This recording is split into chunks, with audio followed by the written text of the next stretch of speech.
Chapter 276. Hee, that's not necessary. In the laboratory, Li Zichuan heard Xiaoxi swearing. He couldn't help but chuckle.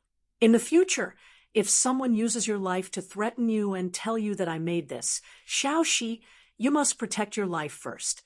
The things that I made are not as precious as your life. Do you hear me? Young master. Xiaoxi's bright eyes sparkled. The little girl was really touched. Cough, cough. Li Zichuan couldn't stand Xiaoxi's gaze and quickly looked away. He coughed and said, "Actually, I am only doing a small experiment. The goal is to create a new type of energy. Air. It can't be considered a new type of energy.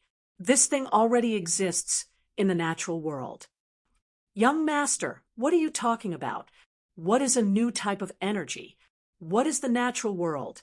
Xiaoxi's emotions gradually calmed down after listening to Li Zichuan's explanation. However, when she suddenly heard so many new terms, she was a little confused and couldn't help but ask. Air. Energy. Energy is…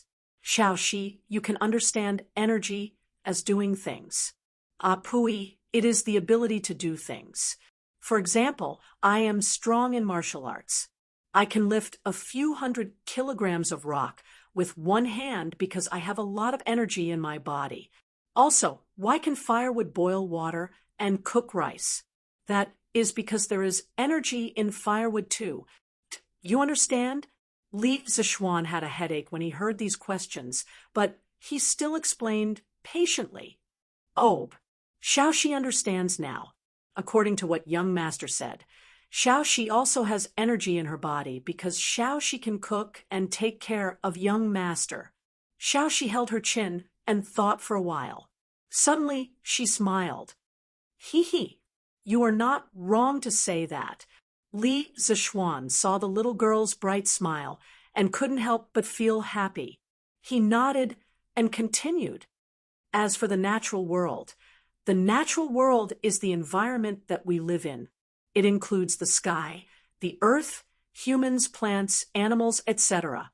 The reason why I said that this type of energy already exists in the natural world is because the thing that I created is the same type of energy as lightning.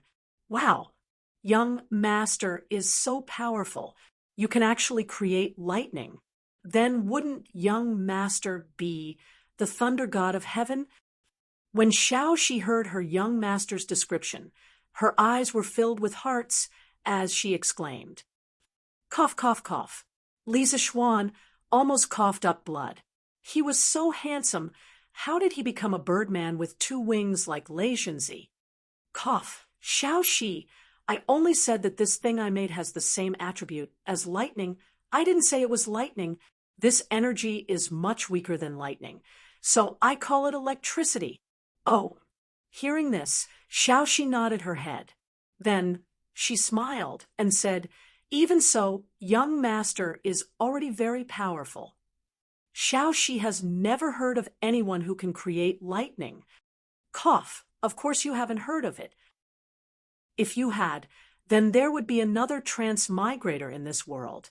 Li Zichuan couldn't help but mutter in his heart. Then, young master, you said that the electricity you created is a type of energy. But what can this energy be used for? Xiaoxi looked at the strangely shaped ceramic jars on the table and asked curiously, "Haha, good question." Li Zichuan looked at Xiaoxi with admiration and smiled. There are many uses for electricity. It can generate heat to boil water and cook rice. It can also replace candles to light up the entire house at night. It can also make machines move. If we use electricity on a horse carriage, the carriage might not even need a horse in the future.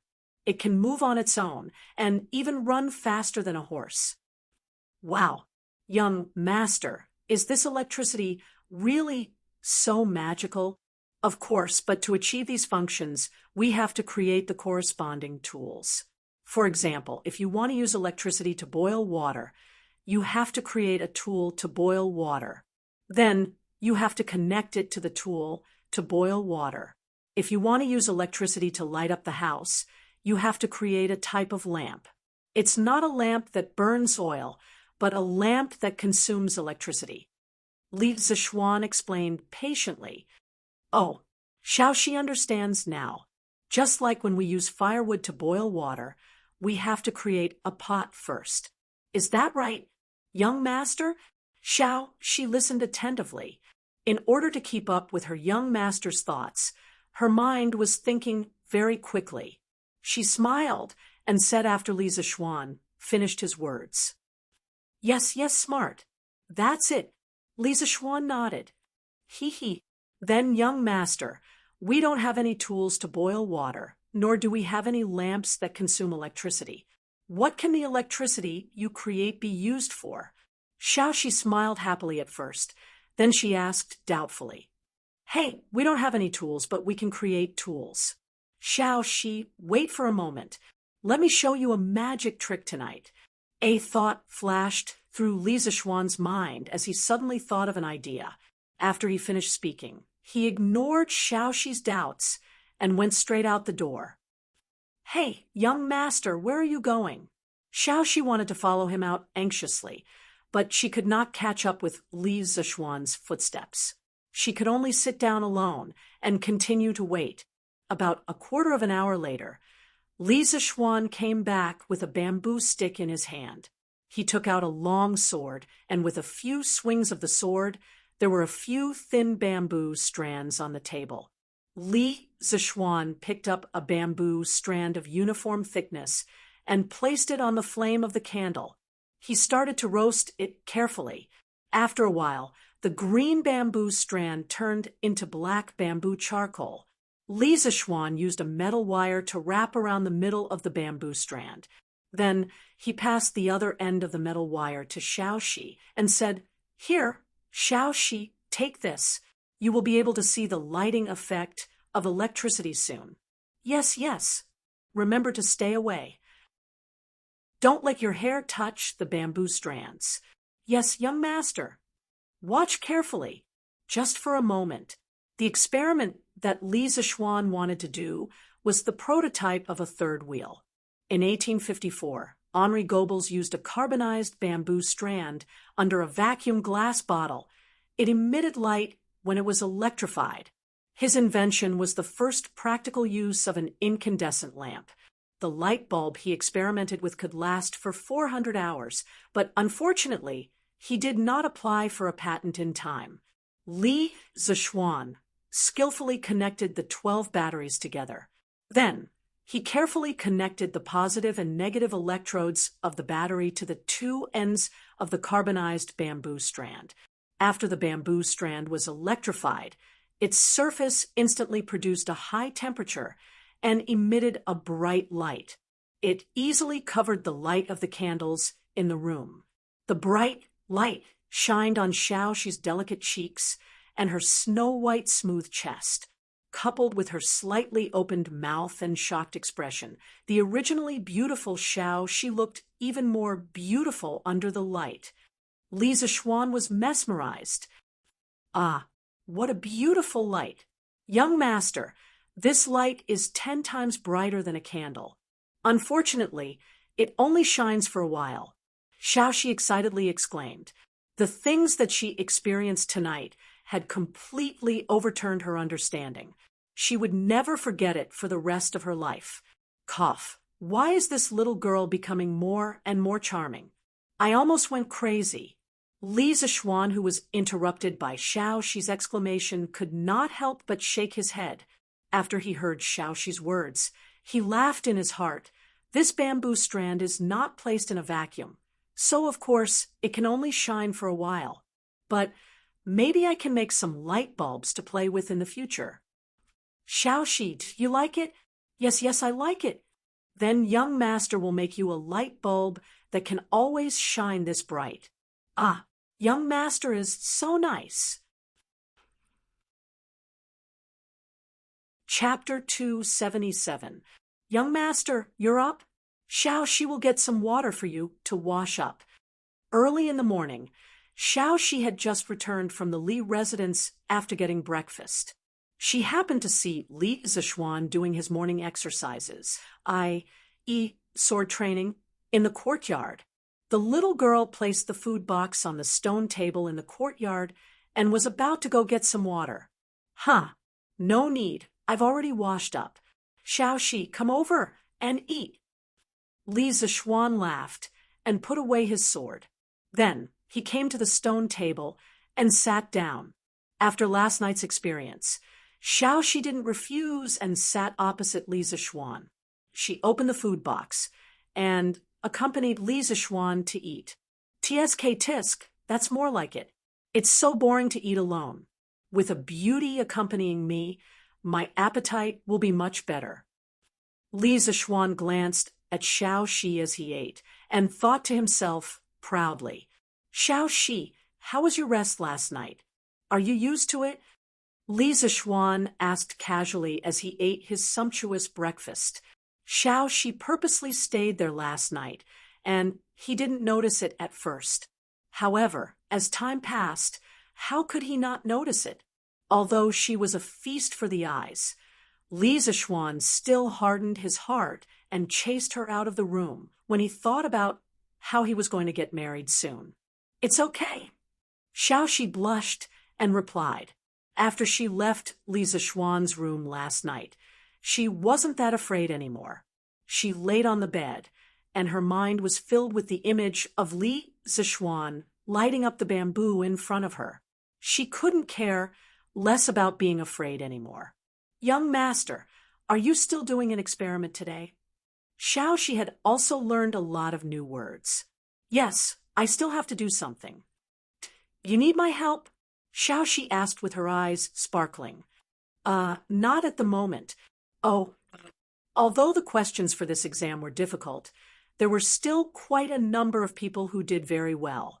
They are worthy of praise. Iron Egg, come over and give out the exam papers. Imperial College Mathematics Institute. Su Hongji held a stack of test papers and stood on the podium, summarizing the results of this exam. After Li Zishuan finished marking the test papers that night, he put them in the study room.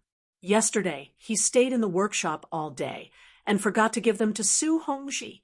Su Hongji waited at home for a long time, but no one came. Seeing that it was getting dark, he stomped his feet and went to the Li residence himself. After all, he and Li Jingma were very good friends. As a result, when he arrived at the Li mansion, he naturally did not meet Li Zishuan.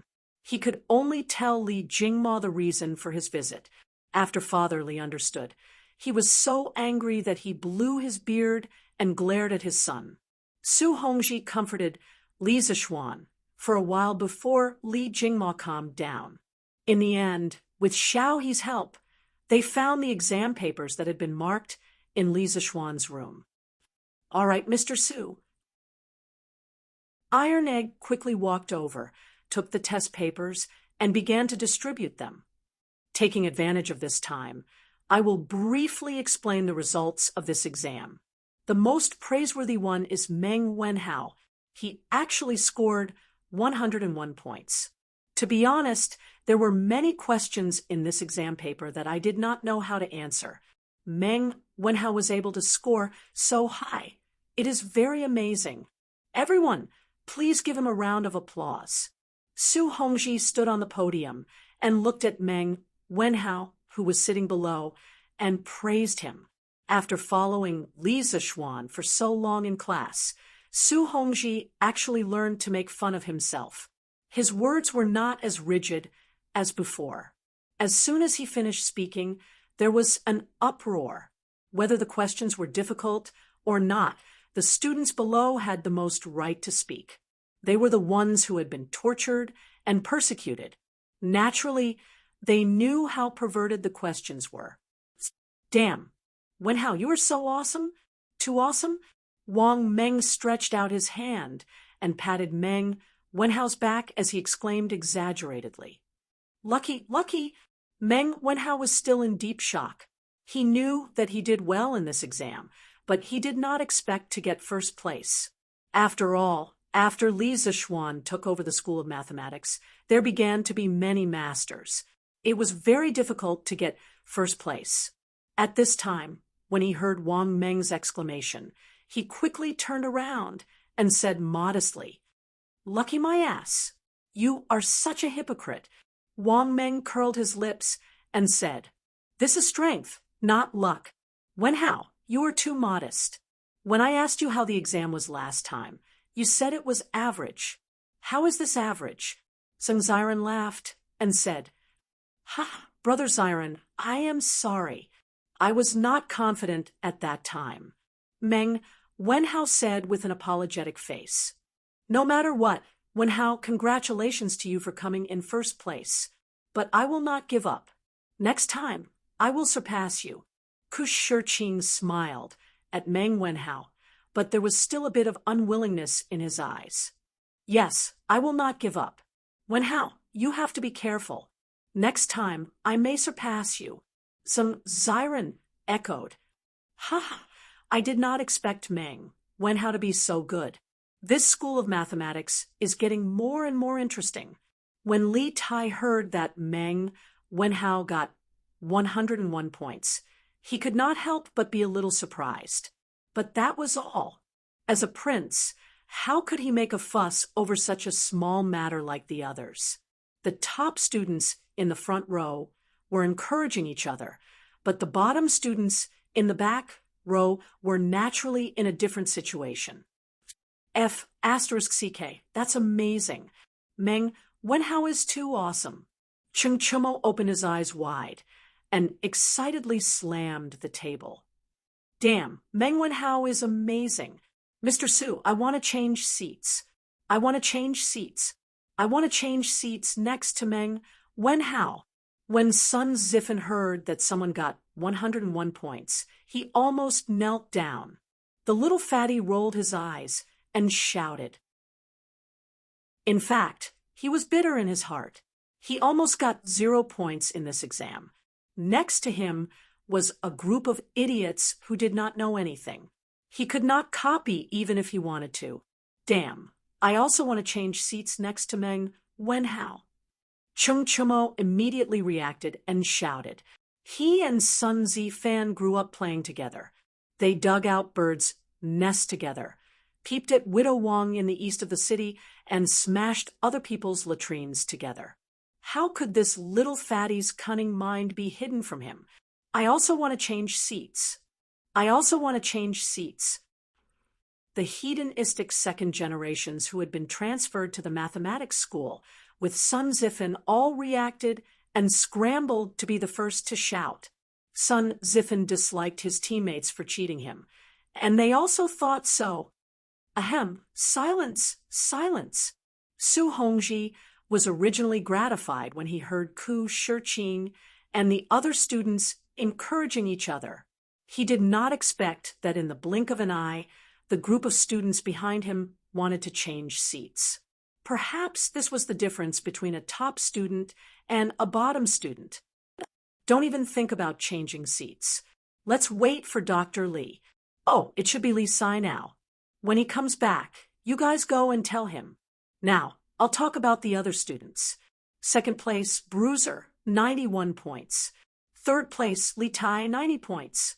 Fourth place, Ku Shiqing, 85 points. Chapter 278. Fifth from the bottom, Song Tianyu, 15 points. Fourth from the bottom, Duan Wenba, 12 points. Third from the bottom, by Hongyuan, 8 points. Second from the bottom, Jiang Wenchang, 5 points. Last place, Kong Chuansuan, 0 points. On the podium, Su Hongji announced the results of the last 5 students. Without a doubt, the last 5 were all students who had just been transferred over. Below the podium, Chung Chuma was trying to hold back his laughter as he listened. His shoulders were shaking, especially when he heard that Kong Chuansuan, who was in the last place, had scored 0 points. He finally couldn't hold it in any longer. Uffed. Ha ha. The rich second-generation heirs behind Chung Chumo were all spitting fire in their eyes. They glared at Chung Chumo and wanted to fight it out with him. Silence! Chung Chumo, what are you laughing at? Tell everyone, how many points did you get? Su Hongji slapped the table, glared at Chung Chumo, and said angrily, Chung Chumo immediately stopped talking. Extreme joy begets sorrow. Extreme joy begets sorrow. Quick, tell everyone, how many points did you get? Su Hongji urged. I got 38 points. Chung Chumo scratched his head and felt a little embarrassed. Yes, you didn't see wrong. This guy knows how to be embarrassed now. Because if you exclude the people who had just arrived, he would probably be in the last place. Wow! The Legend of a Mortal's Journey to Immortality has updated 15 chapters today. Can this leather knight write so quickly? Jinyu Academy. Meng Tianhua looked at the Tang Daily that he had just bought and couldn't help but exclaim. Yeah, doesn't this guy need to think before he writes a novel? How can he write so much in a day? Liao Feichen frowned and was a little puzzled. With different identities, the perspective of a problem would naturally be different. In the past, both of them were fans of a mortal's legend, of a mortal's journey. Back then, if they saw so many updates in a mortal's journey, their first reaction would definitely be surprise and joy. Now that they were authors, they naturally had to look at problems from the perspective of competitors. Little brother, I only managed to write 8 chapters after putting in so much effort yesterday. Meng Tianhua had a bitter expression as he said in defeat. You've already written 8 chapters, but I only wrote 5 yesterday. Liao Feichen almost cried when he heard what his classmates said. Ha, Tianhua, Feichen, you don't have to be like this. Hua Hongyi, who was watching from the side, shook his head and said with a smile, based on my guess, this Pai Xiajue definitely didn't write so many chapters in a single day. I'm guessing that he saved some of them beforehand, and then when someone rewarded him, he released all of them in one go. So, the two of you don't have to be so dejected. If Li Zishuan were here, he would definitely give Hua Hongyi a thumbs up. As an ancient person, Hua Hongyi actually knew about the saving of chapters theory. It was really rare. Yeah, Hongyi's analysis is pretty good. The 15 chapters that were released today must have been written by Leather Knight in advance. Meng Tianhua's eyes lit up as he said excitedly, that's right, that might really be the case. Sai, let's not talk about it anymore. I have to hurry up and study A Mortal's Journey. Then I have to quickly write my novel to 30,000 words and show it to the manager of Tang Daily. Liao Feichen patted the stone table and agreed. After that, he hurriedly got up and prepared to continue writing his novel. I'm going to. I still need 10,000 words to send it to Tang Daily's editorial department. Meng Tianhua didn't want to be left behind. He took the newspaper and slipped away. Hua Hongyi shook his head speechlessly. Manager son, do you have any compasses at Curious Pavilion today? Yeah, do you have any today? You didn't have any yesterday, but you can't possibly not have any today, right? Yeah, I say, can't you guys hire more people to be compasses? Yeah, we're all waiting to use them. The fleet is about to set sail. Ever since Tang Daily did a round of publicity for Curious Pavilion's compasses, and taking advantage of the popularity of the fleet heading south, countless merchant ship owners came to Curious Pavilion to buy compasses. Unfortunately, the first batch of compasses had already been pre-ordered by the imperial court and Wang Rinbiao, so every time they came, there was no stock.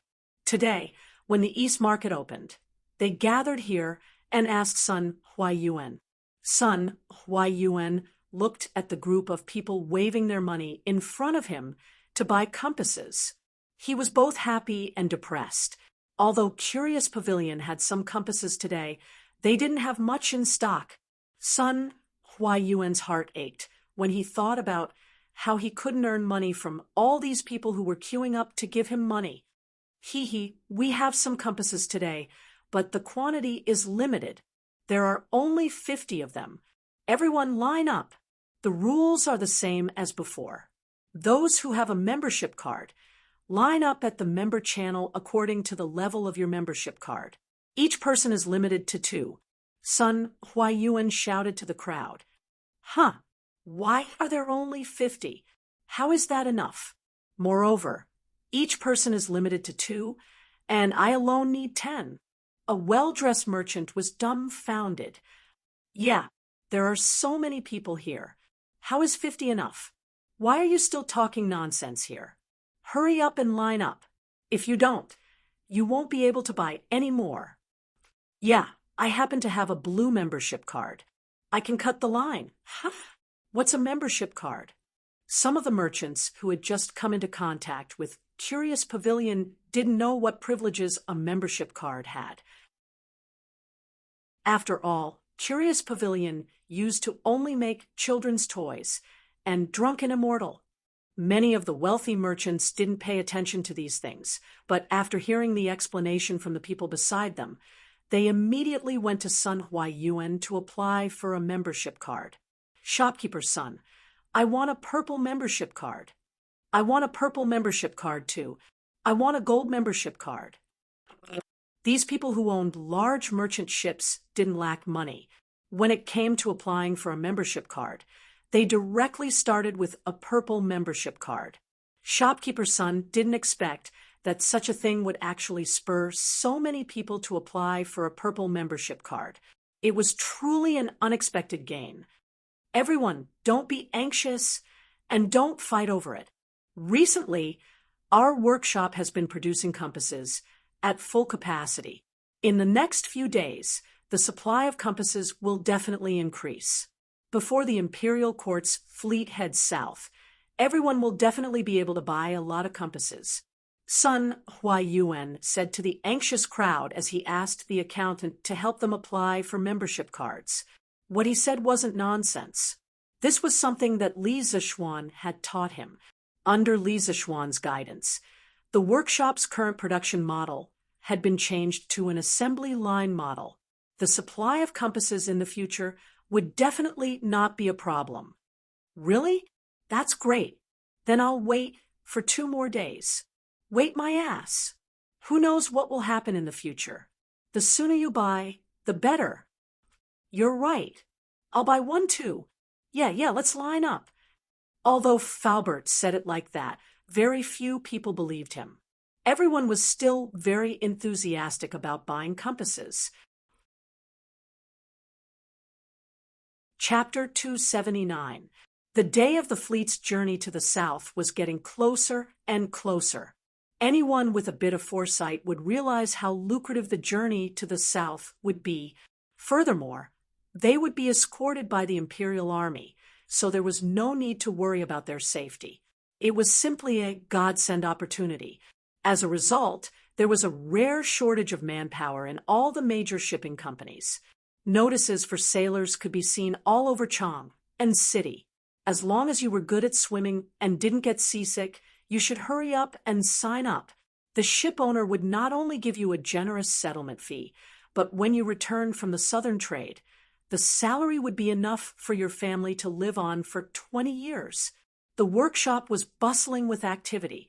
Because some of the precise components of the compasses were previously polished by a few old masters, the efficiency was very low.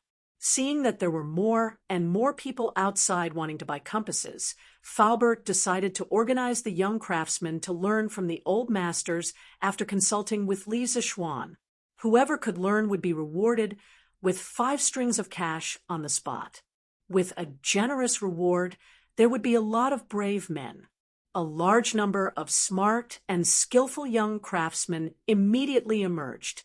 The precise components they polished were no worse than those of the old masters. Just like that, with a steady stream of new people joining in and the advanced assembly line production model, the production of compasses continued to skyrocket day by day.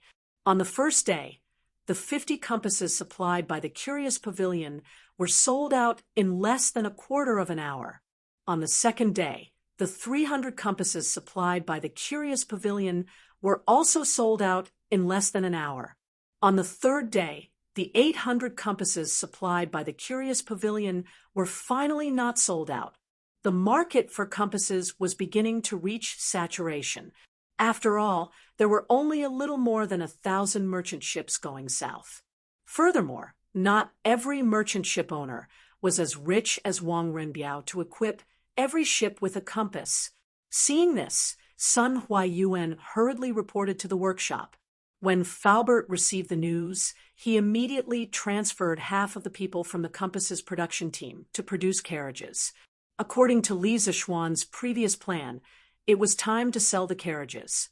3 days passed in the blink of an eye. While the people outside were preparing for the vigorous southward operation, Li Zishuan was also extremely busy in the Drunken Wind Pavilion in the depths of the workshop. Li Zishuan was already showing signs of going berserk. In the past 3 days, he had spent more than 90% of his time in the laboratory, sleeping there as well. After a few days of hard work, Li Zishuan had really created a treasure. Moreover, it was a rare treasure in the world. However, his current image was somewhat unsightly. I've finally finished 2 telegraph machines. Li Zishuan's hair was a bit messy now, and his eyes were sunken. This was a clear sign that he had stayed up too late. At this moment, he looked at the pile of devices on the table and laughed madly with a deranged expression. That's right. Li Zishuan wanted to make a telegraph, and a wireless one at that. The principle of wireless was very simple. The core part was the LC oscillation circuit, which was composed of an inductor L and a capacitor C to form a frequency-selective oscillation circuit, which was used to generate high-frequency sine wave signals. The radiation power of the LC oscillation circuit was proportional to the 4th power of the oscillation frequency. In order to make the LC oscillation circuit radiate strong enough electromagnetic waves, the oscillation frequency must be increased, and the circuit must be in an open form. Although the principle was very simple, in this era there were no electronic components that Li Zishuan could use. It was very difficult to make.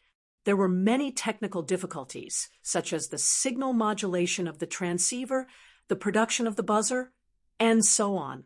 Fortunately, Li Zishuan, who had been in seclusion for 3 days, overcame these difficulties one by one. After going through untold hardships, he finally made 2 wireless telegraph machines. Unfortunately, there was a problem that he couldn't overcome at present, and that was the problem of power amplification. It was also the biggest technical problem that had to be overcome in order to make progress in the electronic industry of this era, the transistor.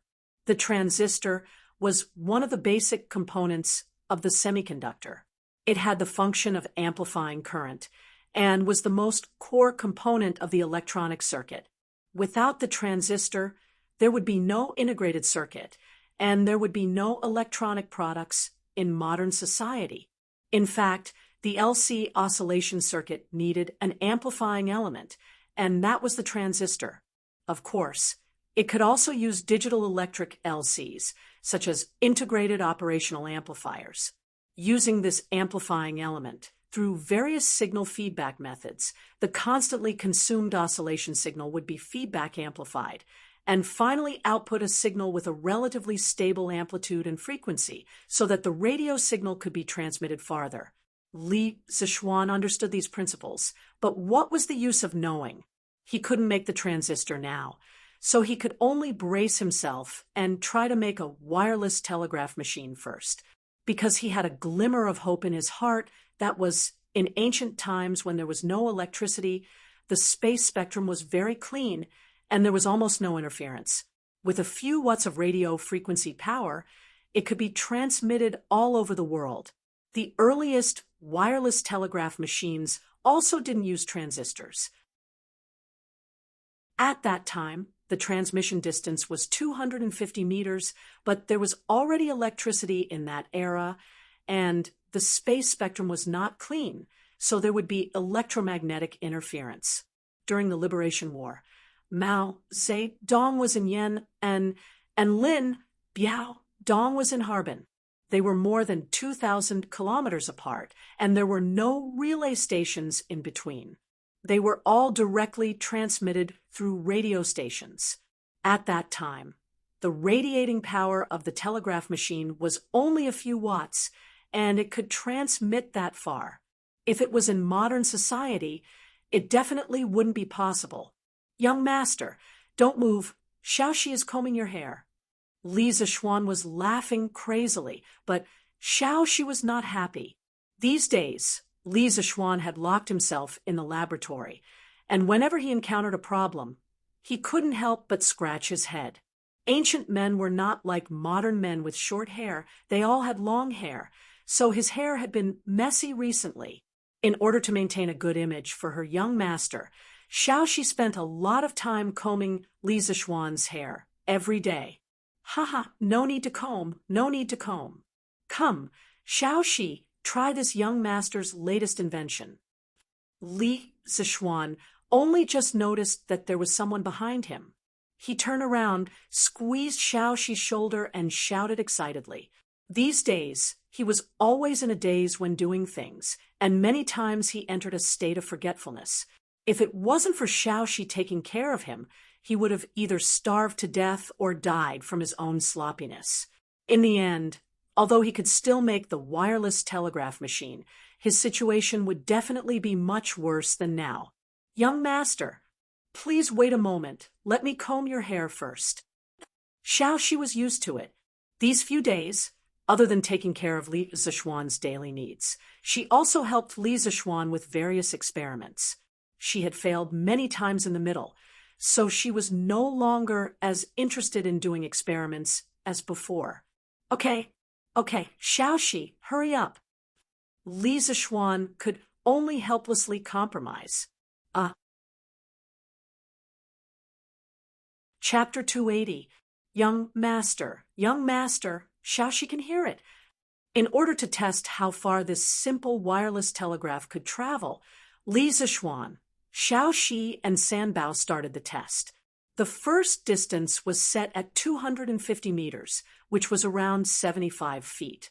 This was a very important distance, as it directly affected whether Li Zixuan's wish could come true. When he heard Sanbao's report, Li Zixuan was very excited. He waved his hand and said excitedly, "Good, that's great." Sanbao asked Xiaoxi to walk another 20 feet away and see if she can hear the signal I sent. "Okay, young master, I will go now." Sanbao answered with a grin and then hurriedly ran out. After a while, Sanbao ran back and said, "Young master, Xiaoxi is in position. You can send the signal now." "Okay, Sanbao, quickly go over." After Li Zixuan finished speaking, he walked in front of the telegraph machine and gently pressed the button on the transmitter, casually sending out a string of codes. Beep, beep, beep, beep, beep, beep, beep. Sanbao naturally ran back to Xiaoxi's side to check on the situation. He had no choice, as he could not let Xiaoxi run around alone, right? After a few minutes, Sanbao ran back. However, his breathing was hurried, and his forehead was covered in sweat. After all, running around in the hot weather was unbearable for anyone. "Young master, Xiaoxi can hear your signal." "Okay." Ask Xiaoxi to walk another 50 feet. Li Zixuan was so excited that he was about to explode. This was the first time he felt so close to modern technology since he transmigrated. Sanbao was instantly dumbfounded when she heard that. The addition of 750 feet, 200 feet, and 500 feet would be a total of 1,450 feet. A round trip would be about 2 miles. Furthermore, according to Li Zixuan's words, the journey would only get further and further. Sen Bao felt like she was about to kneel down. And what happened? Li Zixuan was only thinking about the telegraph. His IQ and EQ were basically zero. He did not notice San Bao's expression. He only felt that San Bao was still in the house, so he could not help but ask curiously. His casual question almost scared San Bao out of his wits. San Bao thought that his young master was dissatisfied with him. He was living such a comfortable life in the Li family, and he was not willing to make his master unhappy over such a small matter and be chased out of the house. "No, I'm fine. Young master, I'll go now," San Bao responded and ran out hurriedly. He thought to himself, "Isn't it just running? I'll do it." 750 zhang, 950 zhang, 1 kilometer, 2.5 kilometers, 3 kilometers. In 3 hours, the effective distance of the telegraph went from 750 zhang to 3 kilometers. Xiaoxi's position also went from the side of Drunken Wind Pavilion to outside of Any Lane, then to Qinren Lane, and finally to Yongla Lane. She was only a few dozen steps away from the Li family. Along the way, this beautiful young lady, who was carrying a big box, attracted the attention of the passers-by. Moreover, there were dee-dee-dee-dee-dee-dee sounds coming from the box, making the onlookers exclaim in surprise. Although the crowd did not know what the big box was, it did not stop them from watching. Thus, many people followed behind Xiaoxi to watch the show. The crowd became more and more lively. When they arrived at Yongla Lane, Xiaoxi was already surrounded by a circle of people. Li Zixuan saw this delightful result, and his heart was filled with joy. However, San Bao did not feel any joy. At this moment, he was as tired as a dog. He opened his mouth wide and panted heavily. His clothes were drenched in sweat, as if he had just been fished out of the water. His 2 hands kept fanning himself, but this little amount of energy was of no use. The sweat on his face was still dripping down like rain. Young master. Xiaoxi received the signal. San Bao ran in and said with difficulty, "Good. Ha, it's 3 miles now." San Bao, let Xiaoxi walk another 100 feet away. San Bao, what's wrong with you?" When San Bao heard Li Zixuan's words, his eyes rolled and he was about to faint. Li Zixuan reacted quickly and lifted him up and asked, Young master, San Bao can't run." "All right, San Bao, don't say any more. It's my negligence. Sit here and rest for a while. I'll get someone to call a doctor for you." Li Zixuan had already woken up from the excitement of the telegraph machine. He thought to himself, "It's not good to be too immersed in something. This is called qi deviation. Xiaoxi, come here." Li Zixuan came to the front yard of the workshop and waved at Song Xiaoxi. "Coming, young master. You called for me?" Song Xiaoxi hurriedly ran over and asked, "San Bao is overheated. Bring a few people and send him to a shady place to cool him down. Also, get a doctor to take a look at him. Don't let him get a heat stroke." "Yes, young master. I'll go right now." "Hey, wait. Send someone to drive my carriage and go to Yonglu Lane to find Xiaoxi. Tell her to stop for now and bring her back to rest and eat." San Bao was already so tired.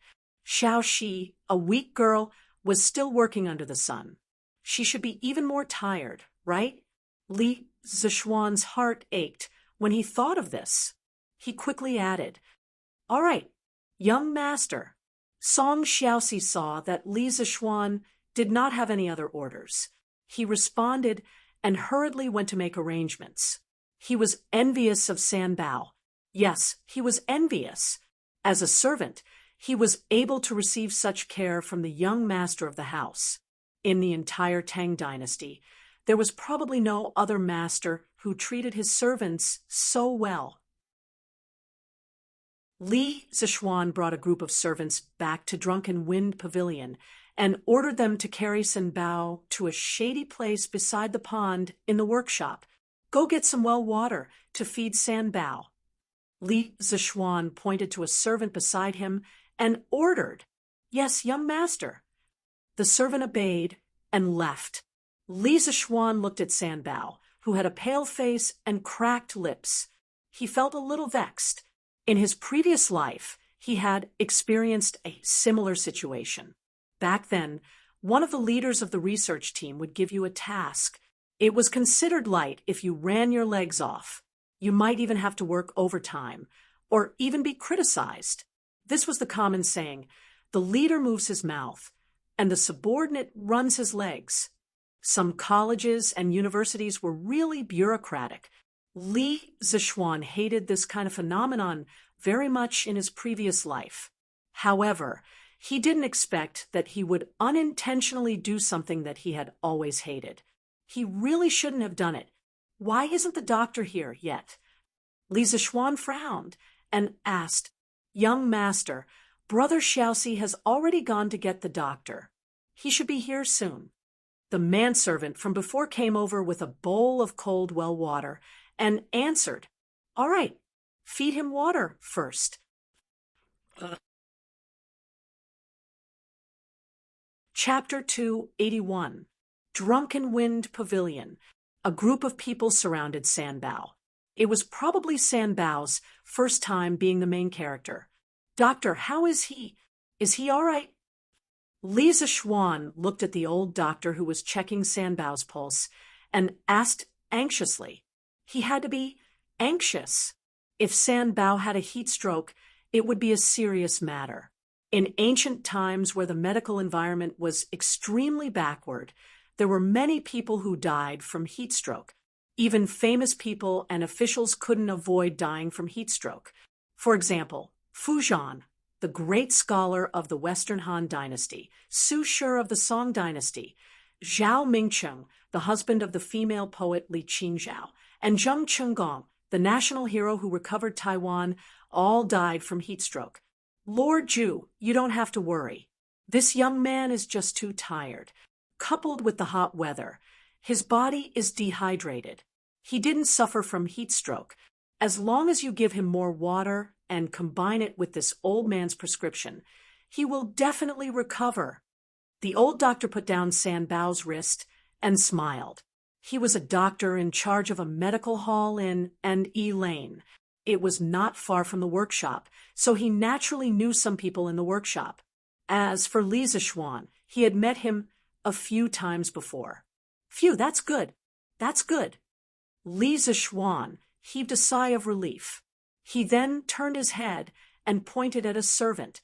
"You go and get the medicine from Dr. Hu. Also, go to Manager Fu to get a sum of money." "Yes, young master." "Thank you, Dr. Hu." Li Zishuan nodded and smiled at the old doctor. "Hee, Lord Zhu, you're too courteous." "It's my pleasure. Young master, I'm back. I even brought food." After getting someone to settle San Bao down, Song Xiaoxi drove Li Zishuan's private carriage into the workshop. Xiaoxi hugged the telegraph box and carried a lunchbox as she jumped down from the carriage. I asked someone to get some ice in the house." "Xiaoxi, go inside and cool down. Drink some ice water to relieve the heat." Li Zishuan quickly walked over and took the telegram machine and lunchbox from Xiaoxi's hands as he said with concern, "Thank you, young master." "Oh, right, where's San Bao?" Xiaoxi wiped the sweat off her face and asked, San Bao is too tired. She's resting now. I was careless today and made the two of you suffer. Xiaoxi, quickly go back and rest." Li Zishuan said with some self-blame. Xiaoxi could hear the concern in his words and smiled. "Young master, Xiaoxi is fine. It's already so hot, and you're still fine? Come, follow me back to the house." Li Zishuan knocked on Xiaoxi's forehead and pulled her back into the house. "Young master, this telegraph machine you made is really amazing." Xiaoxi could hear the message you sent in the workshop, even though she was so far away. Also, this thing can make sounds on its own. It's amazing. After returning to the house, Xiaoxi drank a few mouthfuls of water with ice cubes. After a while, she calmed down and stood up to look at Li Zixuan excitedly. Previously, she accompanied Li Zixuan to do so many experiments, but they all ended in failure. Today, after finally succeeding, she saw how amazing this thing was. Li Zixuan looked at the excited look on the little girl's face and smiled as he shook his head and said, "Hee, this is only the beginning. This telegraph machine that I invented, if it's improved, it can transmit messages even if it's 1,000 miles away." Wow, 1,000 miles away? Doesn't that mean that it can be transmitted from the north to the south of Tang Dynasty? Young master, is what you said true? Xiaoxi stared with her beautiful eyes and said in surprise, "Of course it's true. All right, let's not talk about it anymore. Let's eat first. After lunch, Xiaoxi, you go and rest. I'll find 2 other people to continue the experiment. You and San Bao have worked hard this morning," Li Zixuan said as he opened the lunchbox and took the food out. Xiaoxi saw this and quickly came over to help. "Young master, let me do it." As Xiaoxi helped to take the food, she looked at Li Zixuan with a pleading look and said, "Young master, Xiaoxi is actually not tired. We can continue the experiment in the afternoon." To be honest, the little maid was now very interested in the telegraph machine that would occasionally make D sounds. If he did not let her follow along, she would feel a little uncomfortable. This was a beautiful girl who was addicted to doing experiments. You're already so tanned, and you're still not tired? Be careful that you won't be able to get married if you get tanned. Li Zixuan was not willing to let Xiaoxi go out in the afternoon. It was not as if there was no one outside that he could order around. Why must he let a little girl go out and suffer? In the morning, he was bewitched and could not extricate himself. Now that he had woken up, he was not willing to let Xiaoxi go out again. "Young master." When Xiaoxi heard this, her face instantly flushed red. "Huh? Pretend that I didn't say anything. Pretend that I didn't say anything." "Old master, what do you think little Xian has been doing these few days? This child can finally rest for a few days, but he doesn't know how to rest at home. Instead, he insists on going to the workshop for a few days. He is really worrisome." Li residence. After Madame Li finished eating, she complained to Li Jingma, who was beside her. She said so much, but it was all secondary. The most important thing was that she did not see her son at home these few days and felt empty in her heart. How could Li Jingma not know his wife's thoughts? But he also did not know what Li Zixuan was doing at the workshop recently. Li Zixuan was getting more and more capable. How could he report everything to him in advance? He could only smile bitterly and say, "Madam, little Xian has grown up. He will have things he wants to do." Furthermore, his workshop is not far from home. Isn't little Xian still by our side? If Madam wants to take a look, your husband can accompany you to the workshop. Anyway, this carriage at home is quite comfortable.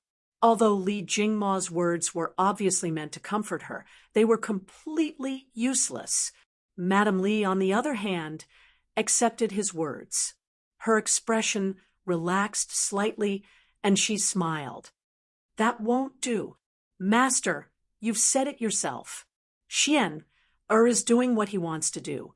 If I were to go, wouldn't it affect his progress? Mother, then I will go. Lan will not affect brother's progress." Lan, who was beside her, said crisply, "Uft, you are also not allowed to go. Mother knows you well. If you go, you will definitely cause trouble for your brother." Madame Li touched her daughter's head in amusement and said, "No way. Mother, Lan has always been very obedient." Lan said coquettishly, Ha ha. This time, even Li Jingma could not help but laugh. What obedient! Have you done the homework that your brother arranged for you? Previously, you did not like to be a female worker, so mother and your father did not force you. Now that your brother has arranged some homework for you, you are not allowed to slack off. It's homework. Lon only has a little left to do. Don't worry, I will do it at night. You want Iron Egg to do it for you at night, right? Hee hee. No.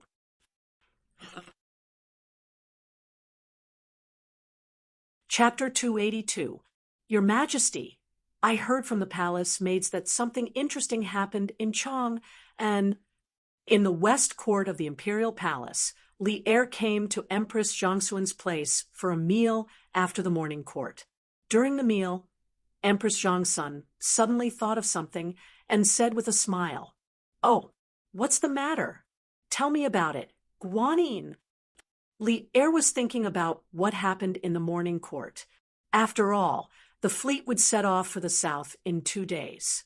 According to the statistics of the Ministry of War, as of today, the number of merchant ships participating in the South Sea trade had reached 2,300. The scale was really rare in history, so Li Er had to be cautious. Now, the Tang Empire was in a critical period of recuperation. There must be no mistakes. Hearing Zhang Xuan's words, his hand paused for a moment, and then he pretended to be very interested and said with a smile. Zhang Sun got up and served Li Er a bowl of soup, and then said, "I heard that today Li Zishuan's little maid was wandering around the area from an Lane to Yongla Lane with a box that could make sounds by itself, which attracted a lot of people." "Oh, what box can make sounds by itself?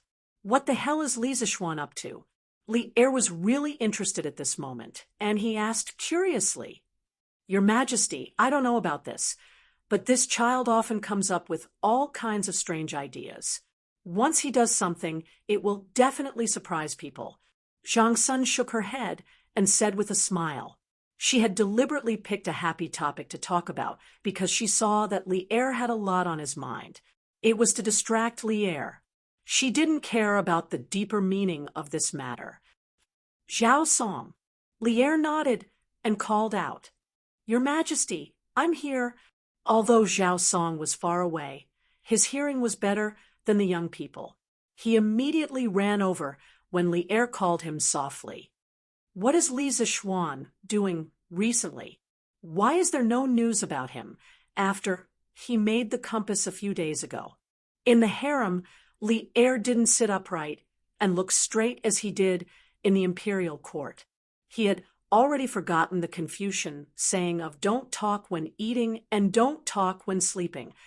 He asked lightly while eating delicious food, "Your Majesty, as far as this old servant knows, Li Xianen suddenly turned back after leaving the workshop 3 days ago.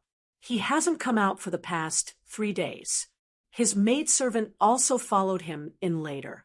These days, the maidservant has been going back and forth between the Li Manor and the workshop. She should be delivering food to Li Xianan." Zhao Song cupped his hands and reported, "If Li Zishuan were here, he would definitely curse this old eunuch for being a pervert. He actually dared to play surveillance. But Zhao couldn't be blamed. Who asked him to be so interested in Li Zishuan's situation?" Zhao Song had been by Li Er's side for so long, so of course he knew how to figure out the emperor's intentions and make preparations in advance. After hearing this, Li Er felt that something was amiss. In his opinion, Li Zishuan didn't seem like someone who could be idle. There must be something fishy going on. Looks like this kid is up to something big recently. I'm sure that the box that the little maid was carrying today was something that Li Zishuan had been fiddling with these few days. It must be something good. This kid hides every time he makes something good. The horse carriage in his house was like this. If Qingke hadn't found it at his house, who knows how long he would have hidden it? Li Er raised his eyebrows and said firmly, "Your Majesty, why are you so sure?" Empress Zhangsun elegantly poured a cup of wine for Lier and asked curiously, "Huh, Guanin's servant, you don't know this kid?" Lier raised his wine cup and took a sip of the palace's wine. Drunken immortal. He continued, "Previously, this kid used less than half a day to draw the blueprints for the curved plow, horse carriage, and compass. Then, he became a shopkeeper who didn't do anything. This time, he actually locked himself in the workshop for 3 whole days. Moreover, it seems that he might have been personally doing the work for the past 3 days. Don't you think that's strange? I'm sure that this kid is fiddling with something even better. Your Majesty's words are not without reason.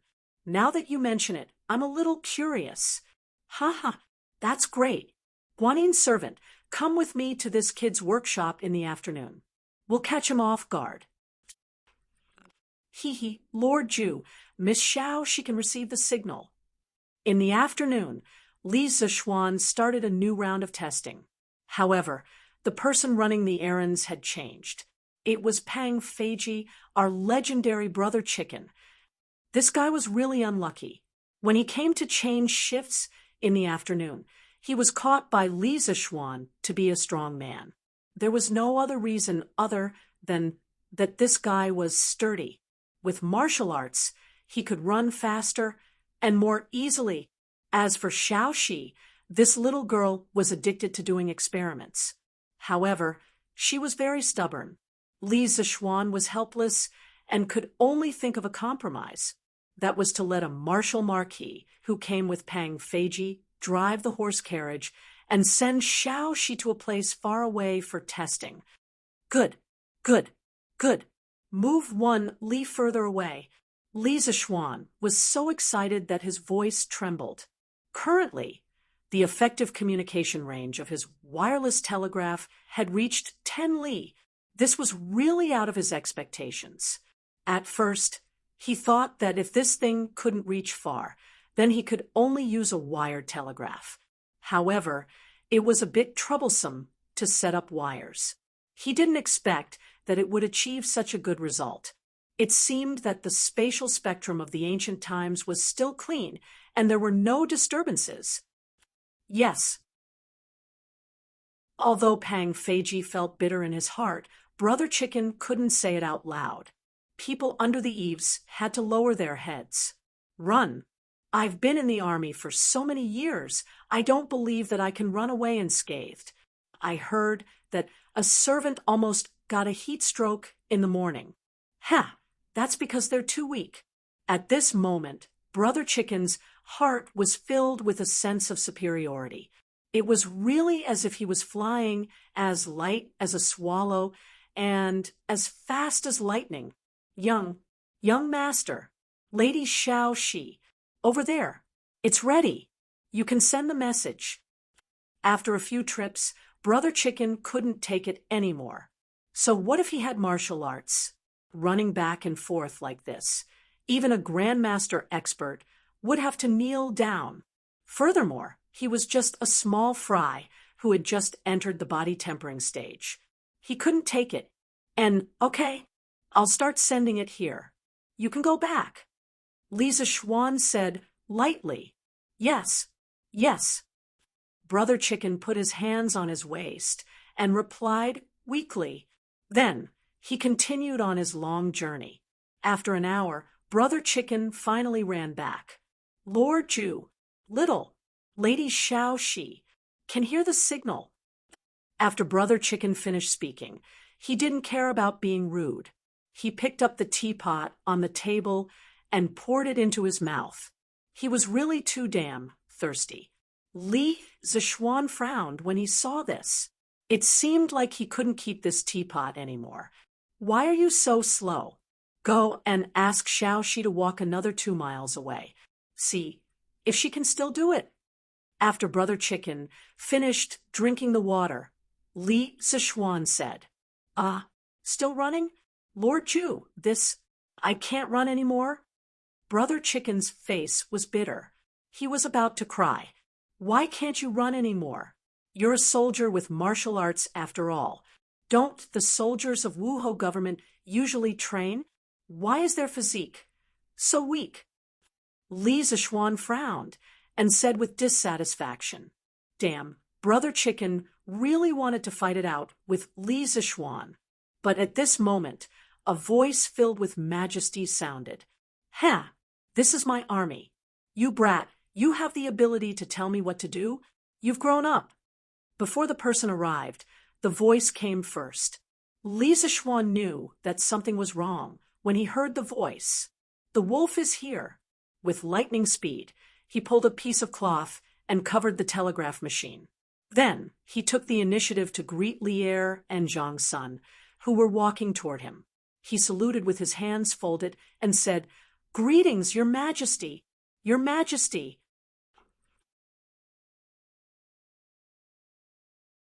Chapter 283. Greetings to Your Majesty. When Chicken Bro saw Li Zishuan take the initiative to go forward and pay his respects, he was stunned for a moment before he realized who had come. He had been running for more than 2 hours, and his legs were already weak. Now that he heard that Lier had come, it was even more unbearable. His legs couldn't help but shake, and his words were trembling and stuttering. He was only a small Siggy. When had he ever had the chance to see the Emperor? At this moment, Brother Chicken was both afraid and excited. "And rise." Lier walked over leisurely with Empress Zhang Sun in tow, looking like a loving couple. Imperceptibly, he spread a handful of dog food for Li Zishuan and Brother Chicken. What is Li Sai doing here instead of helping Chancellor Kong to share his burdens in the Directorate? Of course, Lier couldn't directly say that he had received news that he was causing trouble here, and specially came here for a ward round. He naturally pulled Zhang Sun into the room and sat at the head seat. Then he looked at Li Zishuan like an old leader inspecting his work and asked despite knowing the answer. When Li Zishuan heard this, the corner of his mouth twitched. "Why am I here? Don't you have any idea? Your Majesty, I accidentally violated the laws of the Imperial Court a few days ago and disturbed public order. Your Majesty was kind and allowed me to reflect at home. Later on, the Imperial Court intended to go south for trade. Your Majesty was kind and temporarily lifted my confinement order, allowing me to concentrate on researching compasses. I will always remember Your Majesty's kindness, and thus worked day and night in the workshop to create and improve compasses." Since Lier pretended to be confused, Li Zishuan could only tell him everything from the beginning. Cough, cough, how shameless! Lier almost choked to death. He secretly thought that he shouldn't have pretended to be confused and accidentally gave Li Zishuan a chance to be shameless. "Oh, we remember now. Wasn't the compass completed a few days ago? Why are you still here?" As Lier spoke, he used his eyes to search around the room, trying to find the legendary big box. However, after looking for a long time, he did not see it and could not help but feel a little depressed. Li Zishuan's room was quite large. It was a compound room with an inner and outer compartment. He had done his experiments in the inner room. Lier and Zhang Sun were sitting in the outer room, so it was not surprising that they could not see him. Your Majesty, after I finished making the compass, I couldn't fall asleep when I got home, so I came here to sleep." Li Zishuan lied through his teeth. It wasn't easy for him to get this telegraph machine. It was his treasure. He couldn't bear to let Lier take it away. Was there such a thing? What's your name? Come over and tell me what Li Sai is doing today." Lier widened his eyes in disbelief. He pointed at Brother Chicken beside him and said, Your Majesty, I am Pang Feiji, Sigu of the Right Marquis household. This, Li Sai. Li Sai is, when Brother Chicken heard Lier call him, he was flattered for a moment. However, when he heard Lier's question, he suddenly felt troubled. He had experienced many things and was a tactful person. Naturally, he could tell that Li Zishuan did not want to expose the telegraph machine. However, Li Er forced him to say it. What could he do? One of them was a county magistrate, and the other was the current manager. It was not good to offend either of them. Brother Chicken regretted not running away just now. It was too late to run now. Humph. What? I asked you a question. Is there anything you don't dare to say? Li Er saw that Brother Chicken was hemming and hawing. He suddenly became angry. He snorted coldly and said sternly. Li Zishuan was speechless. Wasn't Li Er too ungentlemanly? As a dignified emperor, he actually had the face to make things difficult. For a small soldier, he looked at Brother Chicken and wanted to know how this soldier would deal with it. Even if Brother Chicken told the truth, Li Zishuan would not blame him. There was no love without reason in this world. If you didn't give anything, you naturally couldn't expect others to repay you. Brother Chicken wiped the sweat off his forehead and bowed down. I don't dare. Actually, I also don't. Beep, beep, beep, beep, beep, beep, beep. Yeah, Your Majesty, what's that? At this moment, a rhythmic beep beep came from the telegraph machine in the house. Empress Zhongsun was astonished.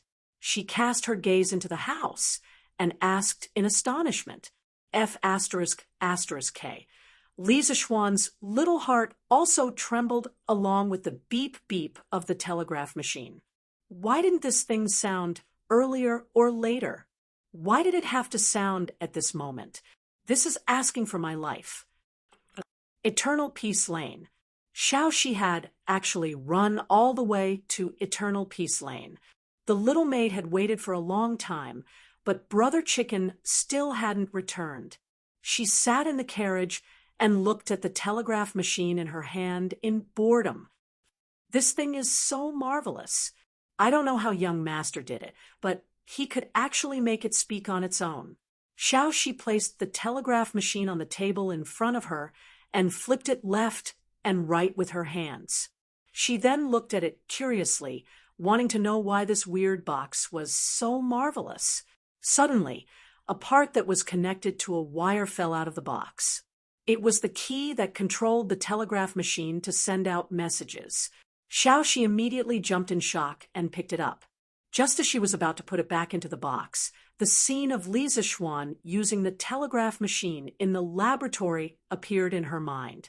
Her heart moved, and she thought, since I can receive a message from young Master, if I send a message from here, won't young Master receive it as well? Xiaoxi looked at the telegraph machine, and her eyes kept darting around. She was hesitating whether she should press the button or not. In the end, she couldn't suppress the eagerness in her heart and gently pressed the button on the telegraph machine. The telegraph machine immediately let out a long beep. Hee, this is quite fun. It will beep every time I press it. It's a pity that I don't know music. Otherwise, I could use this to play a song for young Master. Xiaoxi had personally experienced the magic of the telegraph machine, and in a moment of playfulness, the telegraph machine began to beep nonstop. However, the young maidservant felt that it was a little imperfect. She thought that it would be great if she could use the telegraph machine to play a song. She was probably the first person who thought of using the radio to compose a song. Isn't this the carriage from Xiaoxian's residence? Why did it stop here? The person who came was Yan Xiaoning. Eternal Peace Lane was located at the northwest side of Chang, and was closer to the western city and the imperial palace. Yan Manor was coincidentally located here. Yan Xiaoning was naturally very familiar with Li Manor's carriage. After he recognized it, he immediately called out, Xiao Xian, Xiao Xian. Young Master Yan, it's you. When Xiaoxi heard this familiar voice, she immediately jumped off the carriage and bowed. Xiaoxi, why is it only you? Yan Xiaoning asked curiously. And, young Master Yan, my young master didn't come. I'm here to help my young master with an experiment. What experiment? Why? Does Xiao Xian still need to keep it a secret from me? No, my young master made a telegraph machine and asked me to come out for an experiment.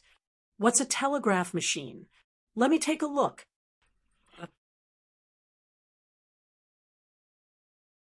Chapter 284. Strange Interest Pavilion Workshop. Lisa Xuan, what else do you have to say now? How dare you deceive me? Tell me, what is it that is making noise in this room? Lier also heard the beeping sound in the room.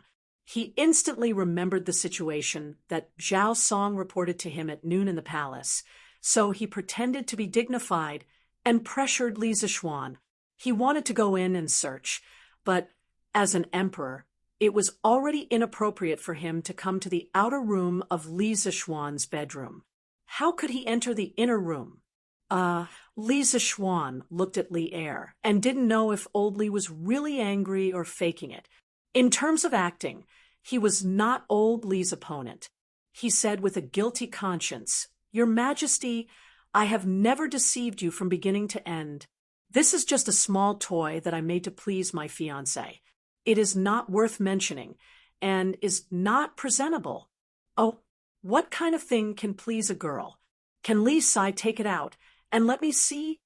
Empress Zhangsun chuckled.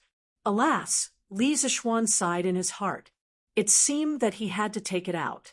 He could only hope that Li Er had some moral bottom line and wouldn't confiscate his dating tool.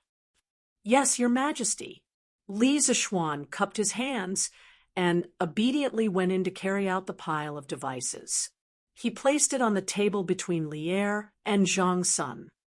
Your Majesty, this is a small toy that I made for my fiancé. What is this thing called? What is its use? Why does it look so ugly?" Zhang Sun looked at the strange and ugly machine and frowned in confusion. She didn't think that this thing could please a girl. Li Er didn't judge a book by its cover. Well, he judged an object by its cover. After looking at the machine with many wires, he said, "You brat, don't hide it. Tell me the truth. Zhen, and the Empress won't snatch your things. Look at your stingy appearance. You're a minister of the Imperial College. If word gets out, you'll embarrass the Imperial Court." He was an astute person. From the moment he entered the room, he had sensed Li Zixuan's strong vigilance. Thinking of this, he felt a little angry for no reason. He was the ruler of a country. Would he snatch something from you? Li Zixuan secretly rolled his eyes. In his heart, he cursed, "How many things have you snatched from me?" The immortal drunken wine had been directly snatched away and taken to the palace as the imperial wine. "Your Majesty, this is a telegraph machine. It's a tool that I use to communicate with my fiancé. It hasn't been completed yet and is still in the testing stage." How can such a small box allow two people to communicate? When Li Er heard Li Zixuan's words, he was in disbelief. Empress Zhangsun also looked over curiously. Your Majesty, this telegraph machine is divided into two parts, the transmitter and the receiver. The transmitter can send out a signal through this key, and the other telegraph machine dozens of miles away can receive this signal. The people over there can translate the message sent by the transmitter according to the DD sound. Li Zixuan was stunned by the question. It was not that he didn't know how to explain it, but that he didn't know where to start. The two of them didn't have any foundation in electromagnetism. It was too difficult to completely explain it to them. After thinking about it, he simply introduced the principle.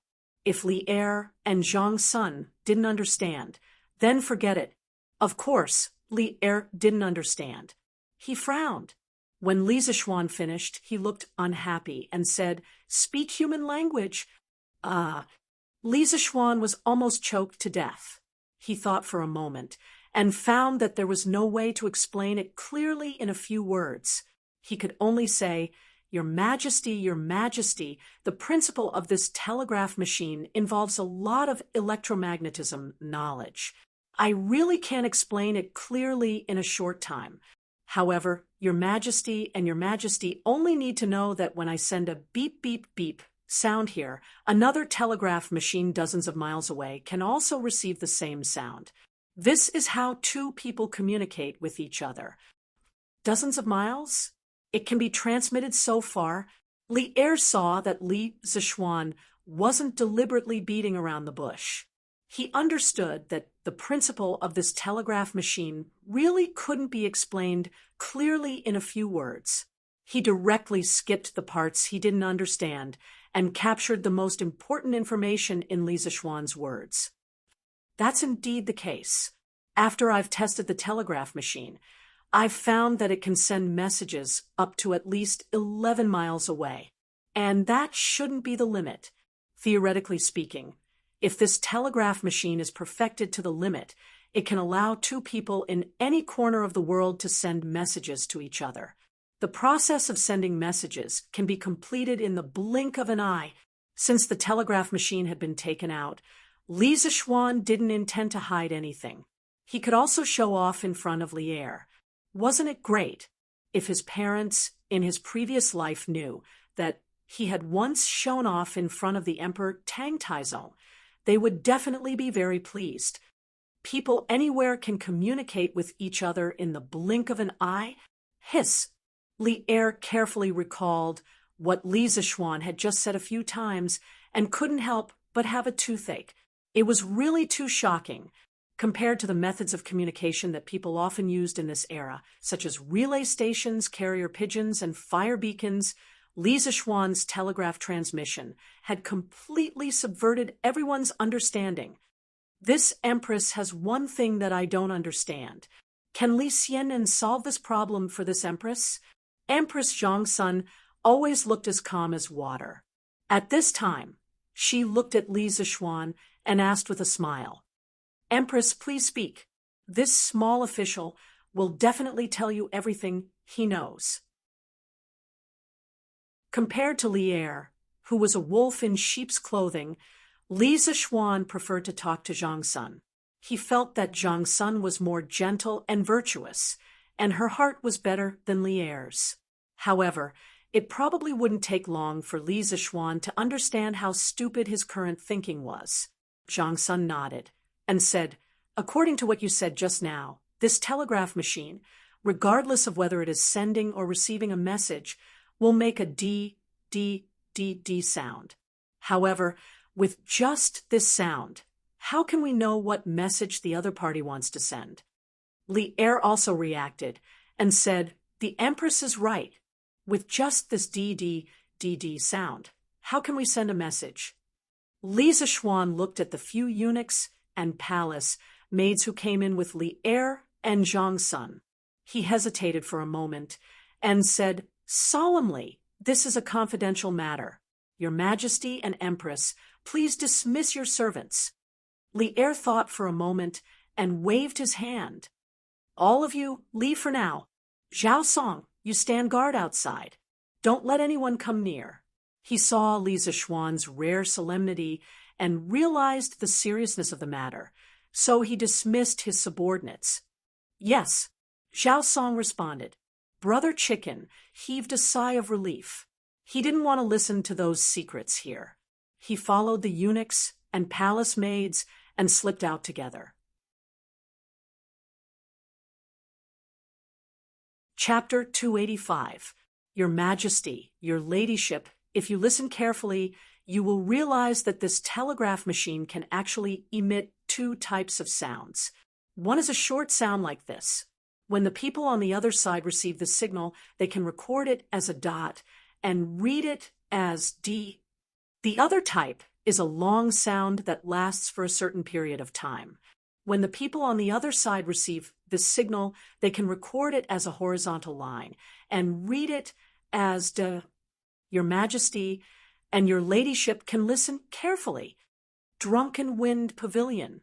In order to clearly explain the telegraph machine's communication mechanism to Li Er and Zhongsun, Li Zishuan explained the principle while personally operating the telegraph machine. In fact, the principle was very simple. It was nothing more than controlling the telegraph machine to emit two different types of signals based on the length of time the switch was closed. And that's indeed the case. But with just these, I'm afraid they can't transmit the message, right? When Li Er saw Li Zishuan's demonstration, he was amazed by the telegraph machine's magic and asked doubtfully, "Your Majesty, with just these two monotonous signals, of course, it can't completely express the meaning of both parties. This telegraph machine also needs to be used in conjunction with a code book." Li Zishuan explained with a smile. "What's a code book? Kid, can't you say it all at once?" Li Er frowned and said, unhappily. This kid dared to deliberately use a bridge in front of him. He was really bold. Replying to Your Majesty, I just said that the two types of signals emitted by the telegraph machine can be recorded as dots and horizontal lines. I later combined the dots and horizontal lines, and each combination represents a number. For example, a dot with 4 horizontal lines represents the number 1, and the rest of the numbers so on. There are a total of 10 numbers, and then the sender can combine the 4 numbers to represent a word. In this way, there are 10,000 combinations. In other words, through this method, it is possible to express 10,000 different words. And the corresponding text of each combination is the code book that I mentioned. Li Zishuan stood with his hands behind his back and spoke with a little bit of confidence. This guy thought that since it was a rare opportunity to show off in front of Li Er, it would be a waste not to show off. In fact, what he had just said was the famous Morse code in the modern history of the world.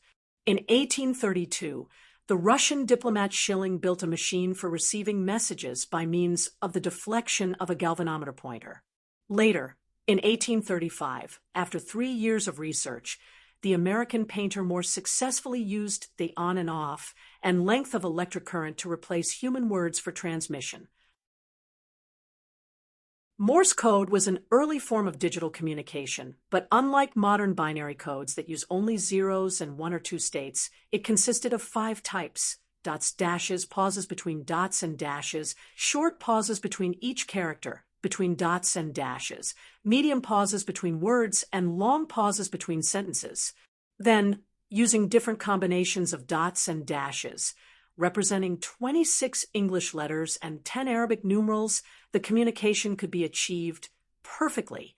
One interesting thing was that the International Distress Signal SOS was not an abbreviation of any English word. It was just that its code was 3 dots, 3 long, 3 dots. In Morse code, the corresponding letter was SOS. Later, Morse code was introduced to China. In order to adapt to the Chinese language, it was modified. It was almost like what Li Zishuan just said, but there were a few more combinations on the original basis. Li Zishuan was frowning and thinking, so he didn't notice Li Zishuan's annoying look. Otherwise, he would have given him 2 big feet. Empress Zhongsun inadvertently glanced at Li Zishuan's expression, and she couldn't help but want to laugh. I see. Kid, your idea is really good, but according to what you said, the codebook can be changed at will? Li Er himself was a person with great wisdom. Putting aside the knowledge of electromagnetism that didn't belong to this era, he could still understand the principles of the combination of codes. Your Majesty's eyes are really sharp. Just as Your Majesty said, this codebook can be changed according to needs. As long as both parties use the same codebook, there's no problem. It is precisely due to the ever-changing nature of the telegram code that guarantees the safety of the message between the 2 parties. This way, even if the message is intercepted, the other party won't be able to understand the meaning of the message just by looking at the dots and strokes. When Li Zishuan heard Li Er's question, his eyes lit up. He secretly thought that the ancient people weren't stupid. He just had more knowledge than them. Don't flatter me Kid, oh, according to what you said just now, could it be that the message sent by this telegraph can be intercepted by others? Lier was secretly happy, but on the surface, he laughed and scolded. However, he was a little puzzled. In his opinion, the message sent by this telegraph was silent and invisible. How could it be intercepted? Your Majesty, the message sent by the telegraph is actually equivalent to the military messenger sending military intelligence through text. They both have the possibility of being intercepted. As long as you have a high-power transceiver and adjust the receiving frequency of this transceiver to the corresponding waveband, you can capture the telegraph message sent by others. Of course, this is only in theory. This is because in the whole world, I am the only one who is proficient in the production principle of the telegraph. Nothing was invincible, although the electromagnetic waves emitted by the telegraph were invisible and silent. As long as the method was right, it could still be captured. In some anti-Japanese war TV series, there were often plots of underground parties intercepting and deciphering the enemy's telegrams. In the military, Lier's heart skipped a beat as he muttered to himself. Although he didn't know what power, frequency, and waveband were, this didn't prevent him from obtaining other key information. At this time, he looked at the telegraph on the table again, and his eyes slowly became more and more passionate. This was the divine weapon of the country. With this telegraph, wouldn't the Tang Empire be in an invincible position in future wars? He had fought in wars all his life, and he immediately thought of the huge role this telegraph would play in the military. You just said that in the whole world, you are the only one who is proficient in the production principle of the telegraph. Lier narrowed his eyes and looked at Li Zishuan as he spoke. Li Zishuan's heart tightened. He felt a trace of danger. Did he just show off too much? Your Majesty, it should be like this. Li Zishuan couldn't hear anything wrong from Lier's tone, so he could only bite the bullet and answer. Can this telegraph be mass-produced? Can it be used for the transmission of intelligence in the military? Lier's face didn't have any special expression, but there was a trace of hope in his heart. Li Zishuan wanted to curse in his heart. Sure enough, old Li wanted all the good things that he saw. What a robber! Your Majesty, the telegraph is currently only in the experimental stage. Its transmission distance and working time are not stable.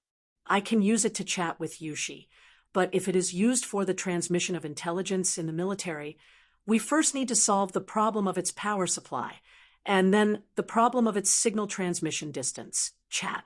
You're actually planning to use this telegraph to chat. Before Li Zishuan could finish, Lier couldn't help but interrupt. Lier's eyes were wide open, and he looked like he wanted to eat someone. If it wasn't for Zhang Sun beside him, he would have pulled out his sword and chopped Li Zishuan into pieces and fed him to the dogs. Your Majesty, Li Zishuan cursed in his heart. In a moment of desperation, he spilled the beans. This was a pill. The robber was going to eat someone.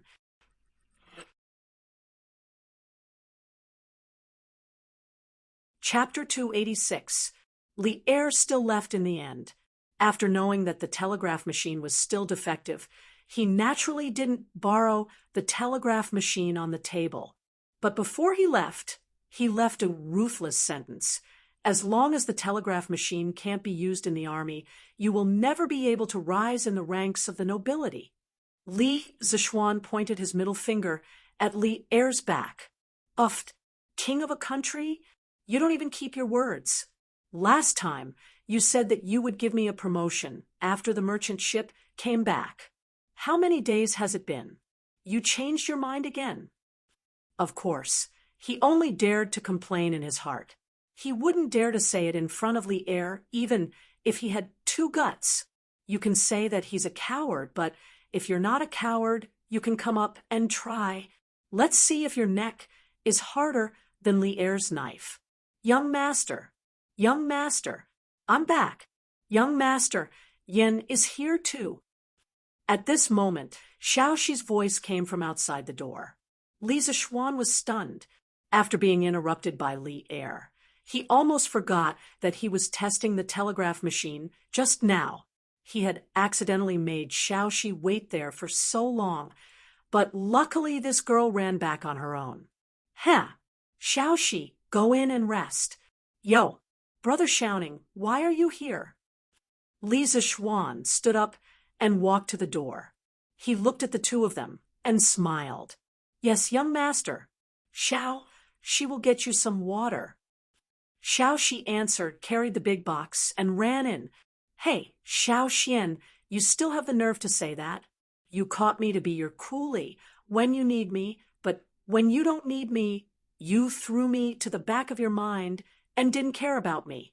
If I didn't come today, I'm afraid you would have already forgotten about me, right? Yen Xiaoning pointed at Li Zixuan and scolded him half-jokingly. Li Zixuan was embarrassed. He thought carefully and realized that he was really as heartless as Yen Xiaoning said just now. Damn, that's not right. You're not a girl. How can you be heartless? Li Zixuan reacted and shuddered. Could it be that Yen Xiaoning had taken a fancy to him? Otherwise, why would she act like a resentful woman? Cough, cough. Brother Xiaoning, what are you talking about? As the saying goes, if you have a bosom friend in the sea, you can be as close as a neighbor from afar.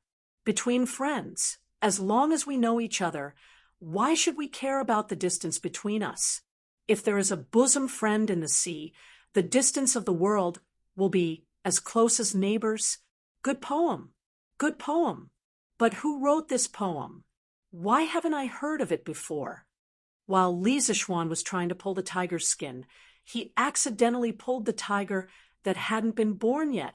Wang Bo would be born more than 20 years later. Wang Rinbiao was dumbfounded. This is a poem that I came up with when I was bored. It's not worth mentioning at all. Brother Xiaoning, please come in and have a seat.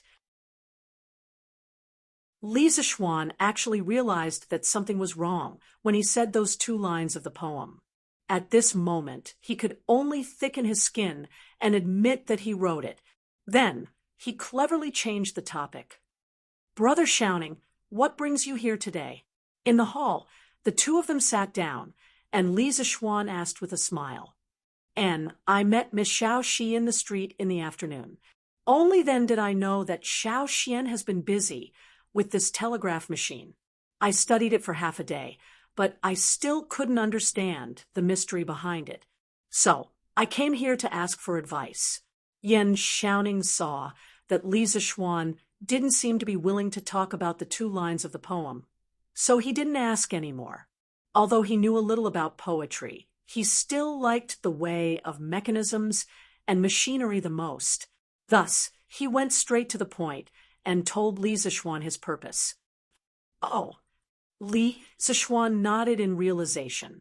When Yen Xiaoning was here, the telegraph machine suddenly made a noise. It seemed like it was caused by Yen Xiaoning when he was studying the telegraph machine. The tragic Yen Xiaoning unknowingly took the blame for it. It's not that I don't want to talk about it, but the internal principle of this telegraph machine is very complicated. It involves a few profound knowledge. If Brother Xiaoning doesn't have the foundation, you won't understand even if I explain it to you for a day. Just now, Li Er insisted on listening to the principle of the telegraph machine. He wasted so much time talking, but Li Er probably only understood about 30% to 40%. If he explained it again at this time, first of all, he wouldn't be able to stand it. Secondly, Yen Xiaoning would definitely not understand it like Li Er. What's worse was that even if Li Er didn't understand, he wouldn't ask you to get to the bottom of it. After all, he was the ruler of a country. There was no need to understand everything so clearly. He only needed to know the general idea. But Yen Xiaoning was different. If this guy didn't understand something, he would ask until he broke down. What knowledge? Yen Xiaoning asked unwillingly. Electricity, magnetic field, and advanced mathematics. Yen shouting at hashtag at ahem. I told you that you haven't heard of it, right? So I'll slowly explain the internal principle of this telegraph machine to you when I have the chance in the future. Then Xiao Xian, where did you learn these knowledge? Of course, I learned it from my master. Brother shouting, you should know that my master learned a lot when he was alive. The three knowledge that I just mentioned are just a drop in the ocean of the knowledge that my master was good at. Yen shouting was a little annoyed in his heart. I know? What the hell do I know? Your master used to be so mysterious.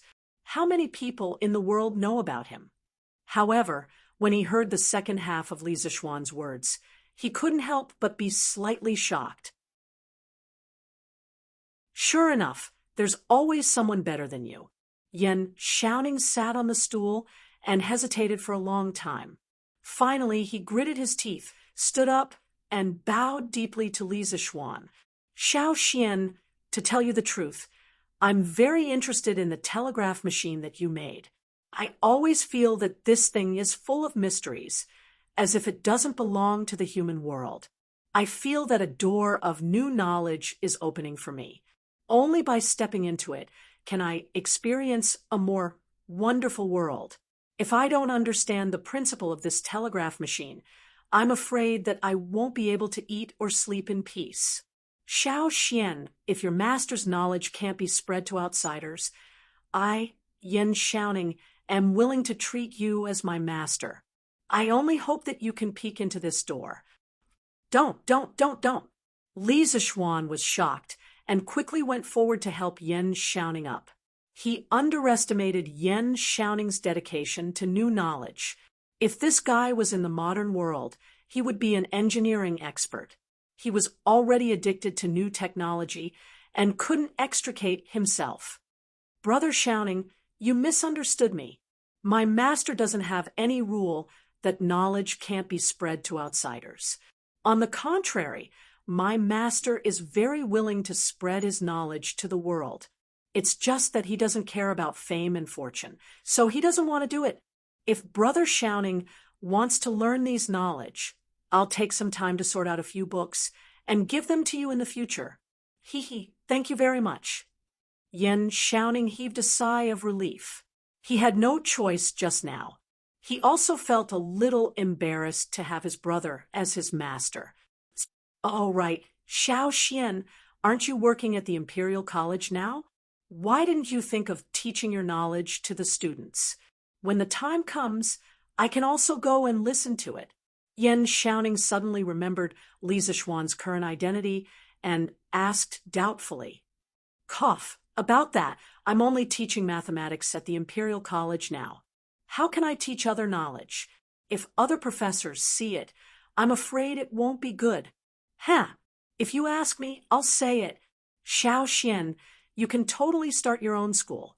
How can those classics and articles taught by the Imperial College be more practical than your knowledge? Li Zixuan rolled his eyes and thought to himself, Brother, you really think highly of me.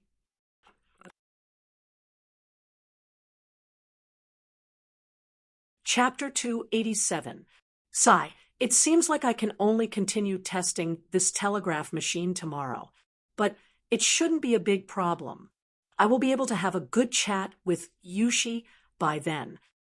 After sending Yen shouting off, Li Zixuan looked at the sky and thought regretfully, Young master, are you still staying in the workshop today? I heard that old madam misses you. Xiao, she asked Li Zixuan after cleaning up the teacups on the table. Actually, she didn't want her young master to return home so soon because she spent more time alone with Li Zixuan here. However, Xiao, she had always been by Madame Li's side, so she didn't want to see Madame Li unhappy. Oh, my mother! Li Zixuan was stunned. He thought for a while and said, All right, since the telegraph machine is almost done, let's pack up and go back today. Judging from today's test results, This first telegraph machine should be able to satisfy the communication needs between him and Han Yushi. This was because the distance between the Li residence and the Han village was about 20 miles. However, that was only the distance. In terms of the straight line distance, it was only about 15 miles. The furthest effective distance in today's test was 11 miles. If nothing went wrong, this telegraph machine should be able to meet the standards. As for Li Er's excessive request, let's talk about it later. Please wait for a moment. Young master, Xiaoxi will go pack up now. Okay, go ahead. I will move the telegraph machine to the carriage. Li Zishuan responded and quickly went into the house to move the telegraph machine. After the two of them finished packing, Li Zishuan asked Song Xiaoxi to drive the carriage to Yongla Lane. As for San Bao, she had already been sent back to the Li residence. After a while, they reached home. The servants came to help them move the things. Li Zishuan thought for a while and decided to go to the east courtyard to greet his mother. After all, he had been away from home for so many days. However, he was stopped by the gatekeeper. Afu, young master, old master is in the front hall. A teacher from the Imperial College just came to our house. Oh, which teacher? Li Zishuan paused and asked, replying to young master, I don't know about this, but it seems that this person should be very familiar with master. Fu scratched his head and said, could it be Su Hongji? When Li Zishuan heard what Su Hongji said, he came to his senses and wondered why Su Hongji was at their house instead of attending class. Oh, okay, I got it. You can leave now. Li Zishuan waved his hand and rushed to the front hall. Walking into the main hall, Li Zishuan took a closer look and saw that it was indeed Su Hongji. Dad, your son is back. Hey, Mr. Su, you're here too. Li Zishuan greeted the two of them with a smile. You brat, you still know to come back. Remember to talk to your mother later. She misses you a lot.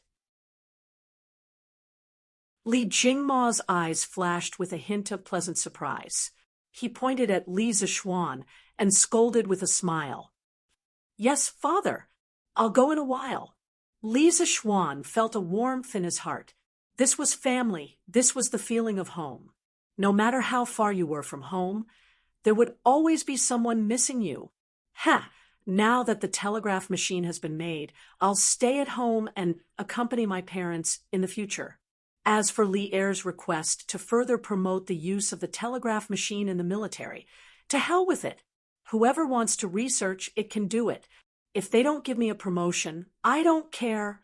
Almost instantly, Li Zishuan made a decision. Li Sai, I'm here to look for you today, but when I arrived at the Li residence, I found out that you weren't at home. I was going to look for you at the workshop later, but I didn't expect you to come back so coincidentally. Su Hongji stood up and cupped his hands as he spoke politely. He was convinced from the bottom of his heart by Li Zishuan's attainments in mathematics. Mr. Su, don't be so polite. Have a seat. May I know why Mr. Su is looking for me today? Could it be that there are students from the school who are disobedient? If that's the case, just tell me. I'll deal with them myself. Li Zishuan's first reaction was that there were mischievous people in the school who were causing trouble when he wasn't around. After all, the children of the officials weren't easy to deal with. No. Su Hongji's face darkened. He quickly waved his hands and said, I'm here today to remind Li Sai that your confinement period is coming to an end. You have to remember to return to the Imperial College in time to give a lecture. Su Hongji wasn't in the Imperial Court, so he didn't know that Li Zishuan's confinement order had been temporarily lifted a few days ago. Otherwise, he would have come over long ago. 7 days are going to end so soon. Li Zishuan was a little dumbfounded. He thought that he could have a happy holiday in these 7 days, but because of Li Eru, he had been busy for 4 to 5 days. It was so King miserable. Su Hongji almost vomited blood when he heard that. Someone actually thought that the confinement period was too short. Cough, cough, don't fool around. Speak properly to Mr. Su. Li Jingmo was drinking tea. When he heard that, he immediately choked. He glared at his son fiercely and said unhappily, Okay, Dad. Li Zishuan murmured. Li Sai, according to the previous arrangement, the monthly examination of the school should be the day after tomorrow. I wonder if you've prepared the questions in advance. When Su Hongji saw Li Zishuan's unruly character, he felt that it was necessary to ask him personally so that he wouldn't be fooled when the time came. The questions. I've prepared the questions. Mr. Su, don't worry. There won't be any accidents when the time comes. It just so happens that my confinement period will be over the day after tomorrow. I'll personally invigilate the examination. Then Li Zishuan panicked when he heard Su Hongji's question. Only then did he realize that there was such a matter. He felt that two pairs of eyes were staring at him covetously, so he hurriedly made up a story. As for whether the questions were actually out or not, only he knew in his heart. Su Hongji looked at Li Zishuan suspiciously, but he didn't say anything. Anyway, no matter what the truth was, he had already reminded Li Zishuan. It wasn't his fault that there wasn't a test paper during the examination. If that's the case, this old man will take his leave. Brother Jingma, take care. Su Hongji paused and cupped his hands to bid farewell to Li Jingma and his son. Take care, Mr. Su. After sending Su Hongji off, Li Zishuan obediently went to greet his mother. Mrs. Li inevitably pulled her son and nagged him for a long time, saying things like, I haven't seen you for a few days and you've suffered again, you've become haggard, and so on. Although Li Zishuan was touched, he couldn't resist the fierce attack of a mother's love. He found an excuse and took the opportunity to escape. After dinner, Li Zishuan went straight to his study in the west courtyard and began to bitterly make up for his homework. If Su Hongji didn't remind him today, he would have forgotten about the monthly examination the day after tomorrow. Although he could fool Su Hongji for a while, he couldn't fool him forever. It was a test paper, so he still had to write it. Li Zishuan knew this in his heart. Moreover, he himself also valued the first monthly examination very much.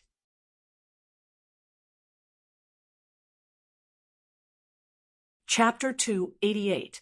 Around 5 o'clock, Ganlu Palace. After Li Er finished his dinner at Empress Jiangxuan's place, he moved here and continued to work overtime. As the emperor, Li Er's daily life was actually much more bitter than Li Zishuan's. For him, working overtime was a common occurrence. The hall was very quiet. From time to time, a cool breeze of the summer night would blow in, causing the candlelight on the wall to sway. Occasionally, the sound of crickets could be heard from outside the hall, as if singing a song of praise for this peaceful night. About an hour later, Li Er finished reading the last memorial. He let out a sigh of relief and leaned against the dragon throne a little tiredly. Then he cast his gaze toward the candles in the palace, lost in thought for a while. He was thinking about the telegraph machine he saw in the afternoon in the workshop of the interesting pavilion. To be honest, before today, Li Er thought that only immortals would have a tool like the telegraph that could transmit messages from dozens of miles away. But today, not only did he see it with his own eyes, but the creator of this divine tool was only a 14 or 15-year-old boy. This really subverted Li Er's understanding of the world. On the way back, although Li Er's expression didn't change, his heart was surging with waves, and it was difficult for him to calm down. Of course, this is only in theory. There is a possibility of being intercepted because in the world, only I am proficient in the production of the telegraph machine. Li Zishuan's words in the afternoon kept echoing in Li Er's mind. Arrogant. Without a doubt, this sentence revealed arrogance everywhere, but he had the qualifications to be arrogant. Previously, when Li Yuan was only the Duke of Tang, Li Er was the second son of the Duke's family. Not only did he have a famous teacher to teach him martial arts, but he also had a certain level of accomplishment in literature. Thus, in the early days, Li Er could be said to be both versed in literature and martial arts. Although he didn't read more than 10,000 books, his knowledge was definitely not ordinary, especially at the end of the Sui dynasty. Li Er followed Li Yuan to start a rebellion in Taiyuan and swept through the world like a hot knife through butter, finally settling in the Central Plains. Now that he had ascended the throne, his status changed again and again, rising step by step. Correspondingly, his experience and knowledge became more and more extensive. Even so, he had never seen such a thing as a telegraph machine. As for the set of principles of the telegraph machine that Li Zixuan explained, he had never heard of it.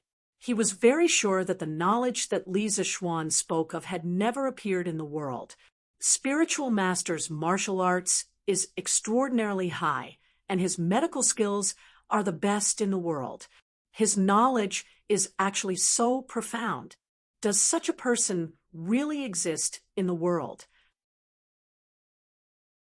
At this moment, Li Er had a trace of curiosity, or perhaps suspicion, towards spiritual master Ling Su, whom he had never seen with his own eyes, and only heard of by word of mouth. Could it be that he doesn't belong to the world? Then doesn't the knowledge that Li Zixuan displayed come from immortals? Li Er let his imagination run wild and couldn't think of a reason. After a moment, he suddenly ordered, "Summon the Prince of Wei." Those who had more contact with Li Zixuan and were more familiar with his knowledge, Li Tai could be considered to be on the list. Li Er decided to ask Li Tai properly. Previously, the scooter, the plow, the paper machine, and the compass were still fine. Although the structure of these things was ingenious, they were still within the scope of Li Er's knowledge. However, the telegraph machine that Li Zixuan made this time was really too mysterious. Yes, it was mysterious, as if this thing didn't belong to this world. It was for this reason that Li Er decided to ask properly. "Your son greets Imperial Father." After about half an hour, the chubby Li Tai arrived at the Sweet Dew Hall. This couldn't be blamed on him. Among the adult princes, Li Tai was an exception. Li Er specifically allowed him to build a residence in Chang, and this treatment was almost as good as that of Crown Prince Li Chengqian. There was still some distance between the Prince of Wei's residence and the palace. At this time, all the gates of the palace were closed. Although the imperial eunuch had Li Er's warrant and could bring Li Tai into the palace unimpeded, it would still take a lot of time to sit in a hanging basket and climb over the palace walls. "Rise. Come, give him a seat." Li Er couldn't help but feel happy when he saw his chubby son. He had always doted on Li Tai. Apart from Li Tai's intelligence, it might also have something to do with Li Tai's comical body shape. "Thank you, Imperial Father." Although Li Tai didn't know why Li Er had called him over so late at night, he was confident that he hadn't done anything out of line recently, so he naturally didn't feel guilty. "Qingke, we called you here so late at night because we have a matter to ask you." Li Er waved his hand, indicating for the palace maids and eunuchs to withdraw. The father and son exchanged conventional greetings for a while before Li Er got straight to the point. "Imperial Father, please speak. Your son will definitely tell you everything he knows." Qingke, counting the days. "It's almost been a month since you started attending classes at the Imperial College. We also heard that your results in the School of Mathematics have always been among the best. We are very comforted. Today we want to ask you, Qingke, how much do you know about Li Zixuan?" When speaking of Li Tai's results, Li Er's face glowed with pride. When his son's results were good, his father would indeed be happy. Even as the emperor, Li Er was no exception. Hearing Li Er's question, Li Tai couldn't help but frown. He didn't know the deeper meaning behind Li Er's question, so he thought for a long time before replying. Imperial Father, the more time this son has spent with Sir Li, the more I feel that Sir's knowledge is as vast as the sea. Just speaking of mathematics, this son dares to say that no one in the world can beat him in this aspect. The concepts and methods he proposed are things that this son couldn't find even after searching through all the ancient books. In terms of mathematics, Sir Li should be a school of his own. Moreover, using his theories, one can often solve problems faster and more accurately. At this point, even the proud Li Tai couldn't help but reveal a trace of admiration on his face. This subtle expression was naturally caught by Li Er, and he couldn't help but feel a trace of surprise in his heart. Then what about outside of mathematics? Have you ever heard of Qingke? Outside of mathematics? Li Tai looked curiously at Li Er, seeming to understand something. If we were to talk about Sir Li's knowledge outside of mathematics, this son's deepest impression would be the hypothesis of the nature of the earth that Sir Li explained to us when we were making the compass. Oh, the nature of the earth. What is the nature of the earth? Qingke, tell me quickly. Li Er couldn't help but ask curiously, replying to father. In order to explain to us why the compass can point us in the right direction, Mr. Li once said that the ground under our feet is a sphere, and this sphere itself is a huge magnet. Li Tai slowly recounted the scene of that day. Li Er listened attentively to this magical theory that was like a fantasy story, and the shock in his heart grew stronger and stronger.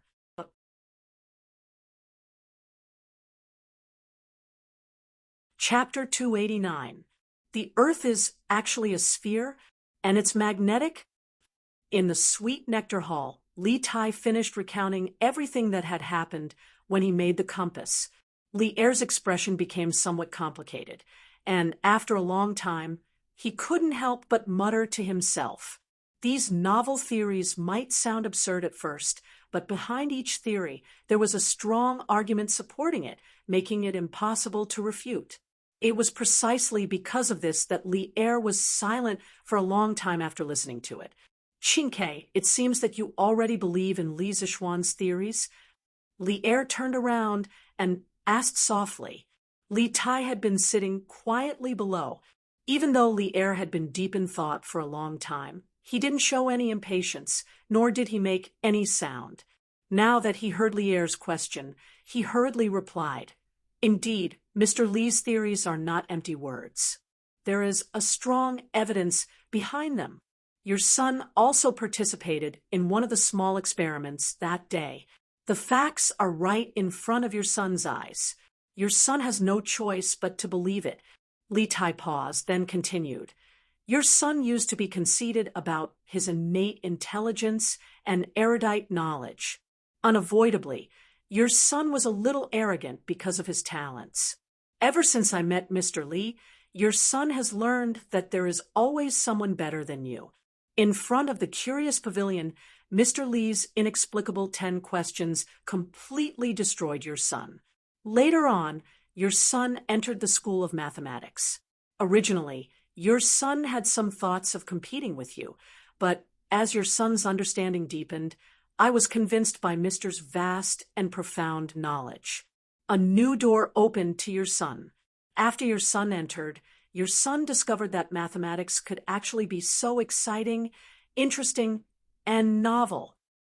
It wasn't until a few days ago that your son understood that mathematics was only the tip of the iceberg of Mr. Li's expertise.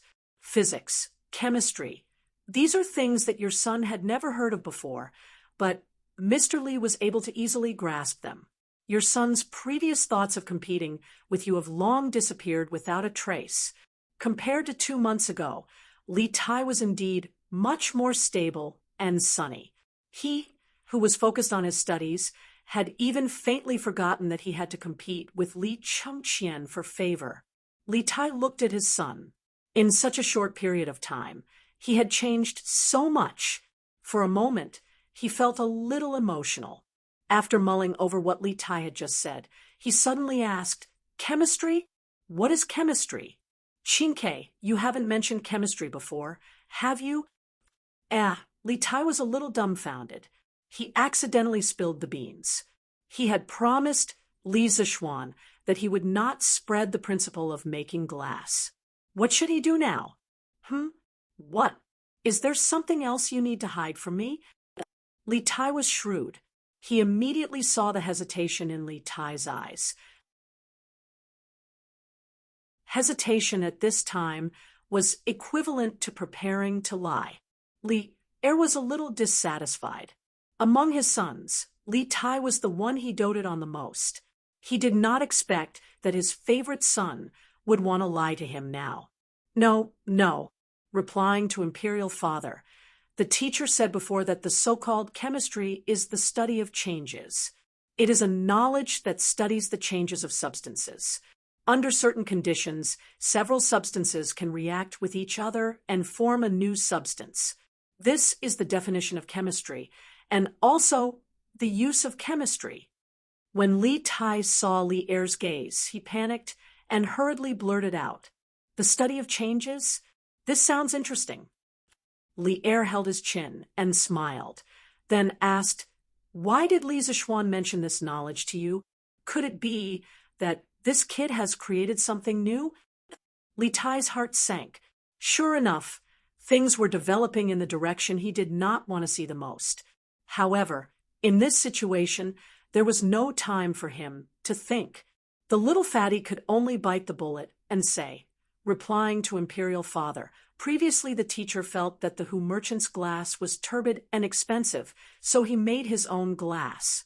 The knowledge he used was chemistry. What? Li Er suddenly stood up. He was shocked and angry. How could he not be shocked that Li Zishuan could make something like glass that was so profitable? Previously, the imperial court had commissioned the workshop of the Curious Pavilion to make compasses. Li Zishuan had asked for a high price because it contained glass. At that time, he thought about it and agreed. However, now that Li Zishuan could make his own glass, the cost of the compasses would definitely be much cheaper. Thinking of this, how could Li Er not be angry? 2 days ago, Li Xiaogong had excitedly ran into the palace to tell him that the compasses bought from the workshop of the Curious Pavilion were of better quality, especially the glass that was clearer. At that time, Li Er was still wondering if Li Zishuan had found his conscience and specially used good glass for this batch of compasses for the imperial court. In the end, he and Li Xiaogong had been teased by this kid. Then Chinke, do you know how much the glass Li Zishuan made cost? How exactly was it made? Li Er calmed himself down and asked, replying to Imperial Father, at that time, Mr. only told us the general principle of the process of making colored glaze. He didn't talk about the details. I'm afraid that only a few core members of the workshop know the specific process of making colored glaze. As for the cost of the glass they make, your son does not know, but it should be somewhat cheaper than the glass sold by the Hu merchants, and the quality should be even higher. Li Tai considered his words as he spoke. He knew what Li Er was thinking. He was just a little unhappy, so he intentionally did not mention the materials used to make glass. Otherwise, Li Er would definitely be even angrier. I didn't think that this kid would be so erudite and talented. He could even make glass. Li Er did not hear that the glass was very cheap, so he felt a little better. But after thinking about it for a while, he relaxed. Li Zishuan being able to make glass was only beneficial to the great Tang. The ones who should be worried were the Hu merchants. Li Zishuan earned money with his own ability. As the emperor, why should he care about such details? Imperial Father is right. The longer I stay with teacher, the more I can feel teacher's erudition. Li Tai heaved a sigh of relief. and nodded in agreement. That kid has been up to something recently. Qingke, you probably don't know, right? Li Er took a sip of tea and smiled. Oh, did teacher invent something again? Your son has been busy preparing for the monthly examination and did not see teacher. Can Imperial Father tell me a little? Little Fatty's eyes lit up as he hurriedly said, He, other than the mathematics, physics, and chemistry that you mentioned just now, that kid is also proficient in electricity, magnetic fields, and advanced mathematics. The thing he made recently was made based on these few fields of knowledge.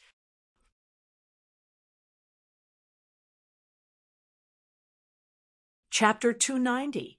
It was already late at night, but the father and son in the Sweet Nectar Palace were chatting more and more happily. Li Er described the telegraph machine that he saw in the workshop that afternoon to Li Tai. As for the inner workings, he could only pick the parts that he understood to explain. This way, Li Tai was even more confused as he listened. Correspondingly, he felt that the telegraph machine was even more mysterious.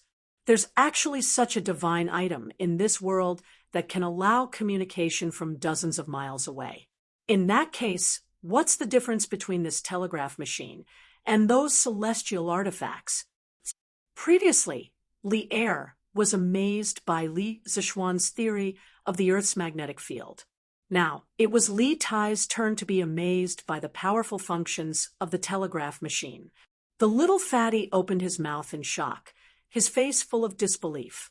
Seeing his expression, Li Er wanted to laugh. He estimated the time and said, All right, it's getting late. Qingke, you should go back and rest. As for the telegraph machine, you can slowly study it in the future.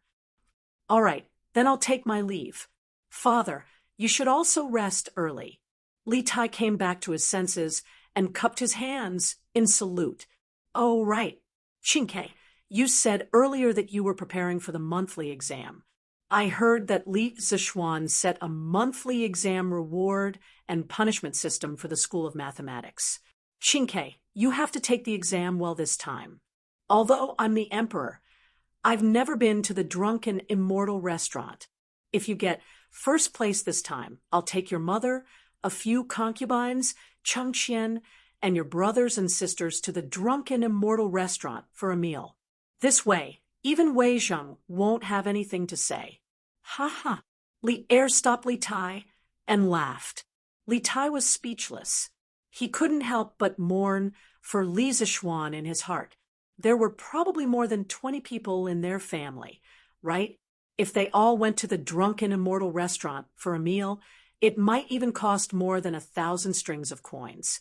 That would be enough for Li Zishuan to eat. Li Tai was speechless and could only flee. Li Er didn't immediately return to the harem to rest. He looked at Li Tai's back, and his gaze became somewhat deep. After a long time, he stood up and sighed. Even Qingke has been subdued by you, kid. The disciple of spiritual master spirit, Su, really lives up to his reputation. Mathematics, physics, chemistry, electricity, magnetic fields, advanced mathematics. How many more skills do you have that you haven't shown? Was he planning to establish his own sect? And establish his own sect? It seems like a mere directorate is no longer enough for you. Li Er paced back and forth as he pondered for a moment.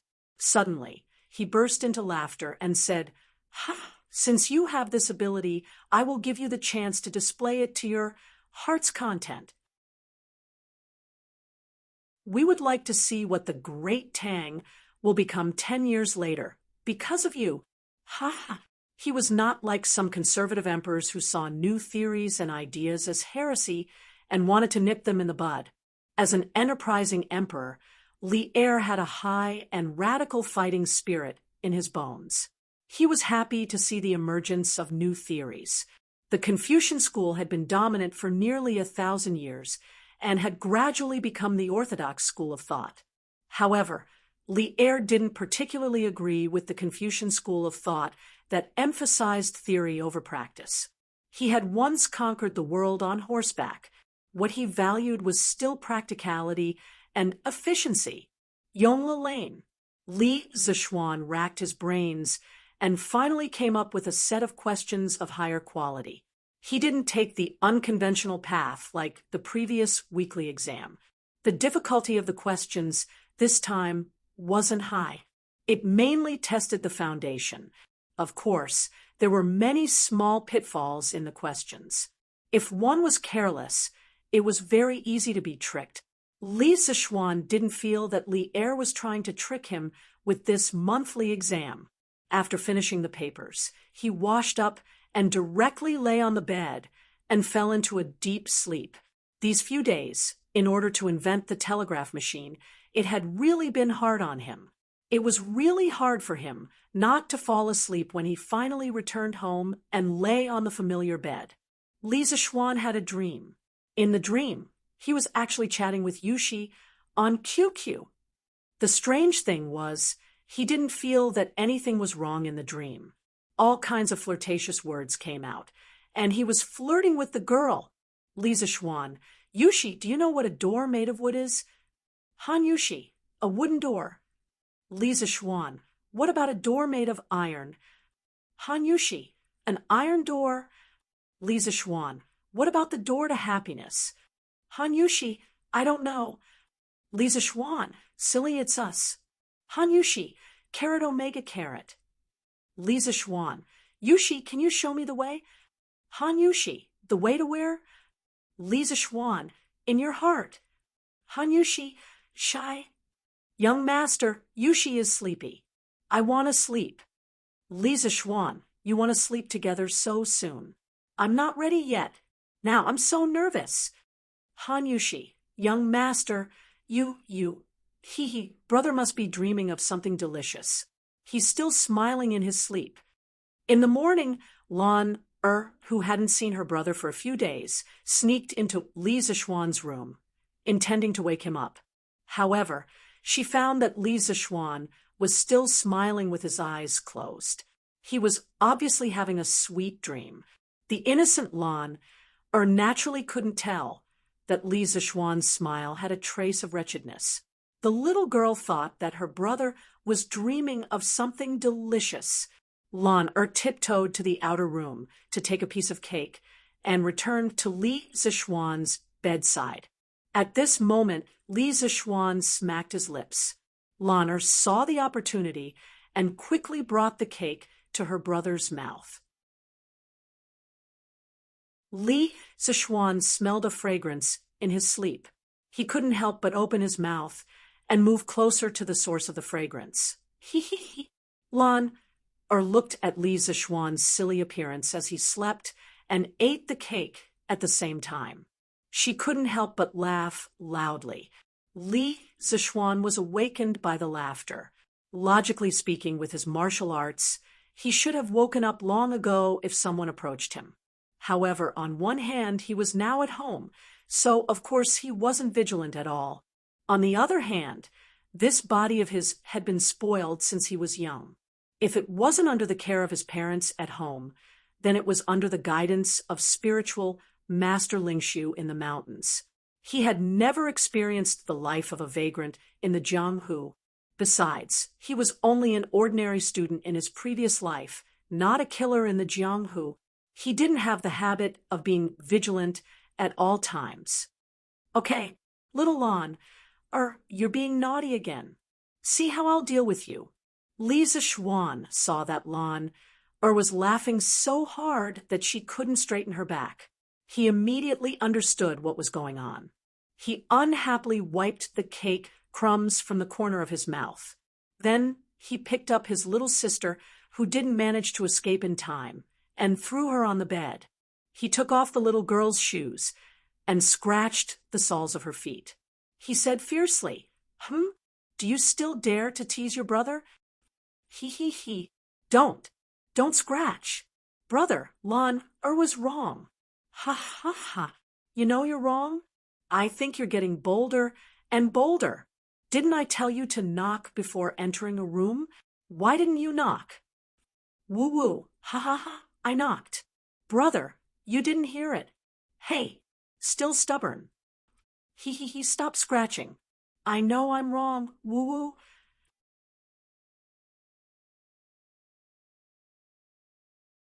Chapter 291. After playing with the little girl for a while, Li Zixuan was no longer sleepy. So, he carried Lan, and left the room.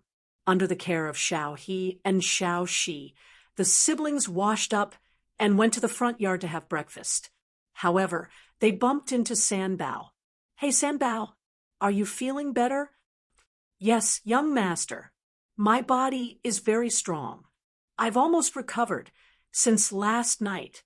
Sanbao quickly scratched his head and said with a silly smile, Hey, look at what you're capable of.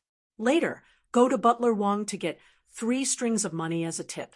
Thank you for your hard work yesterday. Li Zixuan took a closer look and realized that Sanbao was really fine. He waved his hand and brought Lan to the front hall. Thank you, young master. Thank you, young master. Sanbao was very surprised and thanked him profusely. When the other servants saw this, they looked at Sanbao enviously. This tip was equivalent to a few months of their salary. In the front hall, the family of 4 was having breakfast happily. Mrs. Li hadn't seen her son for 3 days. Yesterday's dinner and today's breakfast were very sumptuous. They were all Li Zixuan's favorite dishes. Li Zixuan couldn't help but sigh in his heart. If he ate like this every day, it wouldn't take long for him to become a big fat man. By then, Chang would have one less handsome man. TSK. Xian, come and drink some mushroom pheasant soup. This pheasant was sent over by your in-laws yesterday. Mrs. Li scooped some soup for her son with a smile. Li Jingma, who was sitting at the side, was naturally left out. Not only that, because Mrs. Li stood up to scoop some soup for him, Mr. Li couldn't even pick up any food. He could only eat the white rice in his bowl, silently. Okay, Mom, you shouldn't eat too much for breakfast. Li Zixuan quickly said. Who said that I shouldn't eat too much for breakfast? That's nonsense. Mrs. Li rolled her eyes at her son. Although she said that, she still put down the spoon and sat back down. That's right.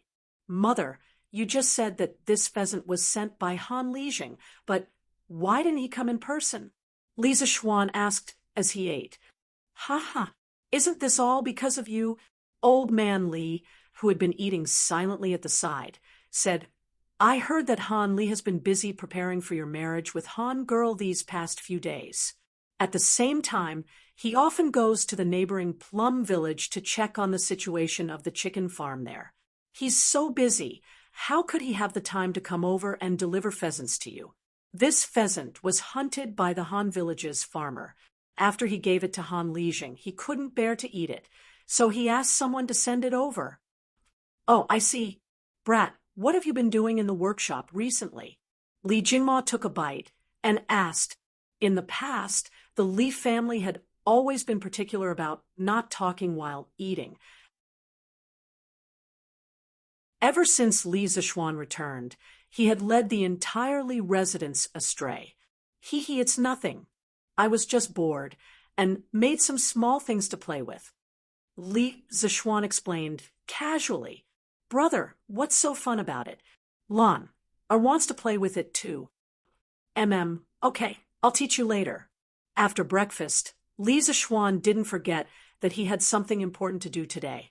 He called Sanbao, Xiao He, Xiao Shi, and Lan over, then took out a telegraph and a few spare batteries. He said to them, send these things to the Han family. I've already put the instructions and code book of the telegraph inside. Xiao Shi, you know more about the telegraph. If Yushi doesn't know how to use it, you can teach her. Yes, young master. Lan, don't run around. You understand? I know. Brother is so long-winded. Li Zixuan couldn't be bothered to banter with her. He looked at Sanbao and said, Sanbao, ask a few guards to go with you later and protect Mrs. Safety. Li Zichuan didn't plan to let Lan go with them. However, he couldn't resist the little girl's pestering. Now, he could only arrange a few more people to take care of her. Young master, don't worry. I will definitely not let anything happen to Miss Lan. Sanbao patted his chest and promised. His loyalty to Li Zichuan was unquestionable. He was almost equivalent to Li Zichuan's #1 henchman. Go quickly. Xiao Shi, remember to send me a telegram when you arrive. Yes, young master. A group of people drove the carriage out of Yongla Lane and went straight to the west gate of Chang and City. Li Zichuan estimated that Xiao Shi and the rest wouldn't be able to reach the Han family in less than 2 hours. After all, the road from Chang and City to the Han family village wasn't wide and flat. It wasn't easy to walk on it. So he went back to his room to catch up on his sleep. For the past 3 days, he had been working overtime and didn't have much time to rest. Today, he wanted to sleep for the whole morning but was woken up by Lan.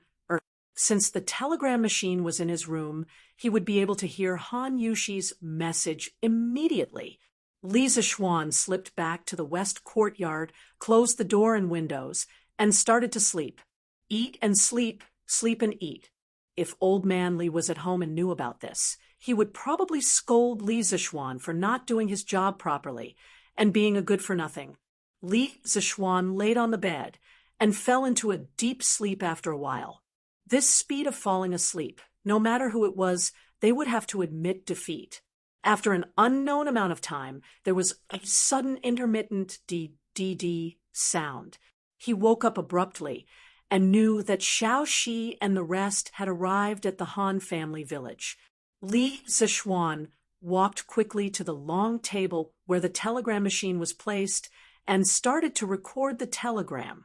Perhaps the person who sent the telegram wasn't very familiar with it.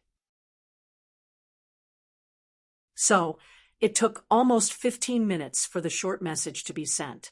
Luckily, Han Yushi's side was slow. Li Zichuan had come into contact with telegrams in his previous life, but this was his first time making one. His speed of recording the code was also very slow.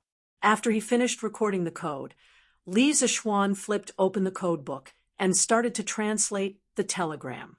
His speed was faster because he was the one who wrote the code book. He couldn't say that he remembered everything, but at least he was very familiar with it. After a while, Li Zichuan translated the contents of the telegram. Young master, I am Xiao Shi. We have a safe journey and have arrived at young madam's house. Young madam is learning how to use the telegram machine. Just a short 30 words, but there were almost 700 codes. Li Zichuan sighed in his heart. This telegram machine was still not as convenient as a phone. This is really greedy. You already have a telegram machine. Why do you still need a bicycle? Li Zichuan laughed and shook his head. He thought for a while, then looked at the code book and sent a telegram. Take care of Lan Er. Don't let her run around. Also, tell Yushi not to rush and learn slowly. I can wait.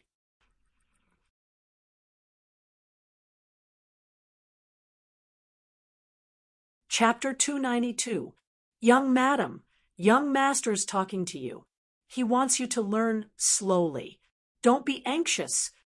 Han family's courtyard.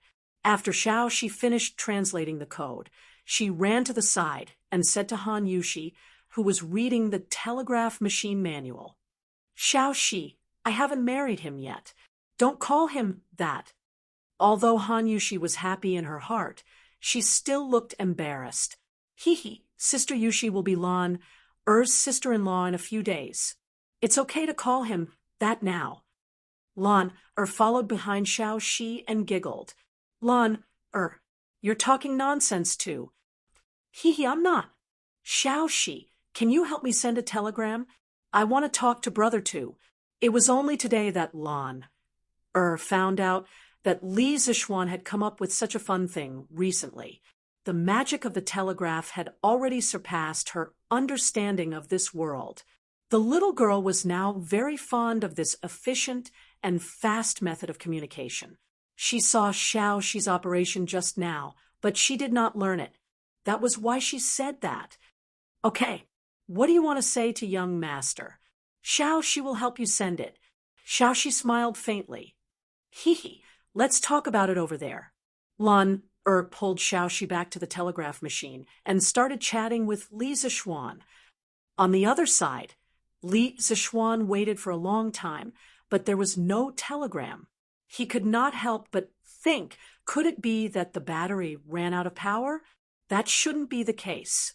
He had only sent and received 2 telegrams. D.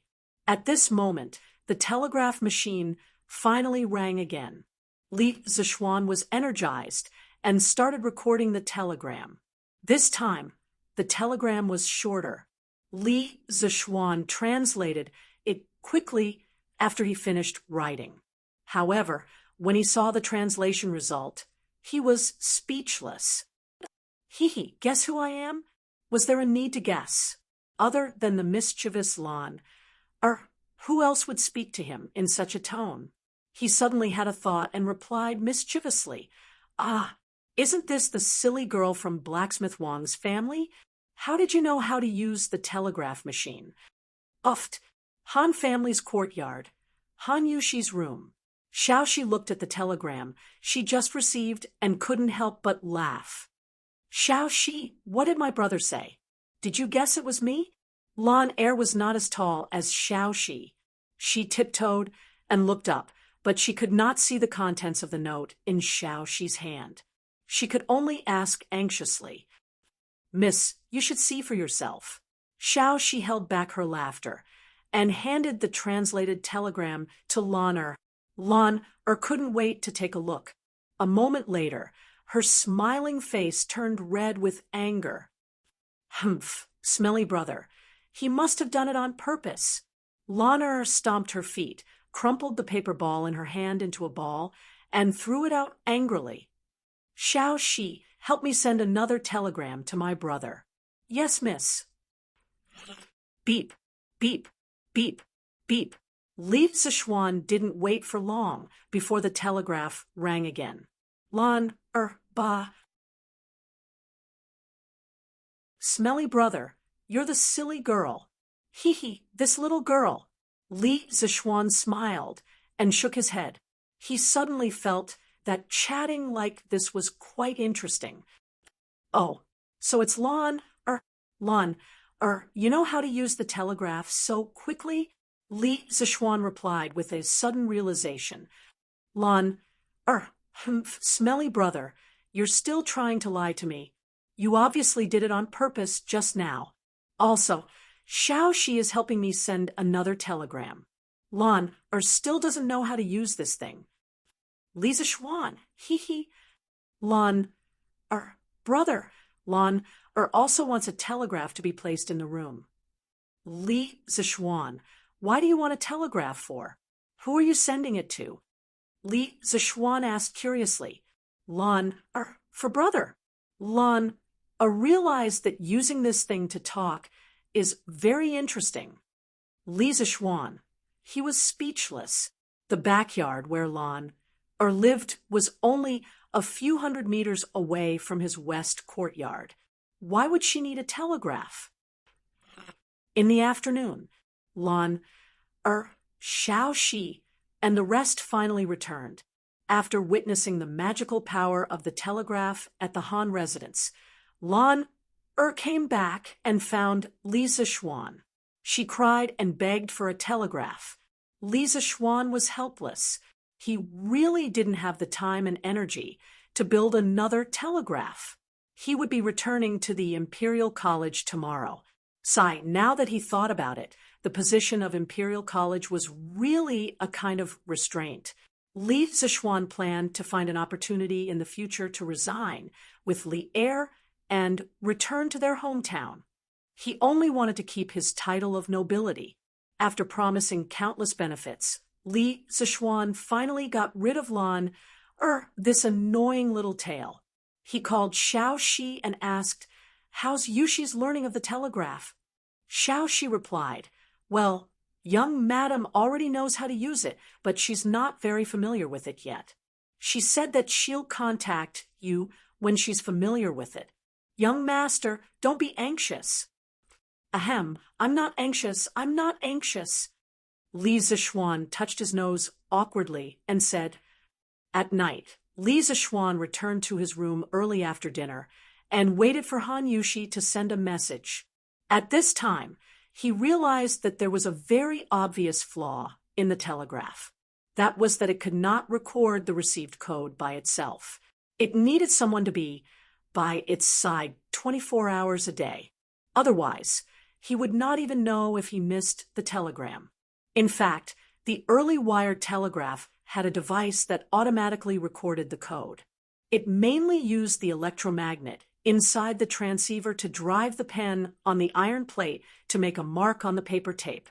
If it was a short time, it would be a dot. If it was a long time, it would be a line. Li Zichuan could not help but have an idea. Should he add such an automatic code recording device to his own wireless telegraph? However, this way, the telegraph would be very power-hungry. Why hasn't Yushi sent a telegram yet? Could it be that she has to be very familiar with it before she sends it? Does she have to be so professional? Li Zichuan let his imagination run wild for a while. Then he looked at the time and could not help but mutter to himself, "Beep, beep, beep." Just as he was getting a little impatient from waiting, the telegraph finally rang. In fact, Li Zichuan's guess was right. Han Yushi had been familiarizing herself with the operation of the telegraph over and over again. She had translated what she might say next into the code. Only then did she send the first telegram in her life with some apprehension. "Young master, are you asleep?" Li Zichuan smiled and replied, "No, Yushi, we're going to get married soon. Why are you still calling me young master?" "Han Yushi, then what should I call you?" "Li Zichuan, husband." "Han Yushi, that won't do. Yushi can't call me that now." "Li Zichuan, then just call me Brother Xiaoxian like everyone else. Calling me young master sounds too distant." "Han Yushi, all right, Brother Xiaoxian." "Li Zichuan, Yushi, how is it? This telegraph machine I made is not bad, right? Before we get married, you can't go out. I specially made this telegraph machine to talk to you and relieve your boredom. This is not considered a violation of etiquette. So this magical iron box was specially made for me." Han Yushi felt a little sweet in her heart and said, "Yes, this telegraph machine is very good. Yushi likes it very much."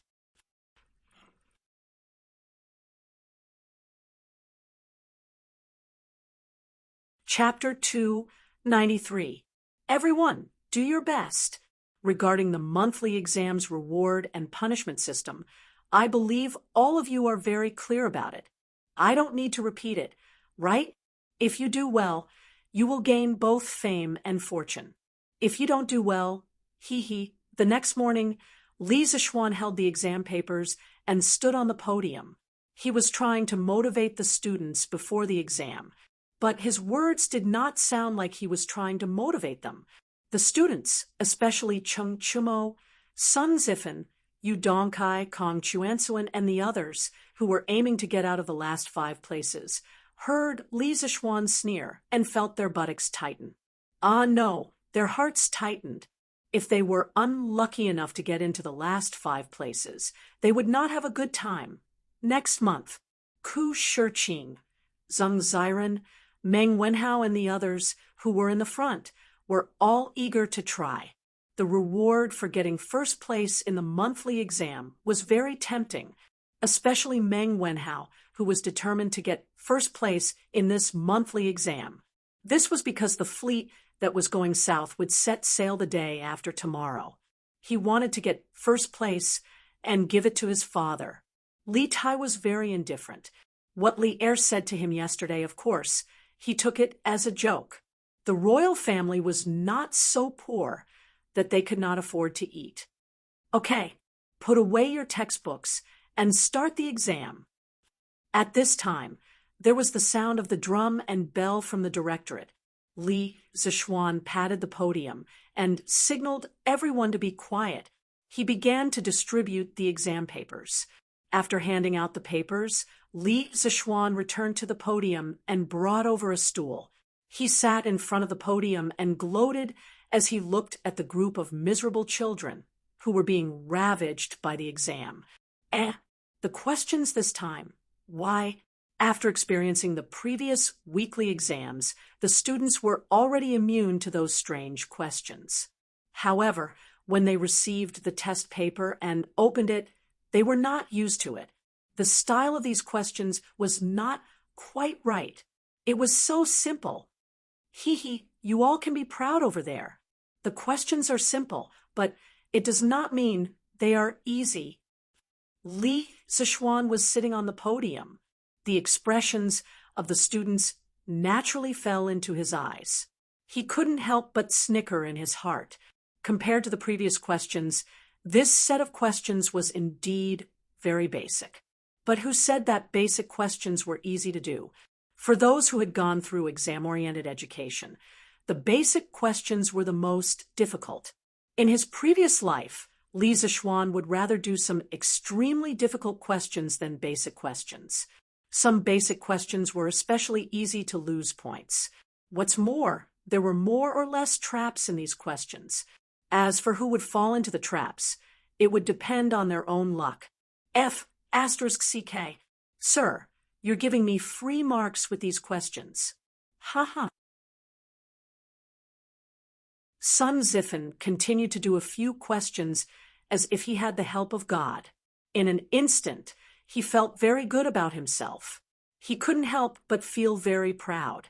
He secretly thought that he wouldn't be beaten when he went home this time, right? In the previous weekly exam, although Sun Zifen relied on the last additional question to get out of the last 5, but he only just got out of the last 5.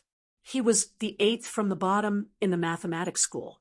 When his father, Sun Fujia, casually asked Kong Ingda about Sun Zifen's results after the morning court, he found out that Sun Zifen, the son of the top scholar, was honored as the 8th from the bottom in the class.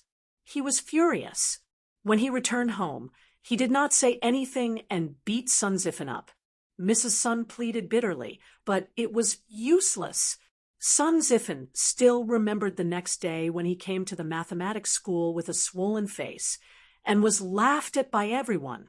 In order to not be beaten again, this guy had been studying hard recently. He had learned all the new mathematics knowledge that he had not learned before.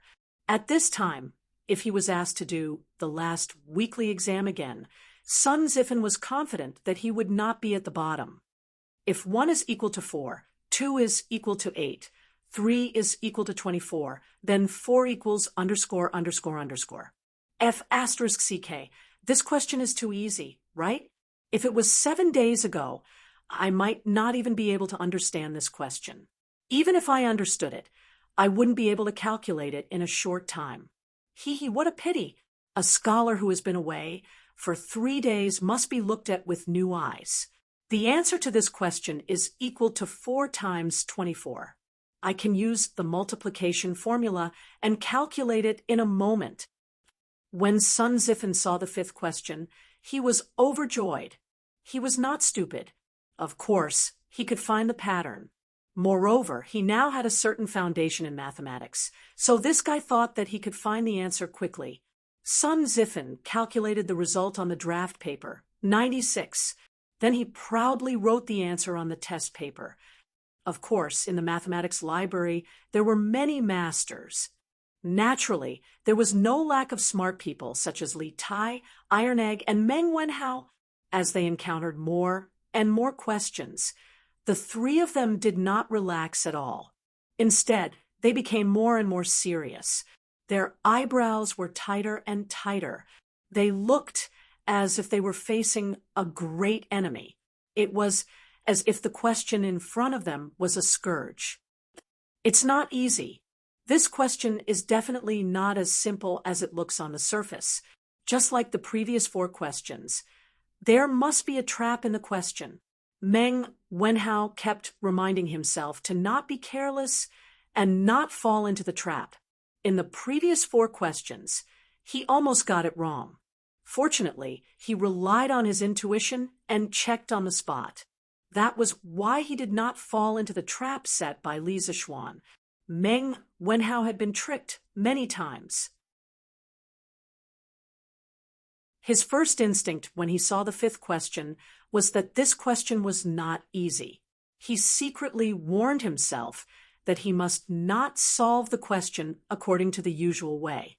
Otherwise, he would definitely get it wrong.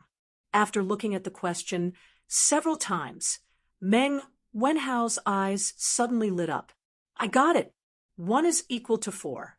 Isn't 4 equal to 1? Sure enough, it's not 96. Sure enough, Mr. Wang deliberately set a trap to harm others. Meng Wenhao was happy, but he could not help but feel lucky. Fortunately, he was serious. Otherwise, he was afraid that he would lose points for such a simple question. If he could not get the first place because of this, wouldn't he cry to death? Iron Egg and Li Tai found the correct answer almost at the same time. They did not have the complicated inner experience like Meng Wenhao. The reason why they were not fooled by the simple appearance of these questions was that they were too familiar with Li Zixuan's character. They knew that with Li Zixuan's bad temper, he would never set such an easy question to let everyone get full marks easily. Therefore, the more simple the question looked, the more suspicious they were. Li Zixuan leaned on the podium and looked for a while. He felt that it was a little boring because there was no one who cheated. Now, he was considered a celebrity in Chang, and the second generation of the officials in the Imperial College were not simple.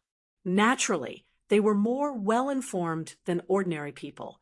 Through word of mouth, many students knew that not only was he good at learning, but he was also good at martial arts.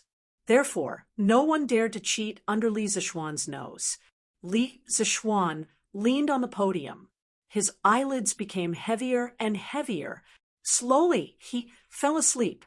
The main reason was that he had chatted with Yushi too late last night.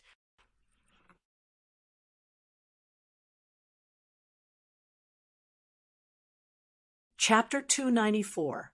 The students were seriously working on the exam questions. In the classroom, only the rustling sound of the pen tip rubbing against the paper could be heard. In such a quiet environment, Li Zixuan naturally slept very comfortably. However, because the students were immersed in the sea of questions, no one noticed that Li Zixuan was taking a nap. Time passed slowly. The students below were sweating profusely while Li Zixuan was sleeping soundly. Fortunately, he didn't snore when he slept. Otherwise, wouldn't it be embarrassing? When the first class of the Imperial College was about to end, an old man in a scholarly robe suddenly appeared at the entrance of the Institute of Mathematics. It was Kong Ingda. Ever since Li Zixuan joined the School of Mathematics, the series of disturbances in the Imperial College had basically been caused by the School of Mathematics. The School of Mathematics had gradually become a hot topic among all the teachers and students, from an obscure and bottom-feeble existence. The Institute of Mathematics also became the most active of the 6 institutes of the Imperial College. Nowadays, the monthly examination of the Mathematics School was not only a big deal for the Mathematics School. The other 5 schools, as long as they were well-informed, were also paying close attention to the monthly examination of the Mathematics School. After all, the rewards for this monthly examination were too generous. If converted to money, it was almost equivalent to 100 strings of cash. To many people, this was a huge sum of money, and such a generous reward could be obtained as long as one got first place. This made many professors and teaching assistants want to participate in this monthly examination. The students from the other academies were naturally envious and jealous. They all made requests to the professors in their own academies, hoping that they could also have a reward system like the one in the Institute of Mathematics and Mathematics. In this way, those professors and teaching assistants were completely in trouble and annoyed all day long. Of course, there were also some narrow-minded people who secretly bore grudges. For example, Cui Shanyu, the professor of the Imperial College, had come to Kong Ingda more than once 2 days ago to complain that Li Zixuan was affecting the academic atmosphere and maliciously disrupting the normal teaching order of the Imperial College. He begged Kong Ingda to kick this kind of person who didn't follow the rules out of the Imperial College. Kong Ingda was not an unreasonable person. He thought about it and used the excuse that Li Zixuan was the one who paid for the exam, and that Li Zixuan was now the director of the Imperial College and had the right to slightly change the system of the Imperial College to send Cui Shanyu away. Of course, Cui Shanyu was unwilling, but Kong Ingda's path was no longer feasible. Even if he was unwilling, there was nothing he could do. Perhaps he could only take another path. Yes, Li Sai is indeed very strict in his studies. The students are all very serious in their exams. Kong Ingda stood at the door and glanced inside. He discovered that no one was looking around and doing nothing.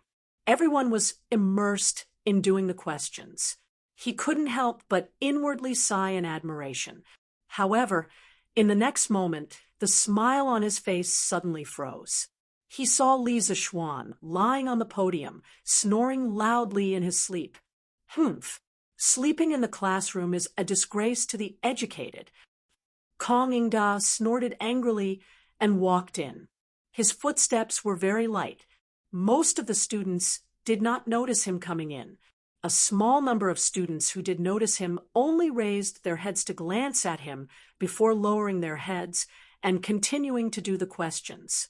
Kong Ingda came to the podium and wanted very much to give Li Zixuan a hard slap on the back of his head. But after thinking about it, he felt that it was inappropriate. First, he was afraid that it would be too loud and affect the students' exams. Second, he was afraid that if he did it in front of the students, it would make Li Zixuan lose face and affect his prestige in the hearts of the students in the future. In the end, Kong Ingda thought about it and only gently pushed Li Zixuan's shoulder. Kong Ingda pushed him again, but he still did not wake up. Kong Ingda could only use some strength. This time, Li Zixuan finally woke up. He raised his head and looked at Kong Ingda. He was stunned for 3 seconds before coming to his senses. F***CK. As a teacher sleeping in class, he was caught red-handed by the principal who happened to pass by. What kind of experience was this? As the person involved, Li Zixuan only wanted to say, "Old Kong, you're here specially to mess with me, right? This young master has never slept in class before. Why did you catch me after I only slept with her once?" Li Zixuan stared blankly for a moment. Just as he wanted to say something, he was stopped by Kong Ingda's gaze. "Come out with me," Kong Ingda said in a low voice. He then turned around and walked out of the classroom with a gloomy face. "Oh," Li Zixuan responded and followed him out. "Cough, Chancellor Kong, why have you come here?" "I was just meditating on an extremely difficult math problem and got lost in thought. My mind wandered, and I almost thought of an idea. I didn't notice Chancellor's arrival. My apologies." Arriving under the ginkgo tree in front of the School of Mathematics, Li Zixuan did not wait for Kong Ingda to speak and took the initiative to explain. This was called taking the initiative. Otherwise, if Kong Ingda spoke first and took the lead in the conversation, Li Zixuan was sure that he would die a horrible death. The corner of Kong Ingda's mouth twitched. He wanted to kick this shameless person, but was afraid that it would affect his image as a dignified chancellor. He could only say in a muffled voice, "Whether you were meditating or sleeping, I'm surely Sai knows better than me. I'm here today to remind you that the School of Mathematics is flourishing and your hard work is obvious to all. However, you can't be complacent just because of a small achievement. You have to know that there are many people who are watching you from behind." "What do you mean?" Li Zishuan stared and asked in puzzlement. "Humph, that's all I have to say. You're on your own." Kong Ingdao originally wanted to have a good talk with Li Zishuan. However, he couldn't help but recall the scene he saw in the classroom. He was furious and left in a huff. "Hey, this old man, why is he so angry today? Could it be that his wife is having an affair?" Bah. What are you talking about?" Li Zishuan muttered to himself and returned to the classroom. The students were still very obedient and didn't dare to cause any trouble. Li Zishuan sat on the podium and sighed. It was lonely to be a master.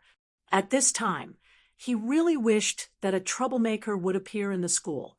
Then he would have some fun. He was bored and didn't have a cell phone to pass the time. In his previous life, he had experienced many exams. At that time, there were many invigilators who would comfortably play with their cell phones to pass the time while watching the students being tortured. What a pity! He was a time traveler. Although his family was rich, he couldn't afford a cell phone. Li Zishuan could only lean over the podium and take out the pencil he had asked someone to make for him. He started to write The Legend of a Mortal's Journey to Immortality. Recently, he had used up too much of the manuscript for The Mortal. Ma Zhou had already asked him for a few manuscripts. It was not a bad idea to take the opportunity to write a novel. Anyway, he had kung fu now, and his writing speed was very fast. Therefore, a very strange scene appeared in the School of Mathematics. The students were crazily doing the test papers while Li Zishuan, the unreliable teacher, was holding a wooden stick on the podium and writing a novel like crazy.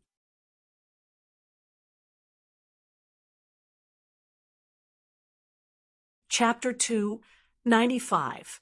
Clang, clang, clang. Let's go and take a look at the monthly exam at Clang. It's just a monthly exam. What's so interesting about it? The student named Yuan Shua shook his head and refused. What do you mean it's not interesting? If it's not interesting, why would there be so many people in the first two classes? Let's go. TSK. I heard that the first place in the monthly exam can bring their whole family to Zuaxian for free. You can order whatever you want as long as you can finish it. Yanfu, although your family isn't rich, you can't afford to eat at Zuaxian, right? Your father is the owner of the Hongwen School. His calligraphy is priceless. Any one of his calligraphy pieces would be enough for your family to spend for several years, right? So the young man in front of him was Chu Suiliang's eldest son, Chu Yanfu. Sai, it's not as exaggerated as you say. But even so, my father won't agree. My father thinks that his calligraphy can't be compared to those filthy things. So, even if I have the money to eat at Zuaxian, I won't be so extravagant as to order whatever I want. Yanfu, there's no point in being envious. You're not a student of Clang. Yuan Shua chuckled and struck a blow with his words. Although I'm not a student of Clang, I can still go and take a look. Yuan Shua, let's go. Don't you admire Li Sai's new mathematics? Let's go and take a look. After Chu Yanfu finished speaking, he pulled Yuan Shua's arm and walked out of the classroom without any explanation. Hey, I didn't say I was going. Ahem, where are you guys going? The two poor kids bumped into one of the 5 professors of Clang. Cui Shan Yu. Sir, let's go. We're going to the toilet. Sir. When Chu Yanfu heard that Yuan Shua was about to tell the truth, he quickly cut in and made up a lie. Oh, Then go quickly. Don't be late for class later.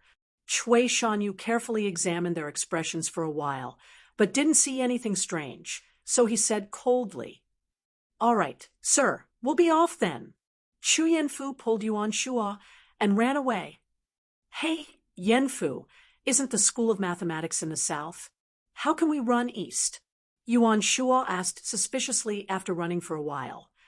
"Yuan Shua, are you stupid? Just now, we told Dr. Chui that we were going to the toilet.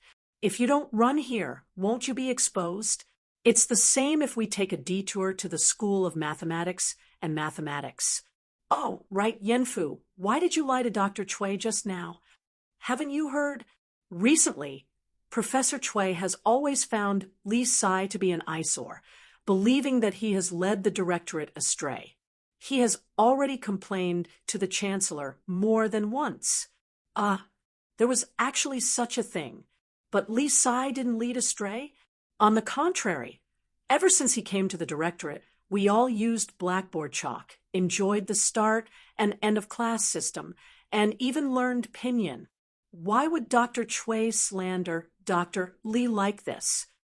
Sai, who said it wasn't? But Yuan Shua, you don't have to worry. Dr. Li has now become the directorate's CE, and Dr. Chui doesn't have the ability to destroy him. In the School of Mathematics and Mathematics, the teachers and students inside were all immersed in their writing and didn't pay attention to the students outside.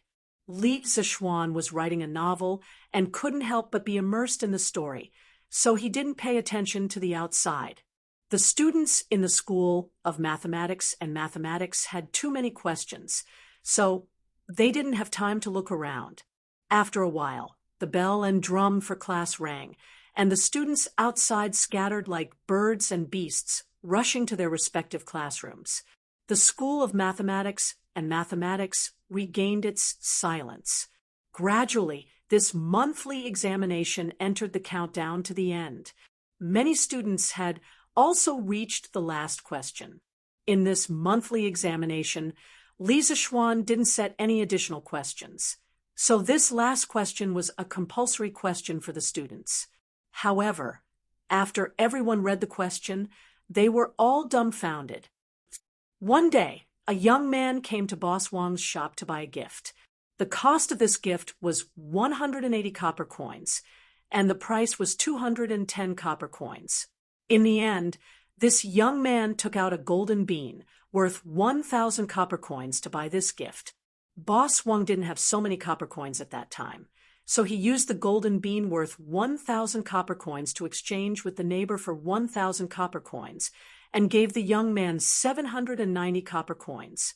However, the neighbor later found out that the golden bean was fake, so Boss Wang had no choice but to return the neighbor a golden bean of the same size.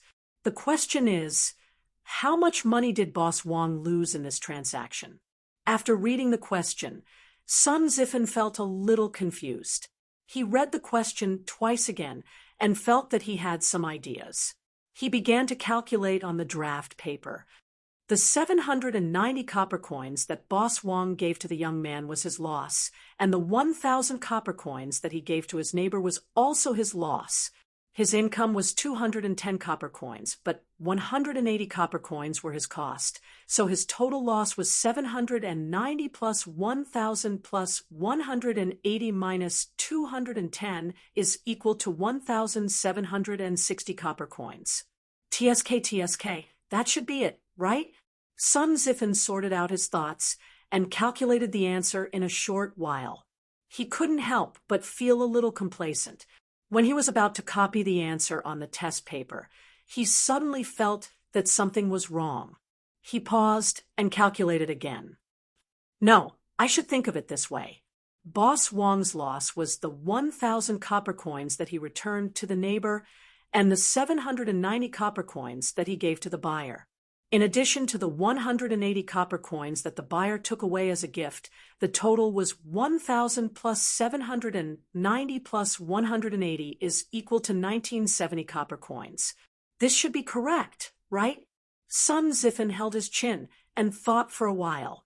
He was a little hesitant about the second answer and didn't dare to write the answer on the test paper. He looked at the question again and still felt that something was wrong. That's not right. Although the cost of the gift was 180 copper coins, its price was 210 copper coins. Boss Wong could earn 30 copper coins if he sold it to someone else.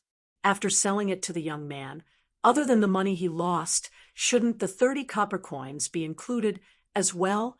In this way, Boss Wong's loss would be 1,000 plus 790 plus 210 is equal to 2,000 copper coins. F***CK. How did he come up with 3 answers in such a short time? Which one is the correct answer? Sun Zifan looked at the 3 different answers on the draft paper and was completely dumbfounded. If this guy had transmigrated, he would definitely vomit blood and say, F***CK. This question is poisonous.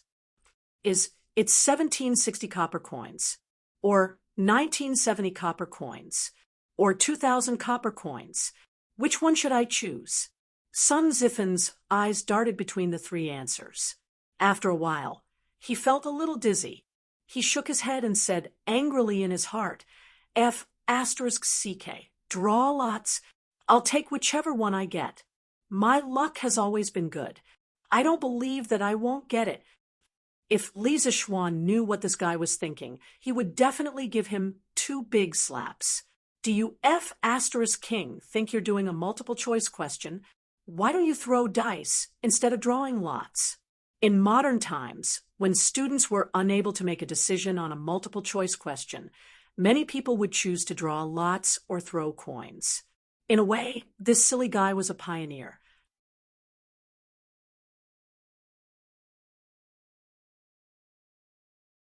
Chapter 296. The last question of the monthly exam was indeed poisonous. Of course, Sun Zifan was not the only one who was poisoned. Everyone was dumbfounded, and 80% of the students got at least 2 answers. On the podium, Li Zishuan took a deep breath and shook his wrist. In half a day's time, he had actually written a full 20 chapters. He couldn't help but feel a little proud in his heart. It was good to have martial arts. If one were to make a quantitative analysis of everyone's attributes, an ordinary person's dexterity would be around 5 to 6. Li Zishuan's dexterity could reach 30. Of course, writing novels would be much faster. Hey, look at them scratching their heads and frowning. Could it be that they have already reached the last question? Li Zishuan looked up at the student's current situation. After thinking for a while, he immediately understood the reason. He laughed in his heart. This last question was a second-grade math problem in the modern era. However, it was not to be underestimated. It was said that even if it was done by adults, 9 out of 10 people would get it wrong. Basically, the wrong answers were also varied and varied. Meng Wenhao was the most miserable because he had given 5 different answers to this question: 1760 copper, 1970 copper, 2000 copper, 970 copper, and 1000 copper. However, after careful consideration, he had already eliminated the first 3 answers. This question was deliberately set up by the teacher. You have to find another way to get the correct answer, clearly and methodically. You can use the most basic relationship to analyze how much money Boss Wong lost in the end. First, I will analyze Boss Wong and his neighbor. Boss Wong first gave the neighbor a fake golden bean in exchange for 1,000 copper coins. The value of the fake golden bean was 0, so Boss Wong made a profit of 1,000 copper coins from the neighbor. Later, the neighbor found out that the golden bean was fake, so Boss Wong compensated the neighbor with a real golden bean. Now, Boss Wong paid 1,000 copper coins. In addition to the 1,000 copper coins he made before, Boss Wong did not lose any money from the neighbor.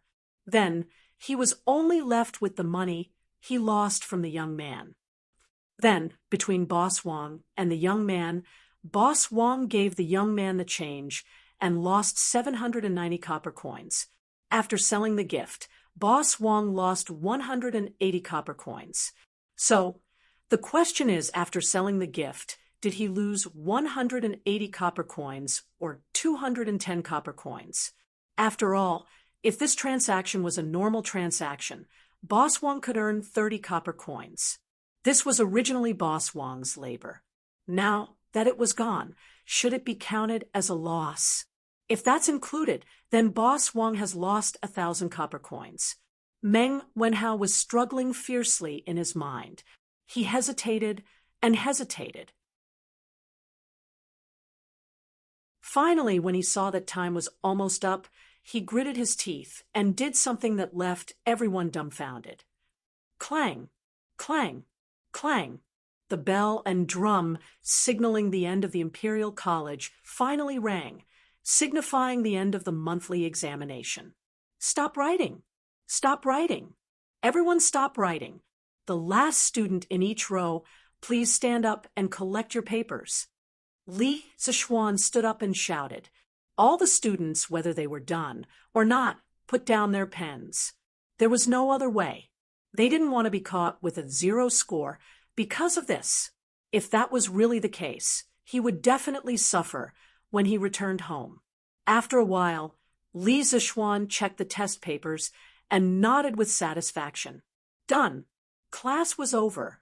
Ah, no, it's a holiday. Also, pray that you don't end up in the last 5. I have already asked the craftsmen to prepare the honor roll and shame roll. They will be erected in front of the School of Mathematics in 2 days. I wish everyone a happy holiday. Ha ha. The students were originally prepared to cheer when they heard that it was a holiday.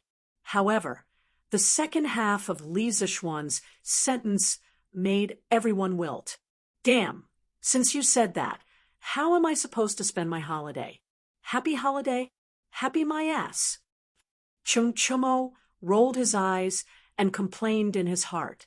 This guy had been hanging out with Li Zishuan for the longest time. He had learned a lot of the modern words that Li Zishuan often said, and could use them well. Chung Chumo's grades were not good, but he was a fast learner. Ah, sir, how can you do this? Yeah, how am I supposed to spend my holiday? Damn, it's over. I just checked the answers with Meng Wenhao. Only 40% of the answers are the same. Damn, damn, damn. If I end up in the shame roll, I will be skinned alive by my old man when I return home. Ha ha ha. Wang Meng, good job. Now that you said that, I feel a little more confident. Bullshit. Sun Ziffin, how good do you think you will be? You might not even score as high as me. Li Zishuan smiled and did not bother about this bunch of cute idiots. He carried the test papers and got into the carriage to go home. He was actually very happy. He had just finished his confinement period and returned to the Imperial College to work for half a day. Then he would be able to enjoy the wonderful weekend break. Life was still pretty good. Most importantly, now that he had a telegraph machine, he could chat with pretty girls anytime. He would not be bored anymore. After lunch, Li Zishuan was about to start marking the test papers. After all, he did not like to drag things out until the end. At this moment, a servant came to report that Ma Zhou had arrived. Li Zishuan hurried to the main hall in the front yard. Haha, Lord Zhu. Ma Zhou, who was sitting on a chair, stood up and cupped his hands in greeting. It was worth mentioning that Li Zishuan could not stand the stools at home. At first, he only made himself a reclining chair. Later on, he simply asked the craftsman to replace all the benches at home with chairs with backs. Brother Ma, why are you here? Ha! Take a seat, take a seat. Don't stand on ceremony. Li Zishuan laughed and sat beside Ma Zhou. Ma Zhou obeyed and sat down. He replied, Lord Zhu, I am here today for 3 matters. First, the shopkeeper of Chang An's #1 bookstore, Mingda Bookstore, has sent someone to contact us. He said that he wants us to give them a batch of goods to sell on his behalf. Li Zishuan nodded. Didn't I mention this before? If they are willing to cooperate with us, they can do so if the conditions permit. Brother Ma, you can decide for yourself. Ma Zhou shook his head. Lord Ju, this bookstore is different. Ming, the bookstore's quantity is larger. Moreover, this bookstore's background is not small.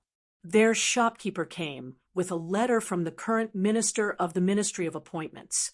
A few days ago, they came a few times. However, at that time, I saw that Lord Ju was in seclusion researching new things, so I sent them away. I did not expect them to come again today. This is a serious matter. I do not dare to act on my own. I am here to ask for Lord Ju's opinion. Zhangsun Wuji? Li Zishuan frowned deeply.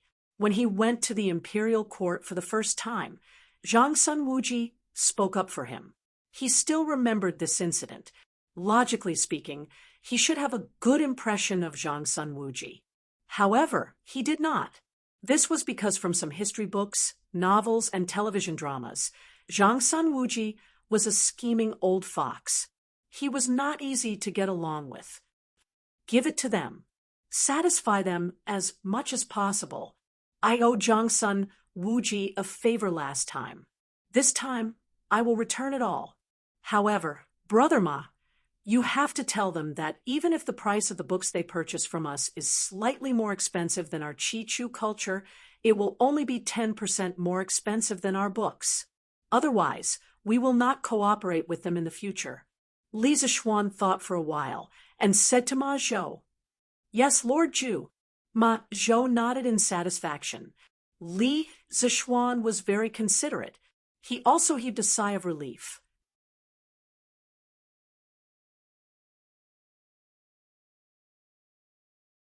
Chapter 297. The second matter is about the Tang Daily. Li Residence Main Hall. Ma Zhou took out a stack of manuscripts and handed it to Li Zishuan. He said, Lord Ju, after the publicity you planned, there have been a lot of people who have contributed to the Dahua Jianghu section. The themes of these people's novels are similar to a legend of a mortal's journey to immortality. I've picked out two of the most outstanding ones. What do you think, Lord Ju? Li Zishuan smiled knowingly. He had spent so much time promoting De Tang Daily's novels, and his hard work had not been in vain. There were indeed people who were truly noble and virtuous in this world, but they were very rare. Most of the scholars, although on the surface they considered themselves noble and virtuous, would fight to fall into the mortal world if the price was high enough. This was exactly what Li Zishuan needed. The novel market would only become popular when there were more authors joining. Haha, not bad, not bad. Let me take a look. Why is the paper so rough? Li Zishuan took the manuscripts and laughed happily at first, then frowned. Cough, Lord Ju, those scholars who contributed were from poor families. They couldn't afford good quality rice paper. Ma Zhou explained. Oh, I almost forgot about that. How about this, Brother Ma? In the future, for every novel writer that we hire, we will give them 2 pieces of good quality paper for free for every manuscript they submit. This can be considered as a benefit for them. Li Zishuan slapped his head and shouted. This guy didn't know the cost of daily necessities until he was in charge of the household. He had forgotten that in this era, good quality rice paper was not something that ordinary people could afford. Once this method is out, I'm afraid that the enthusiasm of the scholars will be even higher, right? Ma Zhou nodded and smiled. That's exactly what I want. Anyway, the cost of making new paper in our workshop is not high.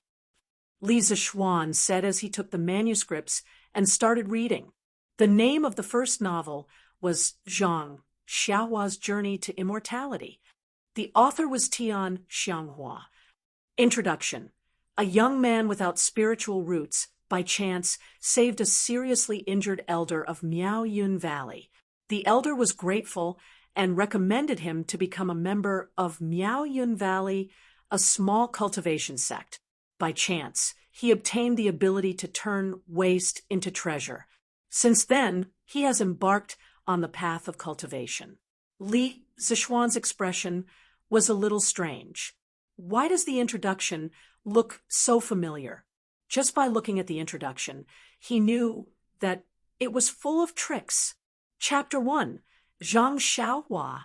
The enormous mountain range that was shrouded in clouds was like a primordial beast that was about to awaken. Low, rumbling sounds came from the sky above the mountain range. Accompanying the loud sounds was a vast amount of energy that covered the sky. Sigh. A disappointed sigh came from an ordinary-looking youth with a wooden expression. He had failed again. This was the 69th time he had failed in the past 5 months. No matter how tough Zhang Xiaohua's mind was, he was still surrounded by depression and despair. The corner of the young man's mouth revealed a trace of a bitter smile. He shook his head and looked at his hand. Was his aptitude really that bad? Zhang Xiaohua clenched his fist tightly. His nails had already pierced deep into his flesh, but he didn't seem to feel any pain. He was 17 years old this year and had already been a disciple of Miao Yun Valley for 3 years. Miao Yun Valley was a small sect in the cultivation world. They had nearly 1,000 disciples, and Zhang Xiaohua was one of the low-level disciples. In 3 years, his fellow apprentices had already entered the middle stage of spirit formation. A few of them had even entered the late stage of the 5th layer, but he was still lingering in the 1st layer. Li Zixuan read a few paragraphs and lost interest. He felt that he could more or less guess the plot after reading this. He guessed that wherever the pig trotters went, it would be the start of the auction. Wherever he went, it would be best if the person's cultivation was only 1 level higher than him. Wherever he went, it would be a treasure hunt, but in the end, he would be the only one to obtain the inheritance treasure. No matter which world he went to, the first few pages were destined to be encounters. F***CK. This was basically an old story from cultivation novels. In the modern era, when The Legend of a Mortal's Journey to Immortality came out, it quickly ignited the popularity of the mortal genre. A large number of books that followed the trend, such as 100 Refinements to Immortality, Search for the Immortal Path, Limitless Demonic Path, etc., appeared out of nowhere. Fighting monsters, leveling up, treasure hunting, auctions, these were all used over and over again. Sigh. Modern people like to follow the trend, but I didn't expect the ancient people to follow the trend even more. What should I do? I originally thought that someone would write a novel for me to read, but now it seems that there is still a long way to go. Li Zixuan's heart was filled with regret. Lord Zhu, is this novel not good? When Ma Zhou saw Li Zixuan's expression, his heart skipped a beat, and he asked in puzzlement. This was a novel that he had picked out from dozens of novels. Oh, no, it's not bad. Although this story is similar to The Legend of a Mortal's Journey to Immortality, this person can be considered to have imitated his own style. In the next issue of the newspaper, let's publish this novel as well. In the future, The Legend of a Mortal will be set at 3 p.m. every day, so that we can copy some pages for other novels. Li Zixuan came back to his senses and said, in his previous life, he had experienced the bombardment of all kinds of novels and was already a proper bookworm. His taste was definitely higher. In this era, people did not read many novels. He felt that The Legend of Zhang Xiaohua's Journey to Immortality was old-fashioned, but that did not mean that others would feel the same way. Just like 100 Refinements to Immortality in his previous life, although it was a copy of The Legend of a Mortal, it still attracted a large number of readers. Yes, Lord Zhu. Then what about the other novel? that novel is actually as good as this one. Do you want to hire it? Ma Zhou asked. Let's hire it. I believe in Brother Ma's taste. Li Zishuan waved his hand and said, casually, when he heard Ma Zhou say that novel is actually as good as this one, he did not have the mood to open it to take a look. Hee, thank you for your trust, Lord Zhu. Ma Zhou thought that it was really because Li Zishuan trusted him and was suddenly overwhelmed by the favor. No need. Oh, right, Brother Ma. In the future, as we hire more and more novels, the original The Legend of the Underworld section will definitely not be enough. You have to be prepared to separate this section. In the future, the Tang Daily will be separated into 2 separate publications, news and novels. Li Zishuan thought for a while and added, Yes, Lord Zhu, I will arrange it in advance. Didn't you just say that there are 3 things? What's the last one? Replying to Lord Zhu, the 3rd thing is that there are not enough chapters for the legend of a mortal's journey to immortality. I know that Lord Zhu is busy, but I still hope that Lord Zhu can find the time to write a few more chapters. After all, you said before that the authors who stopped updating didn't have a little, know that thing? As Ma Zhou spoke, he almost blurted out that word. He suddenly felt extremely embarrassed. *CK. Li Zishuan almost vomited blood in his heart. Was this considered shooting himself in the foot? I've already prepared this. Here, I'll give it to you. This is the 20 chapters of The Legend of a Mortal that I wrote this morning.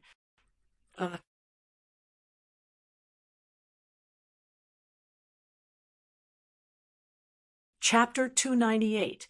After sending off Ma Zhou, the debt collector, Li Zishuan shook his head and returned to his courtyard. He was surrounded by beauties, running water, and a gentle breeze. Under the pavilion, Li Zishuan was marking the test papers while enjoying the wonderful humanistic care. He was very satisfied. He planned to finish marking the test papers today, and then have a comfortable holiday for the next 2 days. Of course, the facts later proved that he was thinking too much. TSK, amazing! Yu Dongkai, this unlucky guy, perfectly stepped on all the traps I dug. He didn't let any of them go. Amazing! Did this little bastard do it on purpose? Li Zishuan looked at the test paper in front of him and sighed. On the top right corner of the test paper, there was 18 written on it. If Yu Dongkai was here, he would have vomited blood if he heard this sentence. What the hell do you mean by I did it on purpose? Isn't it because you purposely set me up? Doesn't your conscience hurt when you say that? But then again, Yu Dongkai was too good. As long as Li Zishuan purposely set a trap for him, he would answer all the questions wrongly. If this guy walked on a road with landmines, he would probably walk on all the landmines buried. Luckily, Li Zishuan said a few honest questions without any traps. Otherwise, Yu Dongkai wouldn't have dared to score a 0. Xiao He and Xiao Shi, who were waiting on the side, heard Li Zishuan's words and couldn't help but cover their mouths and chuckle. They silently mourned for this student named Yu Dongkai. Not bad. Sun Zifen, this kid, improved quite quickly from 20 points last time to 58 points this time, although he still didn't pass. Although this guy gave 3 answers to the last question, although all 3 answers he gave were wrong. This rapid progress is still worthy of praise. Li Zishuan held Sun Zifen's test paper and sighed. Xiao He and Xiao Shi looked at each other and were speechless. This sentence sounded strange to them. The first half of the sentence was fine, but the second half of the sentence was used 3 times in a row. Was this a compliment to Sun Zifen, or was it mockery? Brother Hua, my novel has been accepted by the Tang Daily. Furthermore, their editorial department had offered a high price of 20 copper coins per 1,000 words. That's great. Jinyu Academy, under the pine forest. Chun Tianhua laughed heartily with an excited expression. Oh, why was the price so high? Didn't they say that 1,000 characters were worth 5 copper coins? Hua Hongyi asked in surprise. Brother Hua, you didn't read it carefully. Back then, he said at least 5 copper coins per 1,000 words. As for the exact amount, it depends on the quality of the work. Chen Tianhua explained. Oh, then congratulations to Tianhua. This way, you'll be able to earn 3 or 4 strings of cash every month. Although Hua Hongyi couldn't help but feel a little disappointed, he still sincerely congratulated his good brother. Tianhua, you're really amazing. Although my novel was accepted, I only received a price of 10 copper coins for 1,000 words. Liao Feichen couldn't help but say, Feichen, don't think like that. It's a good thing to be accepted. A few days ago, both of you didn't think that you would be accepted, right? Now that your wish has been fulfilled, don't be discontent. I heard that there are at least 50 scholars who have submitted to the Tang daily these few days, if not 100. It's not easy for both of you to stand out. Hua Hongyi analyzed with a smile. Yes, Hongyi is right. It's not easy to be accepted. Feichen, you write first. I believe that you'll write better and better later. Chen Tianhua interrupted. Yes, that makes sense. I was a little greedy. Liao Feichen thought for a moment and nodded in agreement. It turned out that the 2 novels that Faubert had picked out were both from Jinyu Academy. Oh, right. Hongyi, didn't you say that you wanted to write your own novel? How's the preparation going? Feichen and I are looking forward to it. Chen Tianhua looked at Hua Hongyi and asked. Hua Hongyi thought for a while and said, My novel isn't imitating a legend of a mortal's journey to immortality. I plan to write a new story. There's no cultivation level, no treasure hunting, and no trial auction. I plan to write about a hooligan who knows a little about martial arts. I'll write about him roaming the Jianghu and serving justice. I've already built the framework of the novel. I should be able to write 30,000 words soon. I'll take it to the workshop and try my luck. It'll be great if I can be accepted. If not, I'll just treat it as my own entertainment. Wow, martial arts? It sounded pretty good. But Hongyi, have you seen any Jianghu masters? Liao Feichen asked in surprise. Of course I have. When I was young, I lived in the Sichuan area. There were many Jianghu sects there. I've seen many real Jianghu masters.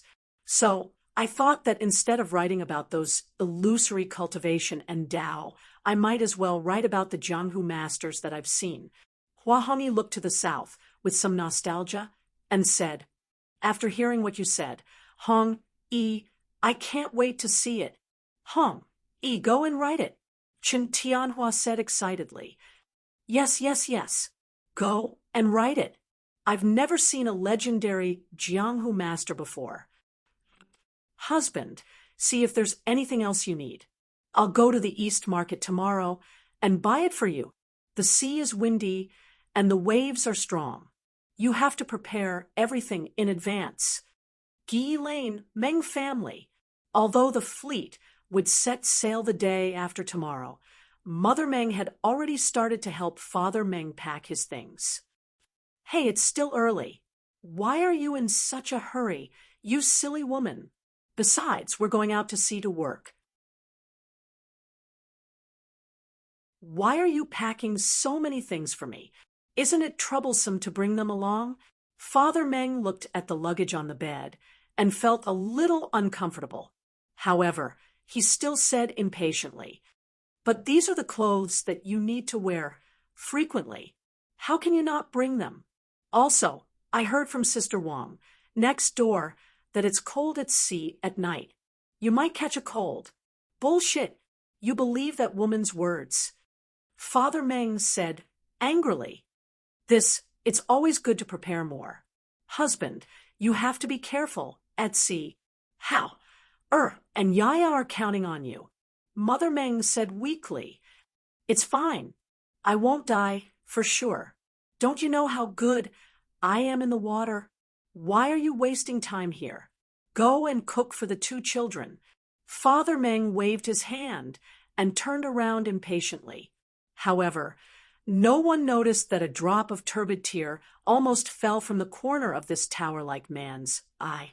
He was actually afraid that he wouldn't be able to come back this time. If that was the case, what would happen to his 2 children? All right, husband, I'll go and kill that old hen and stew it for you.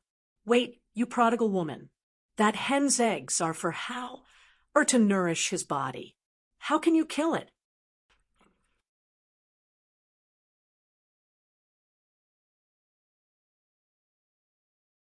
Chapter 299. Father, outside the house, Meng Wenhao stood in the corner with his back against the wall. He clenched his fists so tightly that his fingernails dug deep into his flesh. However, he did not seem to feel any pain at all. His eyes were slightly red at this moment. Obviously, he had heard the conversation just now. At this point, no one could stop Father Meng's journey to the south. Meng Wenhao and Mother Meng had tried, but in the end, they returned without success. Meng Wenhao's heart was extremely heavy. He sighed, shook his head, and went to the front hall dejectedly. In the hall, the thin and weak Yaya also felt that the atmosphere in the house was not right. A child's heart was always very sensitive. Big brother, is Daddy leaving soon? Yaya looked up and asked in a crisp voice. Yes.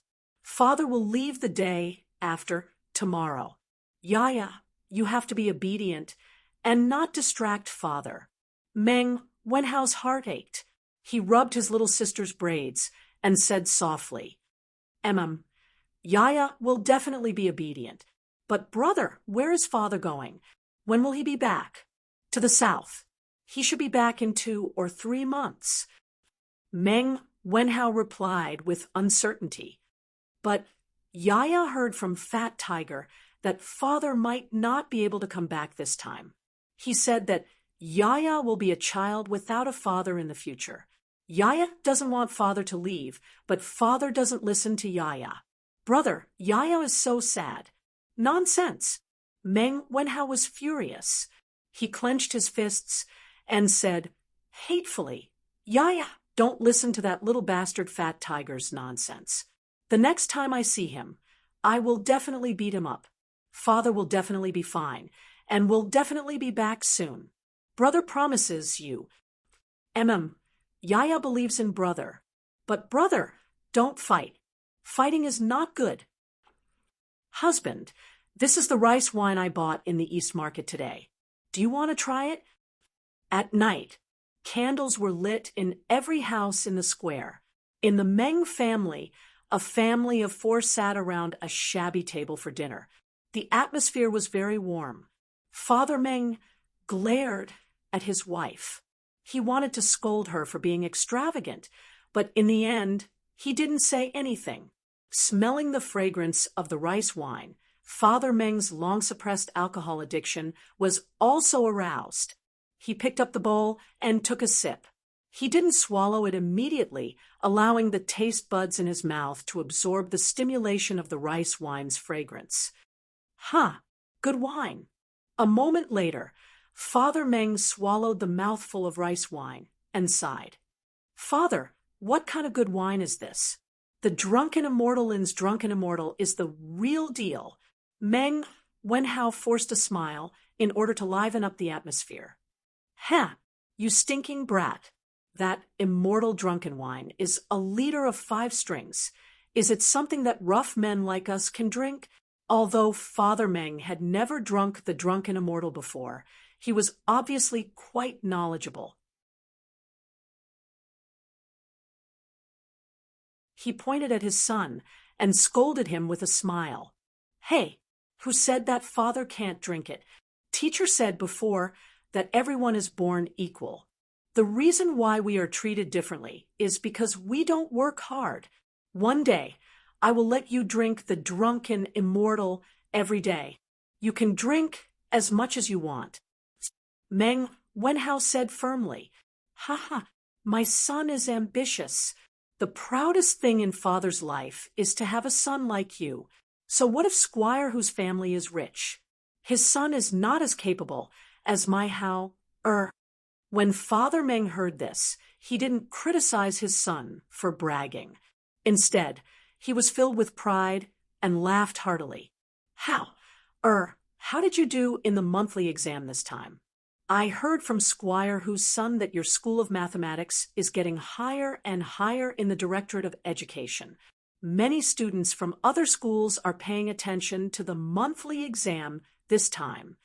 Mother Meng smiled and asked with a hint of joy on her face. It was not easy for Meng Wenhao to enter the Imperial College of Mathematics and Mathematics from the provincial capital school. His mother was very satisfied, but people were greedy. After Meng Wenhao entered the Imperial College of Mathematics and Mathematics, Meng Wenhao's mother thought that it would be good if her son could continue to enter the Four Gates School of Mathematics and Mathematics. However, she didn't expect the School of Mathematics to suddenly rise in status. It seemed like it was going to surpass the other schools. When Meng Wenhao heard his mother's question, he couldn't help but think of the situation during the exam this morning. He pondered for a moment and answered, Mother, I think I did okay. As for whether I can get first place, it will depend on my luck. He looked at the wine bowl in Father Meng's hand and continued, If I can get first place, according to the rules of our School of Mathematics, I can bring you all to the drunken immortal restaurant for free. However, by the time the results are announced, I'm afraid Father will have gone to sea. The atmosphere in the room became a little heavy for a moment. You're such a boring woman. We're having a good meal. Why are you asking about the exam results? When have we ever worried about our How-Er's results? Father Meng slapped the table and glared at Mother Meng. He then looked at Meng Wenhao and said earnestly, Although I won't be home at that time, you can take your mother and Yaya with you. All these years, our family has been eating chaff and vegetables. It's good to take this opportunity to improve our diet. Isn't Yaya craving for that gnawing chicken? This time, let's let her eat to her heart's content. As a man, how can you act like a little girl? Although Father didn't study much, I know that separation and joy are common things in the world. A man should be open-minded. How can you care about these trivial matters every day? Yes, Father, I understand. Meng Wenhao wanted to refute, but after hesitating for a moment, he still responded in a muffled voice. Father knows that you're all worried. Actually, there's no need for that. For this voyage, Boss Feng has equipped each of our ships with a compass. Even if we're separated from the team due to strong winds and waves, we can still use the compass to find the direction. As Father Meng spoke, he took out an exquisite compass from his arms. It was a product of the Curious Pavilion workshop. Meng Wenhao was very familiar with this thing. When the first generation of compasses was released, he was still at the scene. Mother Meng saw the shiny object and took it curiously. Hey, be careful, be careful. This little thing costs 5 strings of money. Father Meng hurriedly exhorted. Mother Meng was so shocked that her wrist trembled and she almost dropped the compass to the ground. Fortunately, Meng Wenhao's hand was quick enough to catch it. Mother Meng said with lingering fear, Thank goodness! Why is this thing so expensive? Bring it over. This thing is a navigation tool specially made by the Curious Pavilion for this voyage to the south. It's said that How-Er's husband, Li Xiannan, personally invented it. This thing is light and can give accurate directions. How can it not be expensive? I heard that the bosses of the other fleets only equip 1 compass for every 5 ships. It's rare to see someone as generous as Boss Fong. Father Meng asked for the compass and carefully put it back into his pocket as he grumbled in annoyance. Oh, then Boss Fong is really a good person. Mother Meng said happily. Father, Yaya doesn't want to eat the gnawing chicken. I only want Father to stay. Yaya, who was chewing on her cornbread, said meekly, Father Meng.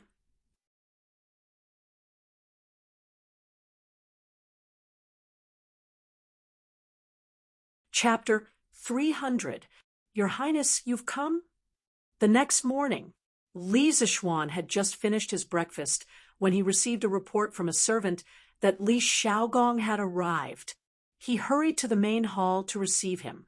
With Li Xiaogong's status, there was naturally no need to report his arrival to the Li residence. Thus, he was directly welcomed into the main hall by the steward, where he was served tea, while waiting for Li Zixuan to arrive. Haha, sit. Li Xiaogong gave a bold smile. It was clear that he had been living a very comfortable life recently.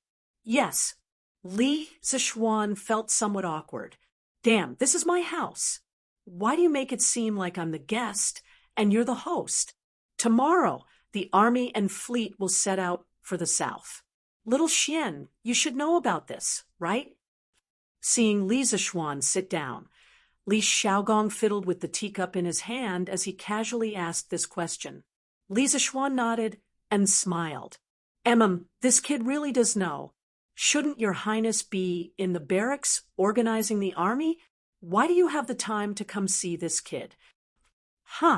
My great Tang's army rests on their spears every day, and there's not a single one missing from their daily training. Why would they need to sharpen their spears at the last minute? Besides, even if this king wasn't here, the generals would have already made arrangements. Otherwise, what would they do? Li Xiaogong's lips curled as he nonchalantly said. Li Zixuan's heart was moved. This is the style of a powerful nation. From the sovereign to the common people, everyone had a powerful self-confidence in their bones. This was something that the Song, late Ming, and Qing dynasties lacked. It was no wonder that in a few years, the great Tang would be so powerful that it would have no friends. This king came today to thank you for the compass. This thing is truly too useful. Many of this king's veteran Navy soldiers loved it so much that they couldn't bear to part with it. They kept saying that this compass was a life-saving item. This king also asked His Majesty for a reward for you, but His Majesty seemed to have other plans and didn't want to reward you right now. This king couldn't change His Majesty's decree, so I could only personally come to thank you. Kid, your actions have saved the lives of many soldiers. After Li Xiaogong finished speaking, he solemnly cupped his hands and bowed to Li Zixuan. Li Zixuan was shocked. He hurriedly moved aside and said, Your Highness, you are too serious. As a commander-in-chief, it is understandable that you care about the lives of your soldiers. As a citizen of the Tang Empire, I am able to enjoy such a stable living environment because the soldiers on the front line sacrificed their lives for it. Now, it is my duty to do something for the Tang army. I dare not accept your Highness's bow. In fact, he knew in his heart that the reason why Li Er did not take the opportunity to reward him was probably because he was still concerned about the wireless telegram. Previously, he did want to get his title promoted as soon as possible, but he did not want to be led by the nose by Li Er all the time. Therefore, this time, he directly gave up. If he did not get promoted, then so be it. Anyway, he was quite happy now. You brat, you sure know how to say things. But what you said is very reasonable. It's rare for you to have such a high level of awareness. Seeing that Li Zixuan did not accept his bow, Li Xiaogong did not force him. He returned to his seat and smiled. Your Highness is overpraising me. Li Zixuan gave a dry laugh. In his heart, he was criticizing Li Xiaogong for being insincere. Since he was here to thank him, why didn't he bring any gifts when he came? For example, the few luminous pearls that Wang Yu had given him previously were not bad. He believed that Li Xiaogong's house definitely had such things. It was just a matter of whether Li Xiaogong was willing to part with them. If Li Xiaogong knew what Li Zixuan was thinking, he would definitely give him a big kick. It was true that he was leading the army south this time, but this was not his personal work. In the end, he was still working for Lier. There was no need for him to fork out his own money for this matter. As for the second matter, Xiaoxian, this prince had specially found some seafarers to verify the nautical chart that you gave me. The result was that your nautical chart was flawless and perfect. With this detailed map and the compass, this king is even more confident about going out to sea this time. This is all thanks to you, brat. How about this? If you have any difficulties in the future, come and tell this prince. If this prince can help, this prince will definitely do his best to help. Li Xiaogong stroked his half-inch beard and said straightforwardly. Li Zixuan was overjoyed. This was more like it. After working so hard for so long, he finally received some returns. Hee. Then this little one would like to thank your highness. I wish your highness a triumphant return in advance. Li Zixuan cupped his hands and said with a smile. It was not easy to gain the friendship of a prince. It was equivalent to gaining another backing. Should I go in or not? But what should I say when I go in? Yongle Lane. Meng Wenhao stood opposite the Li residence, looking at the tall walls. He was somewhat hesitant. In the morning, he felt too depressed at home. He originally planned to go to an Lane to see how little Yu was doing. On the way, he passed by Yongle Lane. He did not know what he was thinking, but he unexpectedly walked in and stood beside the Li residence. He looked into the distance and hesitated. Hee. Then take care, your highness. This little one will go to Murky Mountain to see you off tomorrow. While Meng Wenhao was hesitating, a burst of laughter came from the front door of the Li residence. Then two people came out. One was Li Zixuan, and the other was a middle-aged man with a noble aura. Meng Wenhao had never seen him before. Haha, that's fine. See you tomorrow on Murky Mountain. The middle-aged man laughed and got into a luxurious carriage parked in front of the door. Then the carriage started and gradually went away. Wenhao, why are you standing here? Are you here to see your master? Why don't you come in? Li Zixuan was about to turn back to the house when he inadvertently glanced at Meng Wenhao at the entrance of the alley. He asked curiously. Meng Wenhao was shocked and panicked. He was so focused on watching Li Zixuan and the middle-aged man talking that he forgot to avoid Li Zixuan's sight. Now that he was discovered, he could only bite the bullet and go over to reply. But the strange thing was that he clearly saw Li Zixuan and didn't shout, but his voice traveled so far. It was really strange. Sir, this student is just passing by. Meng Wenhao came in front of Li Zixuan and stammered. The corners of Li Zixuan's mouth curled into a meaningful smile, and then he looked at Meng Wenhao and said with a smile, Hee, since you're just passing by, and I've coincidentally bumped into you, then why don't you go in and have a seat? This isn't a dragon's pool or a tiger's den. Wenhao, why are you so afraid? No, this student isn't afraid. I'm just afraid of disturbing, sir. Meng Wenhao hurriedly explained. It's good that you aren't afraid. Come in, I also have something to tell you. Li Zixuan didn't wait for Meng Wenhao's reply. He flicked his sleeves and turned to enter the courtyard. Meng Wenhao opened his mouth, but didn't have time to say anything. He could only obediently follow in. He was also very curious about what Li Zixuan wanted to tell him.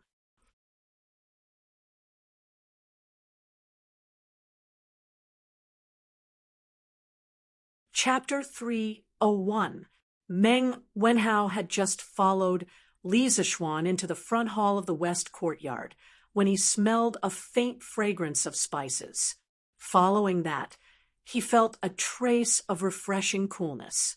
He looked around and found that there was actually a basin of ice placed in each of the four corners of the room. Above the wooden basins, there was still a trace of cold air.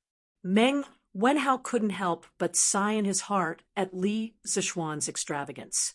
This was the first time he entered the Li residence's interior. When he came to the Li residence before, Li Zixuan received him in the pavilion in the courtyard. He couldn't help but take a few more glances. There was a large chair made of lacquered red peach wood. A few seats that were relatively simple, but still couldn't hide the magnificence of the carved materials. A small square table with a porcelain pot decorated with flowers and birds, and a few small porcelain cups with the same flower decorations. A table, a chair, a table, and a stool. The furnishings were ingenious. The entire room revealed a sense of luxury and nobility. Haha, sit, sit. Although Li Zixuan didn't stare at Meng Wenhao, he had been paying attention to him from the corner of his eyes. He came to the vermilion chair at the head of the hall, sat down, and laughed. "Thank you very much, sir." Stimulated by the fragrance of the spices and the coolness of the ice, Meng Wenhao's heart gradually calmed down and wasn't as flustered as before. "Here, let me tell you a piece of good news first. Congratulations on getting 101 points in this month's examination. First place in the entire academy." Li Zixuan didn't beat around the bush at all and directly said, "Ah, the main reason Meng Wenhao came today was to inquire about the results of this examination." Although he felt that this examination was not bad, and he was lucky enough to get first place, but when it really came down to it, he realized that he was not mentally prepared in this aspect at all. Hearing this, he could not help but be stunned. Immediately after, he was hit by such a huge surprise that he almost fainted. His lips trembled a little. He wanted to say something, but nothing came out. His young heart was like a pot of fire that was burning up, hot and warm. Li Zixuan smiled and didn't say anything to interrupt. He just leisurely drank his wine while waiting for Meng Wenhao to wake up from the surprise. Meng Wenhao took a few deep breaths and suppressed the fanatical excitement in his heart.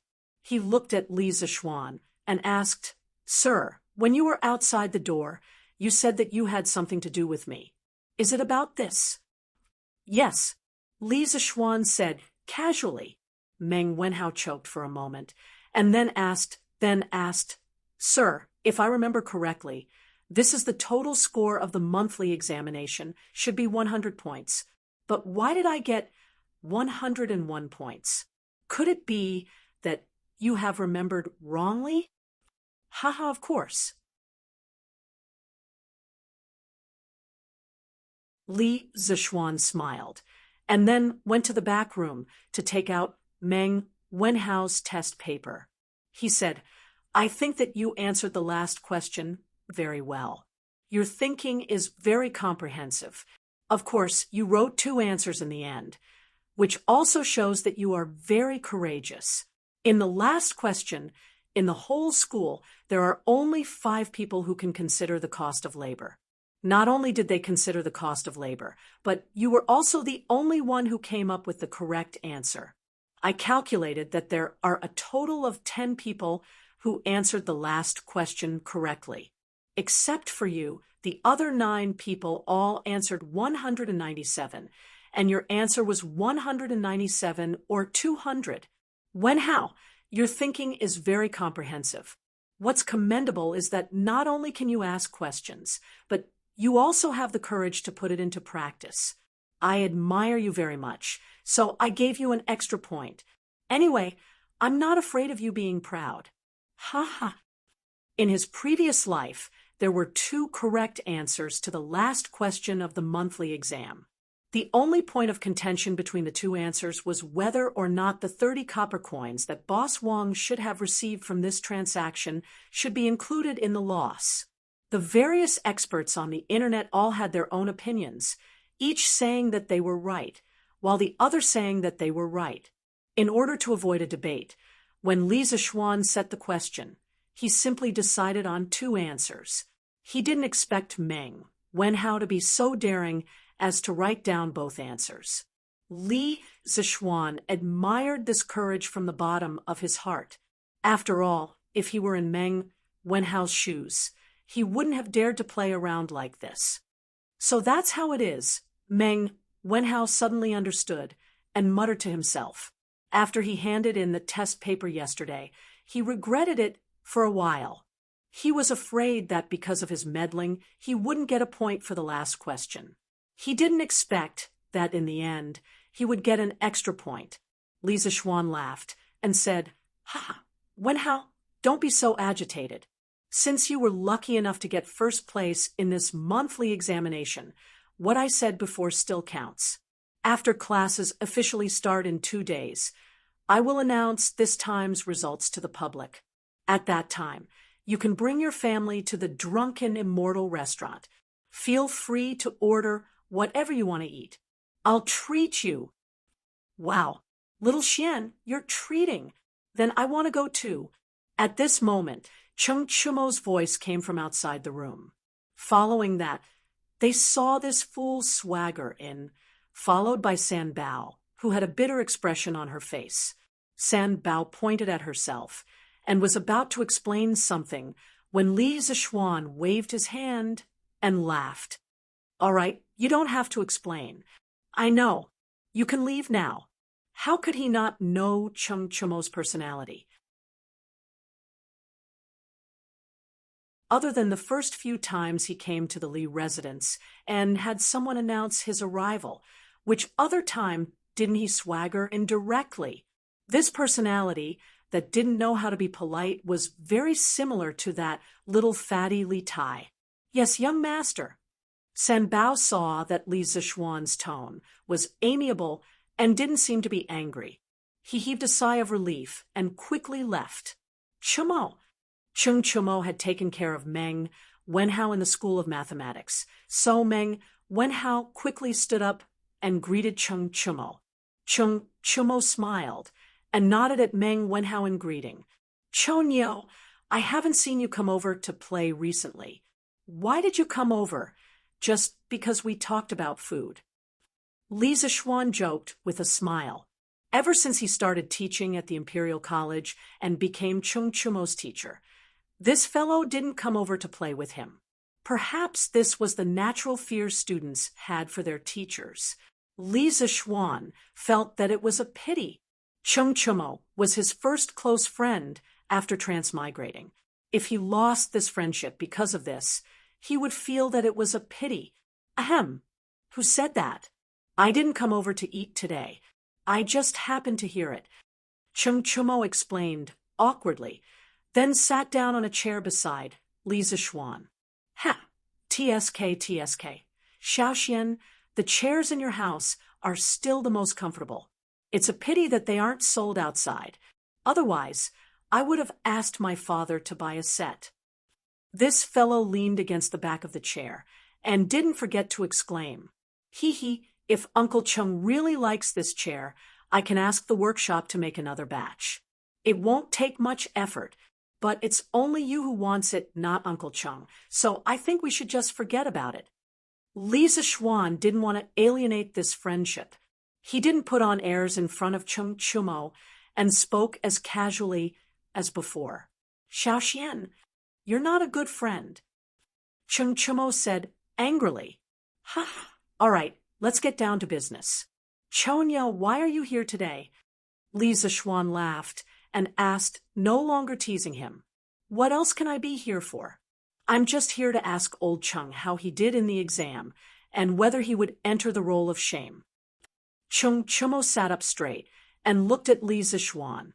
Although Cheng Chumo didn't care about his results, he didn't want him to enter the role of shame and embarrass the Chung family.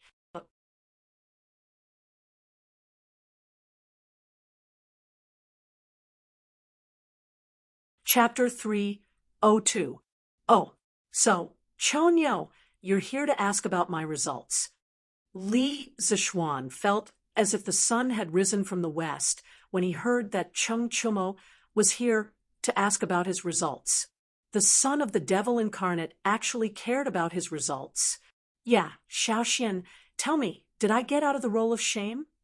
Cheng Chumo asked anxiously. Li Zishuan glanced at Cheng Chumo and then looked at Meng Wenhao with a strange expression. They were both his students, but one of them was here to ask if he got first place, and the other was here to ask if he got out of the bottom 5. This was really, ahem, let me think about it. Oh, I remember, Chonyo, you got 59 points this time. Not bad. You're already in the middle of the School of Mathematics. Li Zishuan's insane mental strength was not for show. With just a thought, the results of the monthly test appeared in his mind. He looked at it and found Cheng Chumo's results and ranking.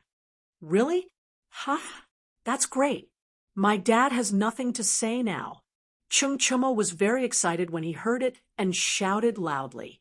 However, after a while, he suddenly reacted and said, unhappily, that's not right. Why is it only 59 points? Xiao Xian, we have such a good relationship. Can't you give me more points? Don't worry, I won't be proud if you give me more points. Uft. Ahem, Meng Wenhao almost choked to death when he heard this. There was no other reason, but because of what Cheng Chumo said. Li Zishuan had just told him that. Today, he had seen the strange relationship between Cheng Chumo and Li Zishuan. Both of them had a similar style of speaking. Li Zishuan was also speechless. Now it seemed that his previous worries were unnecessary. Cheng Chumo, this idiot, did not alienate this friendship because of the teacher-student relationship. This joker was still as shameless as before when he played with treasures. Oh, now that I think about it, Ugly Bull, you forgot to deduct a few points from your test paper, so you can only get 50 points. You're not just 1 point away from 60 points. You can't expect me to give you another 10 points, right? Li Zishuan shrugged, pretending to be helpless. Chow, little Xian, I've never seen someone as shameless as you. Cheng Chumo stomped his feet and said angrily, Bang, you still have the guts to call others shameless.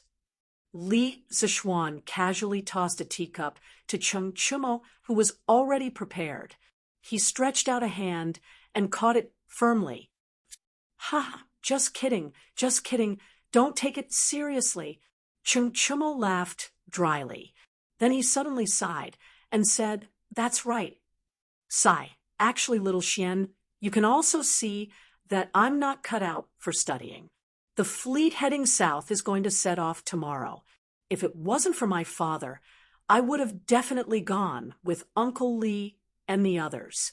The vast sea, free and unfettered. This is where I, Cheng Chumo, should go. Ha ha. Li Zishuan could hear the loneliness in his words and couldn't help but feel a little uncomfortable. The atmosphere in the room also became a little quiet. Ugly Bull, how's your swimming? After a while, Li Zishuan broke the silence and asked, I'm not good at swimming. Cheng Chumo's face turned red, and he scratched his head, awkwardly. F***CK, you're not good at swimming, and you still want to go south with the prince? Why don't you go and ask the prince if he wants you? Li Zishuan's face was as if he had just been F***ked. It turned out that he had worried for this guy for so long for nothing. I don't know how to swim, but I can learn, Cheng Chumo said unwillingly. Learn your ass. Li Zishuan waved his hand and didn't want to bother with this guy. He turned to Meng Wenhao and said, Wenhao, you actually came here today to check your score, right? Meng Wenhao heard Li Zishuan call him, and he quickly recovered from the explosive conversation between the two and answered honestly, Yes, sir. Well, since you have checked your score, then you can go back. The fleet will set off tomorrow, so you can go back and accompany your father. Wenhao, you don't have to worry too much. I've already asked Prince Hejin to send someone to keep an eye on your father's safety. Also, I know the owner of your father's boat company, and I've already sent someone to talk to him. He won't make things difficult for your father. Li Zishuan nodded and said, "Ah, thank you, sir. Thank you, sir." Hearing this, Meng Wenhao was pleasantly surprised. The big stone that had been hanging in his heart for a long time finally fell to the ground. He stood up excitedly and bowed to Li Zishuan to express his gratitude. No need, no need. Sit down. This is just a small matter. You are my student. Of course, I can't just sit by and do nothing when you are in trouble. Li Zishuan comforted him. Yes, Wenhao, you don't have to be like this. I was wondering why you were so depressed these days. So it's because of this matter. If you had told me earlier, I would have helped you. Ha ha. Chung Chumo was boasting shamelessly on the side. A good picture of a master and disciple was interrupted by this guy. Meng Wenhao was so amused by Chung Chumo that he couldn't continue to bow. He stood up, hesitated for a moment, and said to Li Zishuan, "Sir, this student has one more thing to ask. If it is convenient for you, please agree." Li Zishuan nodded and said, "Say it first." Meng Wenhao said awkwardly, This student wants you to advance the reward for the first place in this monthly exam." After saying that, Meng Wenhao was a little ashamed. Li Zishuan had helped him a lot before, and now he was still making these requests. He felt that he was pushing his luck. Oh, could it be that Wenhao is afraid that I will renege on my debt? Li Zishuan asked with a smile. No, Meng Wenhao quickly explained, but before he finished he was interrupted by Chung Chumo. "Damn, Wenhao, you got first place again this time. That's awesome. In Xiaoshuan's words, you are so awesome." Chung Chumo's focus was always different from others. His first reaction was to marvel at Meng Wenhao's results. "Shut up, you have the nerve to say that. Look at Wenhao. He always pursues first place. What about you? You always pursue to get out of the bottom. Look at you." Li Zishuan said angrily, "So what? Wenhao is going to be the top scorer. I don't expect to be the top scorer." Chung Chumo curled his lips and said indifferently, Li Zishuan saw that this guy was like a dead pig that wasn't afraid of boiling water. So he didn't bother to say anything more. He looked at Meng Wenhao and said, "Wenhao, continue. What are you thinking?"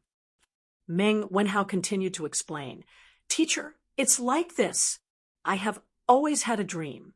I hope that one day I can take my parents and sister to the best restaurant in Chang and City for a meal. I came from a small place and entered the Imperial College. In fact, my parents worked harder than me. I want to repay them, but they never let me work for them. I can only study hard. Now that I finally have the chance to realize that dream, my father is going to go to sea. Therefore, I hope that I can redeem the reward for the first place in the monthly exam in advance.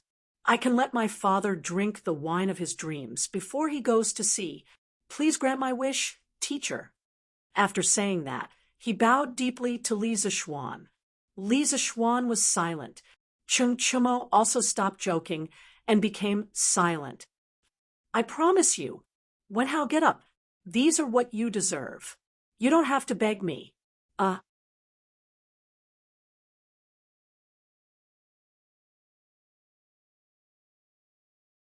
Chapter 3:03.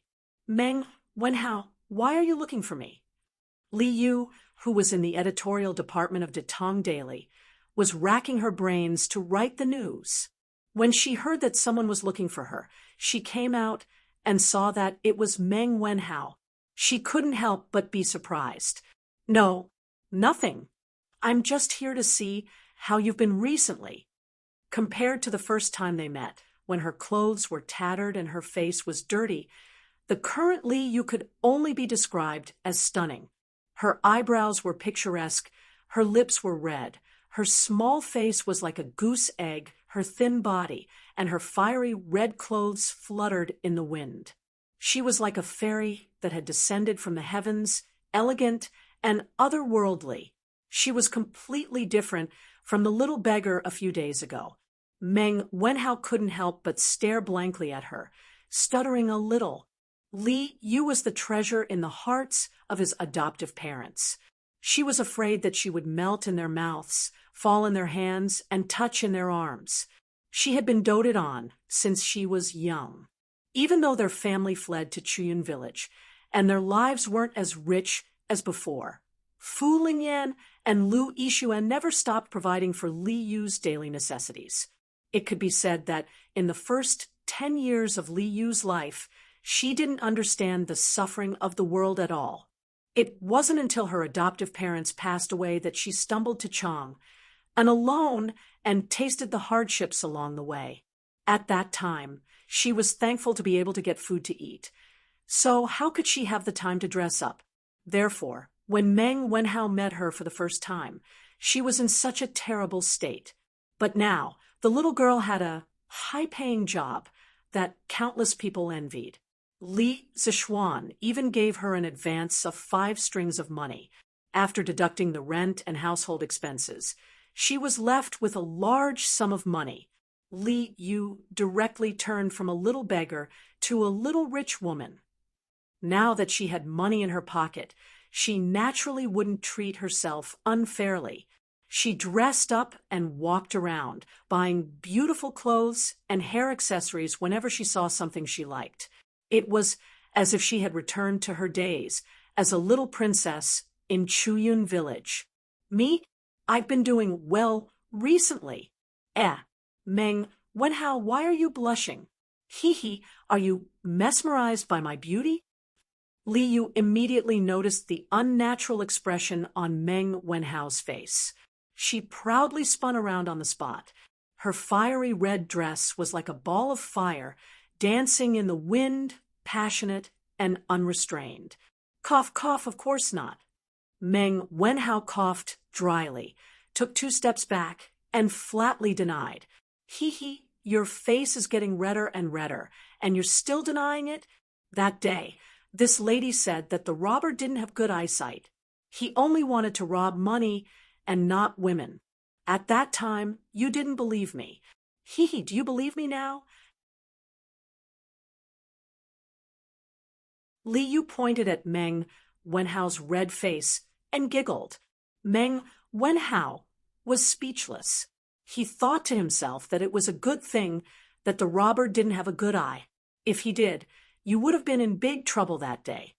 All right, I won't tease you anymore. Tell me, why are you looking for me? I don't believe that you came here just to see me.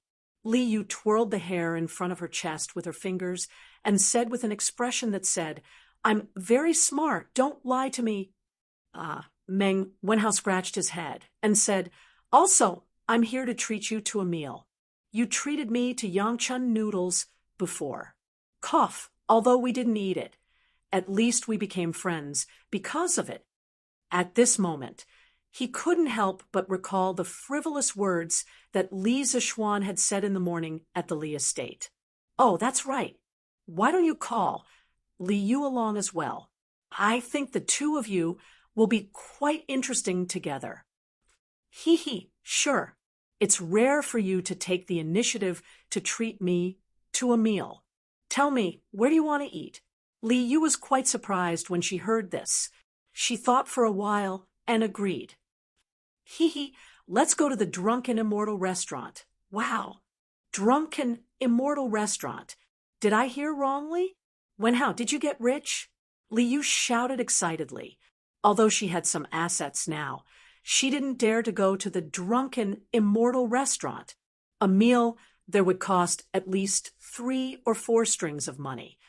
No, it's because I got first place in this monthly exam. Sir gave me a reward. He said that I can bring my family and friends to the Drunken Immortal restaurant for free. We can order whatever we want to eat as long as it's not a waste. When Meng Wenhao said, "You can bring your family," he paused for a while. He was afraid that Liu would misunderstand, so he quickly added the words "and friends." Liu didn't know the rules of the mathematics school, so she didn't suspect anything. She just exclaimed, "Wow, Wenhao, you're amazing.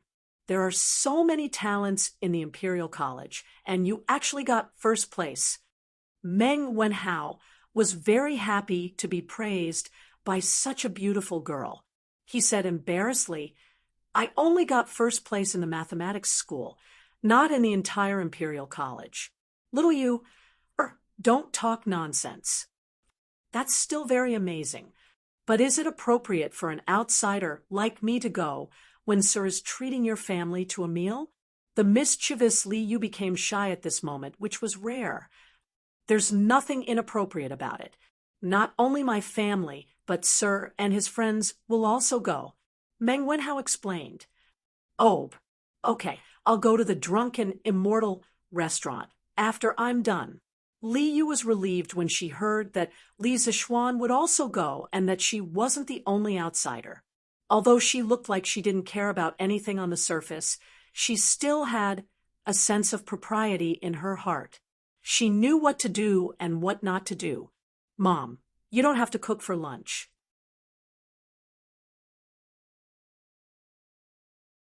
I'll treat you to a big meal at the Drunken Immortal restaurant." Meng Wenhao came back from the workshop and saw his mother picking vegetables in the courtyard. He went up and said with a smile, "How? Do you have a fever? Why are you talking nonsense? How can our family afford to go to the Drunken Immortal restaurant?" Meng Wenhao's mother hurriedly put down the vegetables in her hands and got up to touch Meng Wenhao's forehead. Meng Wenhao didn't know whether to laugh or cry as he took away his mother's hand and said, "Mom, I don't have a fever, and I'm not talking nonsense. I went to Sir's house this morning, and he said that I got first place in the monthly exam. According to the previous rules of the Institute of Mathematics, the top scorer can bring his family to the Drunken Immortal restaurant for free. I discussed it with Sir and decided to have this meal at noon today. So, Mom, you, Dad, and Yaya, quickly pack up and get ready to go." "Really?" Meng Wenhao's mother widened her eyes in surprise. She wasn't greedy, she just enjoyed the honor.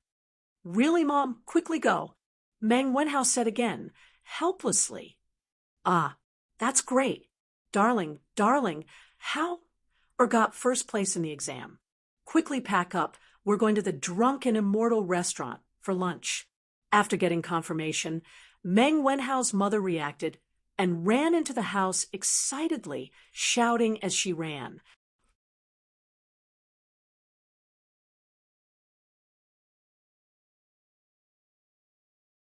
Chapter 304. How? Isn't it inappropriate for us to do this? Sir Li has taught you a lot, and we're here to ask him to treat us to a meal. Isn't that a little unreasonable? Meng Wenhao's family of 4 arrived at the Drunken Immortal restaurant in the East City. Seeing the bustling place, Father Meng was an honest man. Thinking that Li Zixuan was going to treat them to a meal out of his own pocket, he felt a little guilty, so he hesitated. Yaya didn't understand the ways of the world, but when she heard her father's words, she felt that her luxurious lunch was going to be ruined. The little girl raised her head and looked at Meng Wenhao, hoping that her brother could change her father's mind. Sure enough, Meng Wenhao didn't disappoint her. "Dad, this is the system set by our School of Mathematics. Even if I don't go to the Drunken Immortal restaurant for this meal, Sir won't agree. Sir won't go back on his word for this little bit of money." How? You're right. Since that's the case, let's go in quickly. Don't let Sir Li wait too long. Father Meng agreed after hearing his son's analysis and felt that this was indeed the case. Yaya heard this, and her little face immediately bloomed with a smile. Meng Wenhao smiled, pulled his little sister, and walked towards the drunken immortal restaurant with his parents. Little you, you're here? In a private room on the 4th floor of the drunken immortal restaurant, Li Yu was personally led in by manager Lu. After all, the 4th floor was usually not open to the public. Li Yu wouldn't be able to enter without someone leading the way. Li Zishuan looked at the splendidly dressed Li Yu, who was pretty and cute, as if she was a different person. His eyes lit up as he greeted her with a smile. Greetings, sir. Li Yu pursed her lips and smiled. She walked gracefully in front of Li Zishuan and bowed to Li Zishuan. Since the first time she met Li Zishuan, she had been calling him Mr. Li Zishuan like Meng Wenhao. Even though she was working for Li Zishuan now, she couldn't change the way she addressed him. Come, little you, let me introduce you. This is Chung Chumo, the eldest son of Duke Lu's family. This is Qin Huayu, the eldest son of Duke Yi's family. This is Yuqi Baolin, the eldest son of General Yuqi's family. They are also Wenhao's schoolmates. Now that someone was treating him to a meal, the thick-skinned Chung Chumo naturally wanted to join in on the fun. Li Zishuan didn't refuse. He thought about it, then asked someone to invite Qin Huayu and Yuqi Baolin over to another table. Their families had always been close, so it wasn't a bad idea for them to meet up occasionally and get to know each other better. When Li Yu heard Li Zishuan's introduction, she was shocked. Cheng Yaojin, Qin Xiong, and Yuqi Jingda were all too famous. It was hard for her not to have heard of them. She didn't expect that she would be lucky enough to meet the descendants of these 3 famous generals today. Li Yu greets young Master Cheng, young Master Qin, and young Master Yuqi. Li Yu bowed to the 3 of them. Miss Li doesn't need to be so courteous. Just be casual. Little Xian has already told us about how you outsmarted the villains and punished the unscrupulous merchants. I admire Miss Li's wit.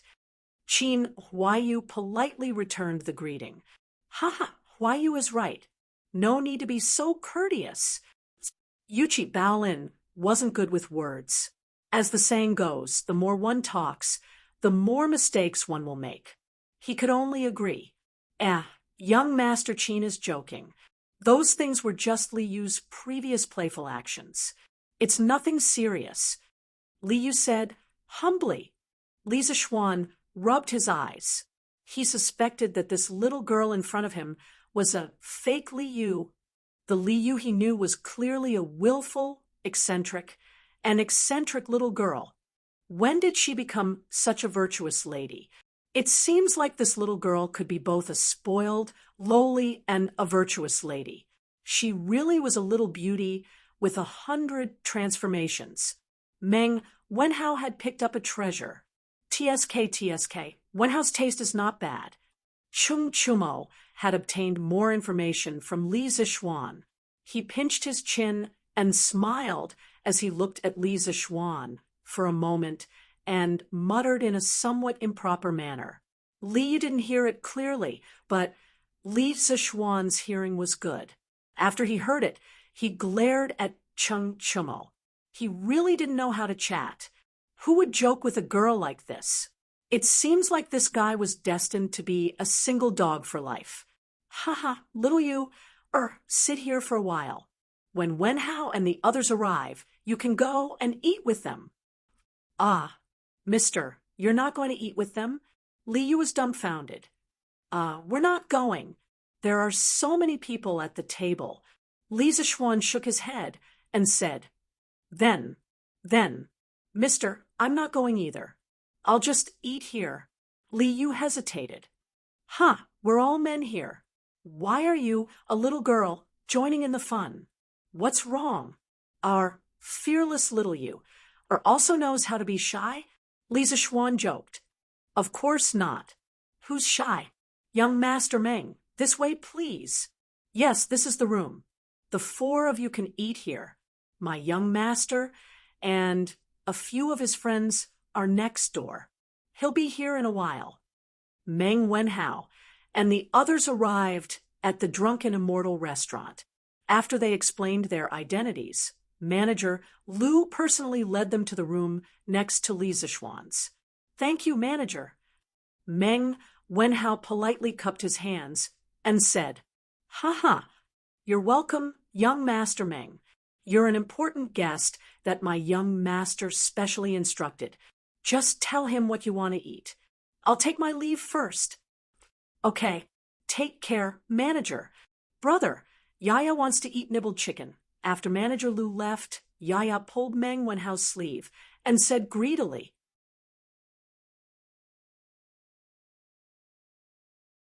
Nowadays, gnawed chicken was already a household name in Chang, and in the past, Yaya could only listen to those rich kids describe how delicious gnawed chicken was, and then she would drool at the side. Now, after coming to the birthplace of gnawed chicken, how could the little girl hold back? "Okay, I'll let Yaya eat nibbled chicken today. You can eat until you're full." Meng Wenhao rubbed the little girl's ponytail and smiled. "By the way, Dad, do you want to drink immortal drunken wine? Drunken Immortal restaurant's most famous is immortal drunken wine. Do you want a liter?" Meng Wenhao looked at his father and asked. Ever since Father Meng entered the Drunken Immortal Inn, he had been in a daze. The Drunken Immortal Inn's extravagance and Manager Lu's respectful attitude had given him a huge mental impact. He never thought that a poor and pedantic man like him would actually have the opportunity to come to such a luxurious place and even receive such respect from the manager. He felt like he was dreaming. He had given birth to a good son. All of this was because of his son. Father Meng sighed in his heart more than once. Howa, what did you say?" Father Meng woke up and asked when he vaguely heard his son calling him. Meng Wenhao had no choice but to repeat himself. Father Meng hurriedly shook his head and said, "No, no, no. Dad heard that immortal drunken wine costs 5 rounds a liter. It's very expensive. Although Lord Li is treating us to a meal, we can't not be generous and ask for such expensive things." "Haha, Uncle Meng, you don't have to worry. Just order if you want a drink. I don't care about this bit of money. Since we're here, we have to eat and drink well. Otherwise, wouldn't we be wasting the opportunity that Wenhao fought so hard for?" At this moment, a burst of hearty laughter came from outside. Following that, Li Zixuan walked in with Li Yu. When Li Zixuan and Li Yu came in, Manager Lu personally served them while sending a servant to inform Li Zixuan. When Li Zixuan heard the news, he walked over with Li Yu and happened to hear Father Meng's declining words.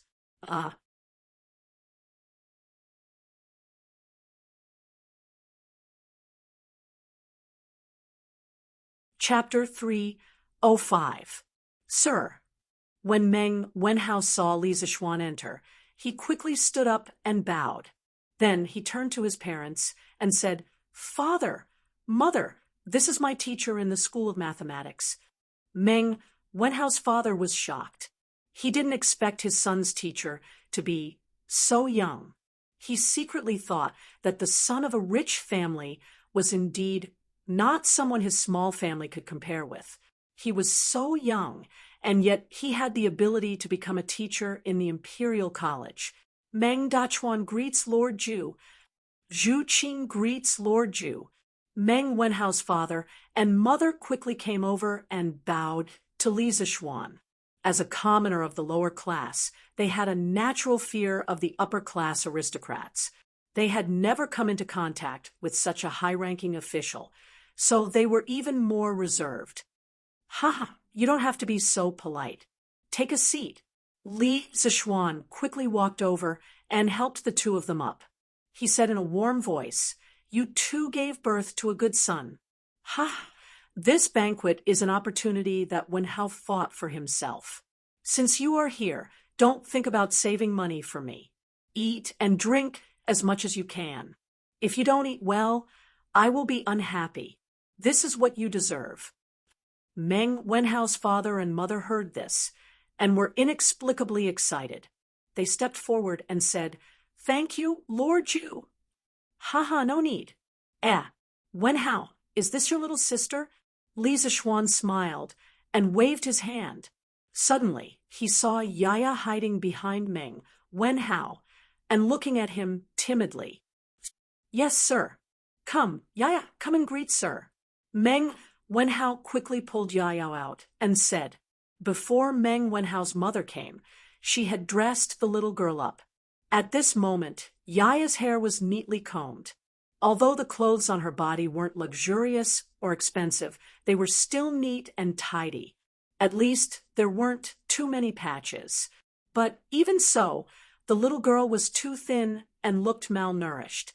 It was very distressing to look at her. "Yaya greets Lord Ju." When the little girl saw that everyone was looking at her, she couldn't help but feel nervous, uneasy, and shy. She carefully took 2 steps forward and bowed to Li Zixuan and said weakly, "Haha, little sister is called Yaya. She's so cute. But Yaya still needs to eat more in the future." "Right, what's Yaya's favorite food?" Li Zixuan could see the wariness and restraint in the little girl's eyes. He squatted down and tried to use a gentle tone to look into Yaya's eyes. However, with his current appearance, it was unknown whether he would be misunderstood as a wretched uncle who was trying to kidnap a lowly. "Oh, Yaya wants to eat the gnawed chicken." Perhaps Li Zixuan's appearance was very deceptive. Hearing this, Yaya tilted her head and thought for a moment before replying in a crisp voice. "And the Drunken Immortal restaurant has so many bites of chicken. How many bites of chicken can Yaya eat?" 3 portions, no, 5 portions." Yaya looked at Li Zixuan gesturing there, and her mouth couldn't help but drool. She licked her lips and replied, "Haha, good. Yaya, you have to keep your word. You have to eat 5 servings, okay? Only by eating more can Yaya grow up to be as beautiful as this big sister. You understand?" Li Zixuan waved his hand to stop Meng Dachuan, who wanted to come over and scold Yaya. He then pointed at Li Yu and said to Yaya. Yaya looked at Li Yu, who was dressed up like a little fairy. Her eyes revealed an envious gaze. She firmly nodded and said, "And Yaya must eat more. In the future, I must grow up to be as beautiful as this big sister." When Li Yu heard the 2 people praising her beauty, the corner of her mouth couldn't help but curl into a beautiful arc. It was obvious that she was very happy in her heart. "And Yaya is so obedient." Li Zixuan patted Yaya's head with satisfaction. He stood up and looked at Father Meng and Mother Meng and said, "Cough, since that's the case, I won't disturb your family's meal. Oh, this lady is Li Yu. She can be considered as half a disciple of mine. She is also a very good friend of Wenhao. She hasn't seen Wenhao for a long time. Today, she came over to eat together and reminisce about the past." Li Zixuan almost forgot the purpose of this visit. He quickly pushed Li Yu out and introduced her. As for how much of his words were nonsense, only Meng Wenhao and Li Yu knew. "Greetings to uncle and aunt." Li Yu knew that it was time for her to go on stage. She gracefully stepped forward and bowed. Good, good, good. No need to be so polite. No need to be so polite." Mother Meng's eyes lit up. She enthusiastically stepped forward and held Li Yu's hand with a smile. Li Zixuan gave Meng Wenhao and Li Yu a look that said, "This is all I can do for you two." Then he bid farewell to Father Meng and Mother Meng and left the room. Sigh, as a teacher, not only do I have to impart knowledge to my students, I also have to matchmake them. TSK, TSK. Li Zishuan thought to himself, "Ha ha, how long has it been since the last time we gathered? Today, Old Chung, am going to drink to my heart's content."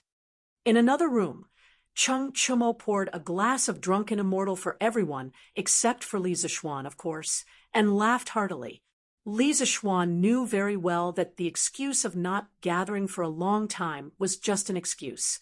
Most importantly, he did not have to force them to pay for the food and drinks today. Hee, Chonyo is right. Huayu, Bao Lin, it's rare for us to gather together. Let's eat and drink to our heart's content. To Li Zishuan, money was just a bunch of numbers. He did not even know how much money he had. Of course, he had to be generous when it came to treating his friends to a meal. Hee, thank you, little Xian, for your hospitality.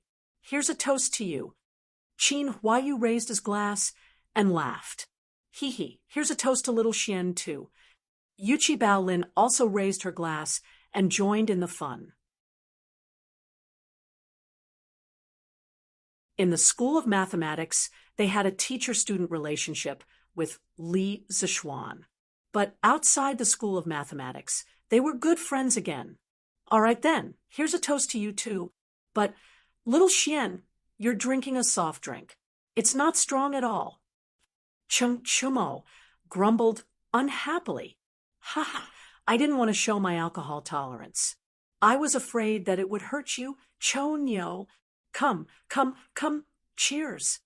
Li Zishuan laughed heartily as he drained the cup in one gulp. Of course, what he said just now was not completely nonsense. The weather had been hot recently, and he was addicted to drinking cold soft drinks. Slowly, he figured out how to control the true qi in his body to burn the alcohol so that it would evaporate and be expelled from the body. This thing sounded quite mysterious, but it was not difficult for martial artists who had entered the qi transformation realm. First, it was because their understanding of martial arts and the meridians of the human body had already surpassed the scope of ordinary people. Second, martial artists in the qi transformation realm had gone through the stage of refining energy into qi. The quantity and quality of true qi available in their bodies were far from what martial artists in the qi-drawing realm and the body-refining realm could compare with. Therefore, controlling true qi to burn alcohol was really easy for them.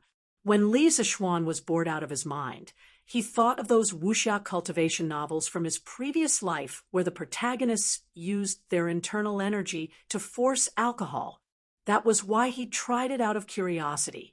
He didn't expect that he would succeed. Although the principle of forcing alcohol was different, the final goal was achieved. Ha! TSK. Good. Little Xian, stop bragging. You should drink your soft drink. Ha! Chung Chumo put down his glass and curled his lips in disbelief. Li Zishuan could not be bothered to argue with him.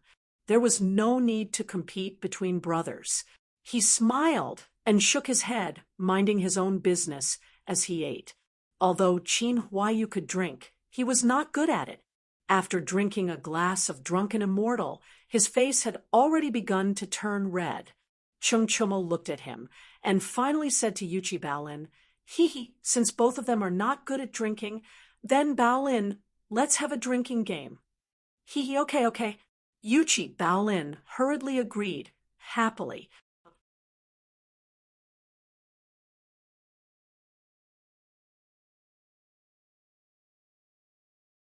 Chapter 306. You two are good brothers. 3 stars illumination. 4 happiness wealth. 5 champions. 6 smooth. 7 coincidences. 8 immortals longevity. 9 consecutive rings. All of them. Ha. Baolin, you lost. Drink. In the private room, Chung Chumo slammed the table and shouted excitedly, "Burp! Let's drink. Who's afraid of you?" Yuchi Baolin was bigger than Chung Chumo, but she wasn't as smart. She always lost when she played with Chung Chumo, and her drunken immortal level was higher. Therefore, after a while, Yuchi Baolin was a little tipsy and couldn't speak clearly.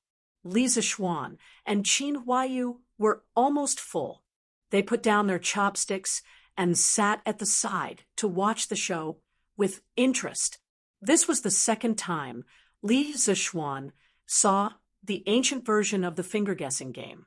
The first time was also in this place. That was when the gnawed chicken had just come out.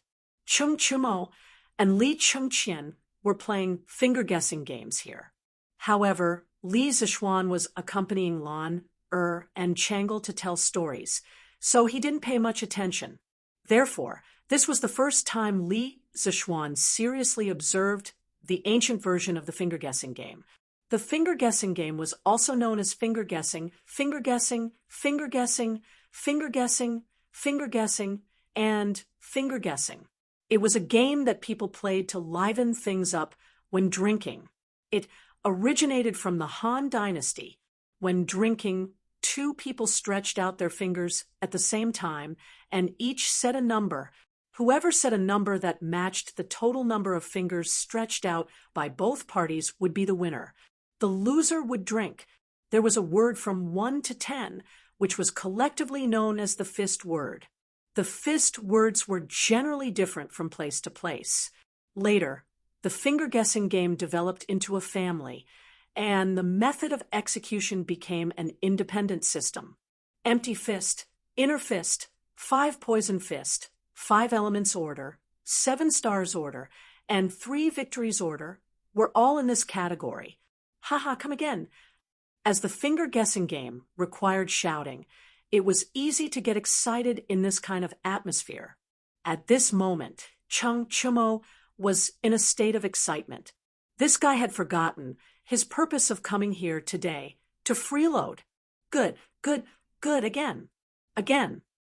Yuchi Baolin was tongue-tied, but she still wanted to continue. Li Zixuan shook his head. He might as well let the two of them play to their heart's content. He and Qin Huayu started chatting on the side. What is Lord Li doing? Why is it so lively? On the other side of the private room, Mother Meng heard the commotion and couldn't help but ask. Judging from their voices, it seems to be Baolin and Huayu. They must have come with Sir. Meng Wenhao listened attentively and replied, "Yes, it's the young masters of Duke Lu, Duke Yi, and Duke Yi. I just saw them over there." Li Yu, who was sitting beside Mother Meng, chimed in, since he is the son of the Duke, how high is his official rank?" Mother Meng had never been to school, nor had she seen much of the world. She thought that the son of the Duke was also a high-ranking official. "Mother, they are still studying in the Imperial College. They don't have an official rank, so they can't be considered officials."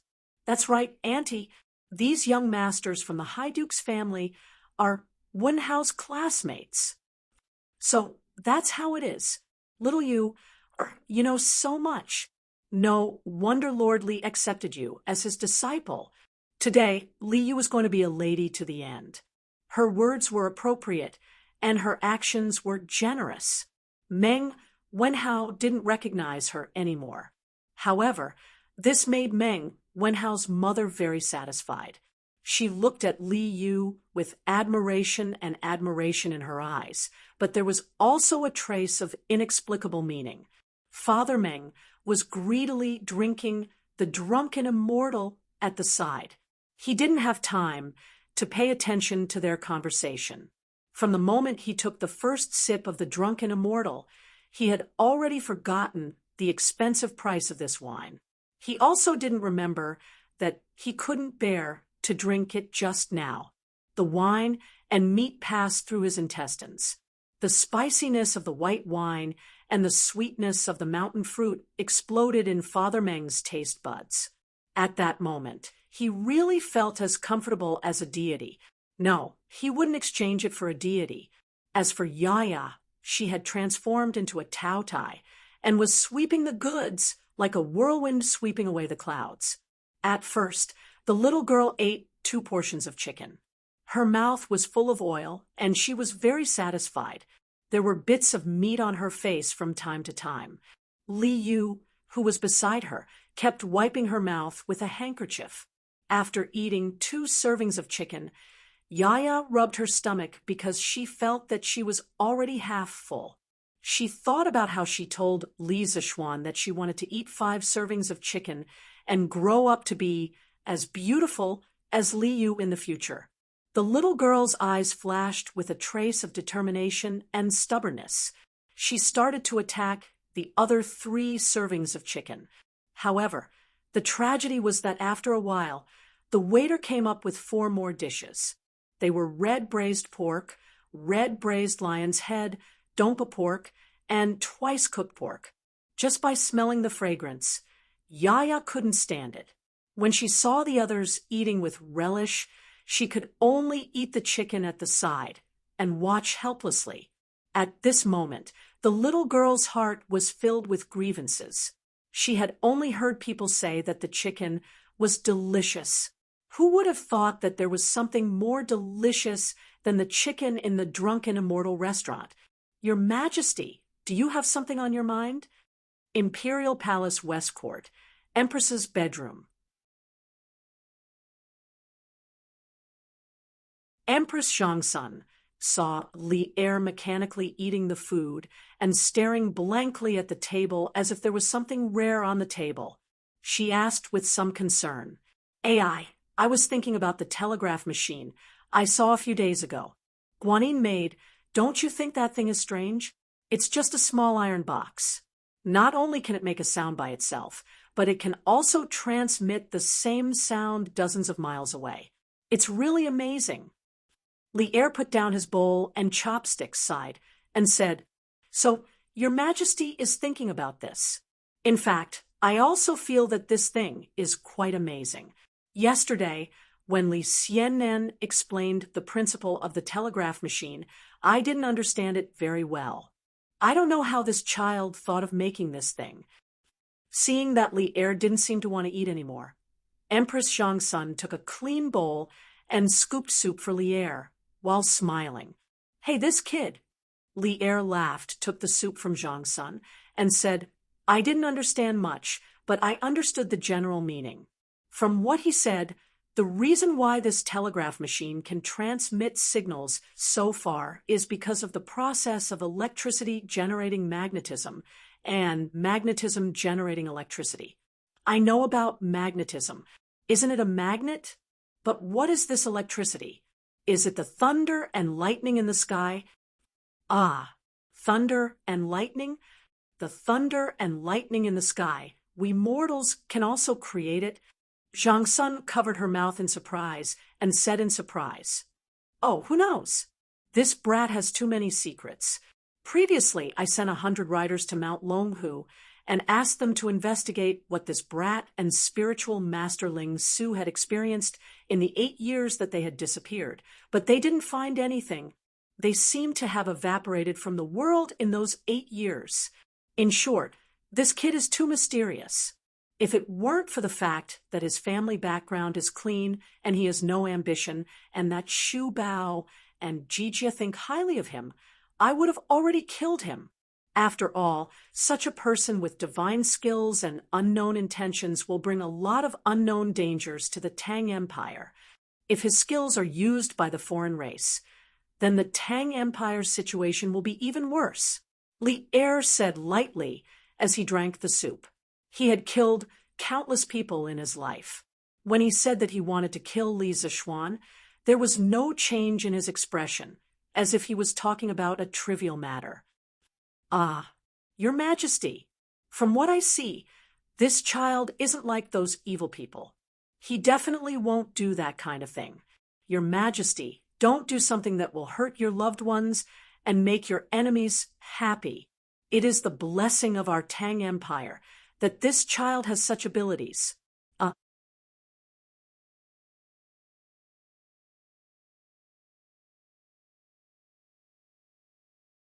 Chapter 307. Haha, is Maid Guanyin pleading for that kid? In the bedchamber, Li'er asked casually as he leisurely drank his soup after listening to Empress Zhangxuan's words. Empress Zhangxun was stunned and said, I just don't want to see such a young talent die prematurely. My thoughts are all for the Tang Empire. Ahem, Maid Guanyin, you don't have to be nervous. I just said it casually and don't mean anything else. You and I have been husband and wife for more than a decade. How can I not trust you? Before Empress Zhangxun finished speaking, Li'er saw that something was wrong. He quickly put down the spoon in his mouth and interrupted her. Empress Zhangxun saw that Li'er's words didn't seem to be fake. Her heart warmed as she smiled and said, "Thank you for your trust, Your Majesty." Ha ha. Li'er smiled and shook his head. Suddenly he sighed and said, "Since I ascended the throne, I have always promoted talents. Needless to say, Li Zishuan is full of talent. Although his talents don't seem to belong to the mortal world, as long as he doesn't betray the country, I can tolerate him. The Tang Empire can also tolerate him. Now, I am worried about how to arrange for him."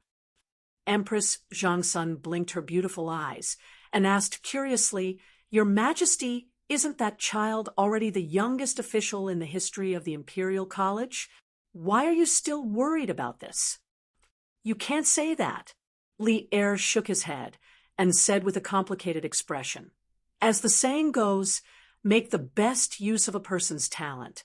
Since I have already decided to put Li Zishuan in an important position, I have to arrange a position for him that allows him to display his talents.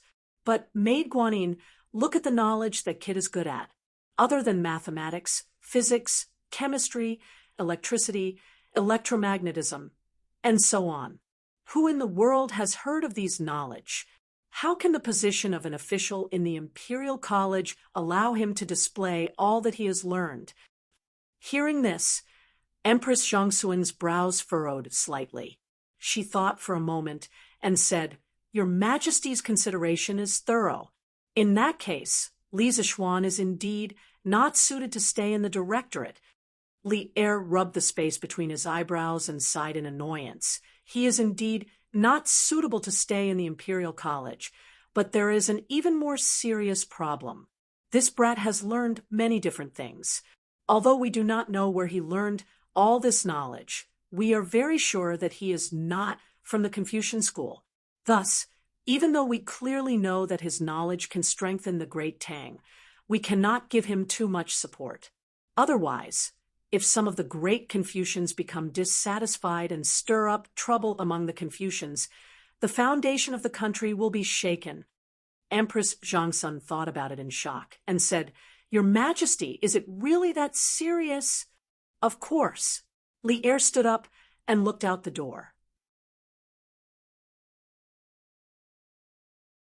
With his hands behind his back, he said, "Although Li Zishuan is currently teaching mathematics at the Imperial College, the content, methods, and systems that students study have all undergone earth-shattering changes. Moreover, these changes are constantly affecting other schools. He is already using the name of mathematics to develop his new school. No, this is a new study in the guise of mathematics. We are not the only one who has discovered this.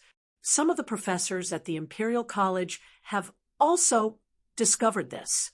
We have previously heard from Kong Ingda that Cui Shanyu of the Imperial College has already requested to expel Li Zishuan from the Imperial College on the grounds of ruining the academic atmosphere more than once. Although Kong Ingda has sternly refused, it is said that Cui Shanyu has not given up and has the intention of further contacting the other great Confucians of the Imperial College to jointly write a petition. Cui Shanyu? I have heard of this person before. It is said that he is quite proficient in the Confucian classics. I thought that he was a person of profound righteousness. But why is he so unreasonable?" Zhangxun nodded and said with some confusion, "Uft. Profound righteousness? Ha! In the end, these people are just doing it for their own benefits. Li Er sneered and was unwilling to say too much on this topic. He only thought to himself, if we vigorously support Li Zixuan's new study, then I'm afraid that the tens of thousands of Confucian disciples in the world will become the current Shui Shanyu in order to maintain the orthodox position of the Confucian school. Empress Zhongsun was not stupid. She had just not thought of this for a moment. Once Li Er said this, she immediately understood. However, as the Empress, she knew that on this sensitive topic, she could only maintain her silence because the more she spoke, the more likely she would make mistakes. The room was silent for a moment. Li Er suddenly smiled and said, "Ha, ha. Now it seems that we were right to not have Chengqian go to the Imperial College's School of Mathematics to study. Otherwise, there would definitely be more great Confucians who would not be able to sit still right now, right?" When Li Er said the words great Confucian, he emphasized the syllables. He was probably dissatisfied with some people in his heart. Yes, as the heir to the throne, Chengqian's every action represents his Majesty's attitude. If even he went to the School of Mathematics, the officials would definitely not agree. However, this is also difficult for Chengqian. I heard that not only does he have an extremely good relationship with Li Zixuan, but he is also very interested in Li Zixuan's new mathematics. He has always been studying the textbooks of the School of Mathematics in the Eastern Palace. Today, he is probably still studying the monthly exam papers that the School of Mathematics just went through.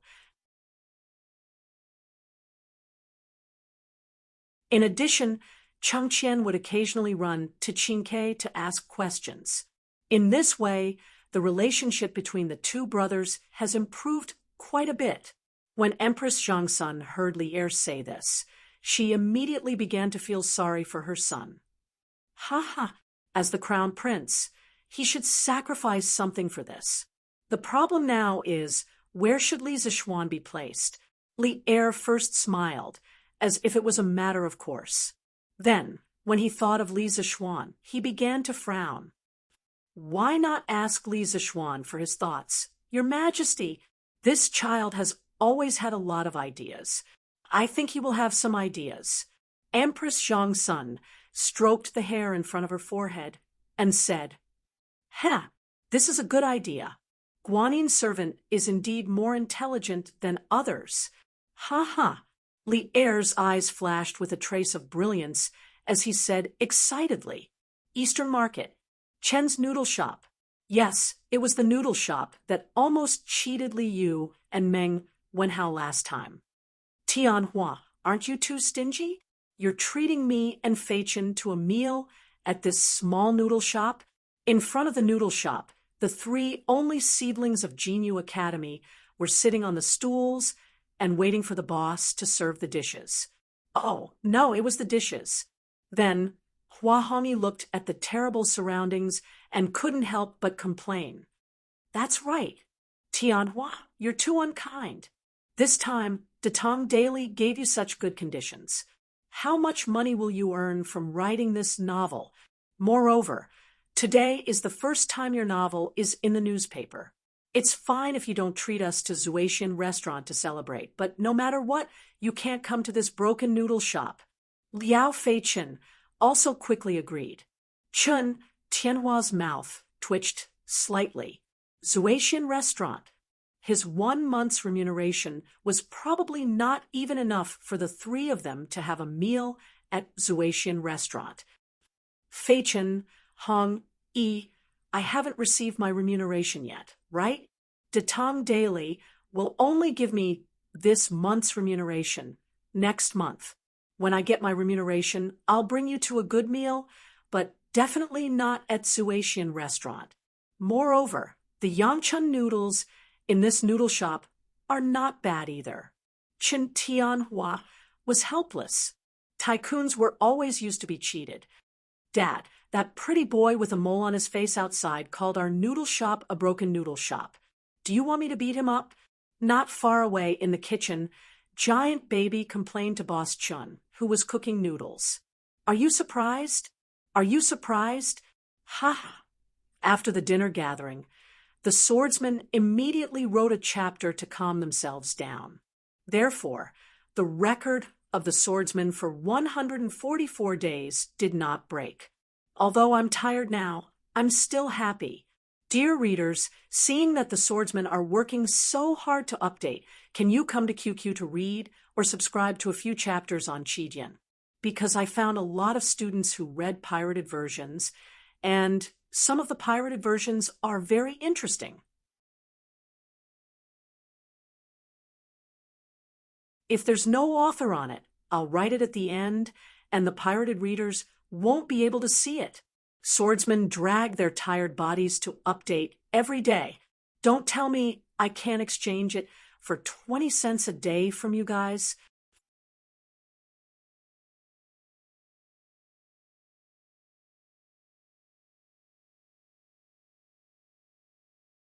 Chapter 308. What are you talking about? Dabao, don't cause trouble. Boss Chun, who was rolling out noodles, heard his son's silly words. His arm shook, and he almost crushed his fingers. He immediately said to Dabao angrily, ever since Li Zixuan caused trouble in his noodle shop, not only was his business not as good as before, but he was also scared out of his wits by Li Zixuan's martial arts. He used to think that with two giants at home, he didn't have to be afraid of some unruly and evil customers. But Li Zixuan taught him how to be a person through his abnormal martial arts value, so he didn't dare to be as arrogant as before. Oh, Dabao knows. The giant baby scratched his head. He was somewhat puzzled by his father's attitude, but he didn't dare to continue asking. Outside the noodle shop, Sai, I don't know how my Zhang Xiaohua's biography of a cultivator is received. On the way here, we only heard people talking about a mortal's journey to immortality, but no one talked about my Zhang Xiaohua's biography of a cultivator. Hong Yi Feichen, does this mean that my novel isn't popular? Qin Tianhua saw that Yang Chun's noodles hadn't come up yet. He recalled the scene on the way here and said worriedly, Tianhua, you're simply insatiable. The Tang Daily has already given you such a generous reward. Why aren't you satisfied? So what if your novel isn't popular? At most, you'll lose some readers who give you tips. But now, the money that the Tang Daily gives you is enough for you to live comfortably. Why do you have to be so stubborn? Liao Feichen didn't realize that he was almost beaten up by the giant baby because of his cheap mouth. He complained to Qin Tianhua with a speechless face. As he spoke, he suddenly realized something. He slammed the table and shouted, Oh, I understand, Tianhua. You want to compete with a mortal's journey to immortality, right? Why bother? Our two novels are both imitating a mortal's journey to immortality. It's very difficult to compare with it. Let's just focus on writing our own novel. Hearing this, Chun Tianhua's face was full of awkwardness. In his heart, he didn't want to surpass a mortal's journey, but he more or less hoped that his novel would be like a mortal's journey and receive the support and rewards of many readers. Tianhua, you've only released 3 chapters of your novel today. How could someone reward you so quickly? Even when The Legend of a Mortal's Journey to Immortality was first published in the newspapers, no one took it seriously either. For something like a novel, without a long period of accumulation, it was impossible to produce results. You need to calm down and write slowly. You can't rush it, or it will affect the quality of your work.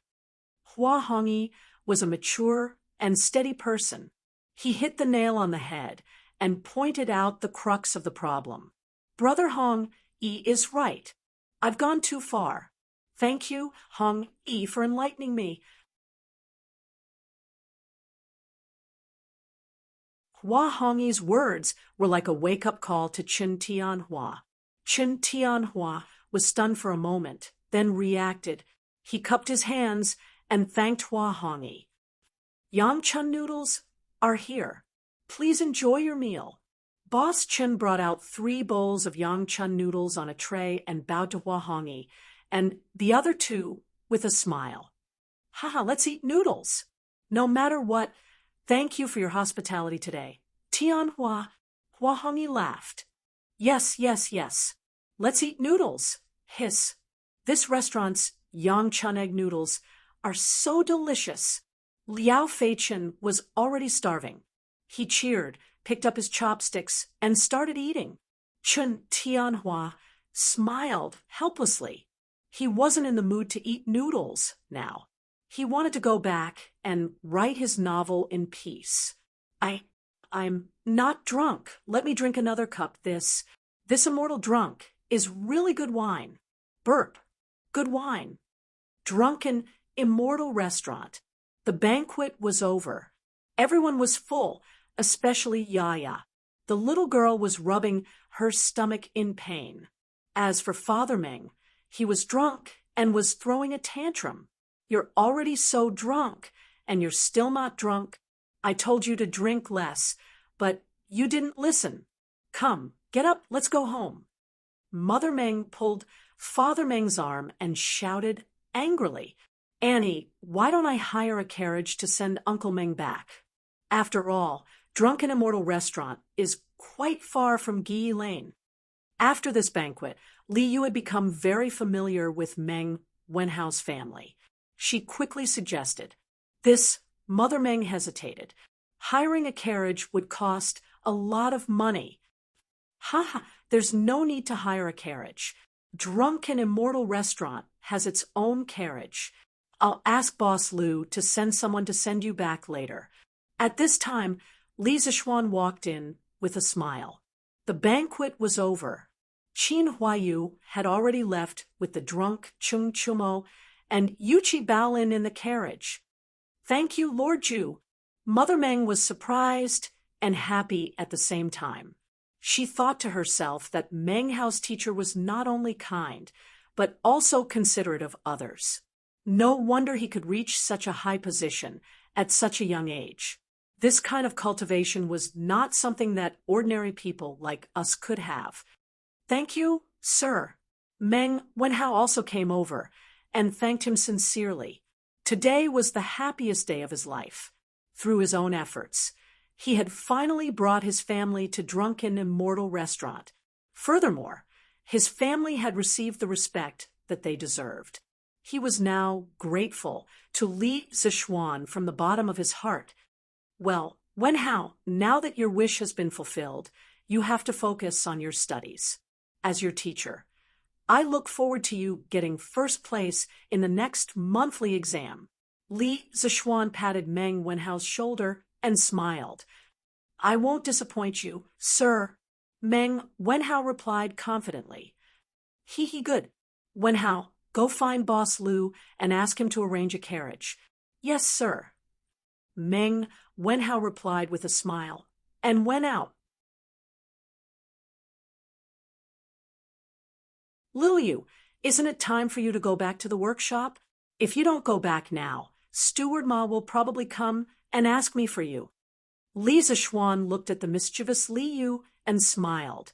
At the same time, he secretly felt that it was a pity that there were no televisions or cameras in this era. Otherwise, he really wanted to cultivate Li Yu into a little child star. Because of Li Yu's sweet appearance and her unrestrained and mischievous personality, it would be a pity if she did not become a star. Then I'll take Sir's carriage on the way. Li Yu stuck out her tongue and smiled mischievously. Drunken Immortal Restaurant was in the northwest of Chang, and City. Strange Interest Pavilion was in the northeast of Chang, and City. If she did not borrow a carriage, she would probably have to walk for a long time. Anyway, there was a free ride. Why not take it? All right, let's go then. Li Zixuan smiled and turned to say goodbye to Mother Meng and Yaya. Then he left with Li Yu. You're tuning in to the Mystic Fist YouTube channel. Don't forget to subscribe and join us on this journey to catch the most captivating stories.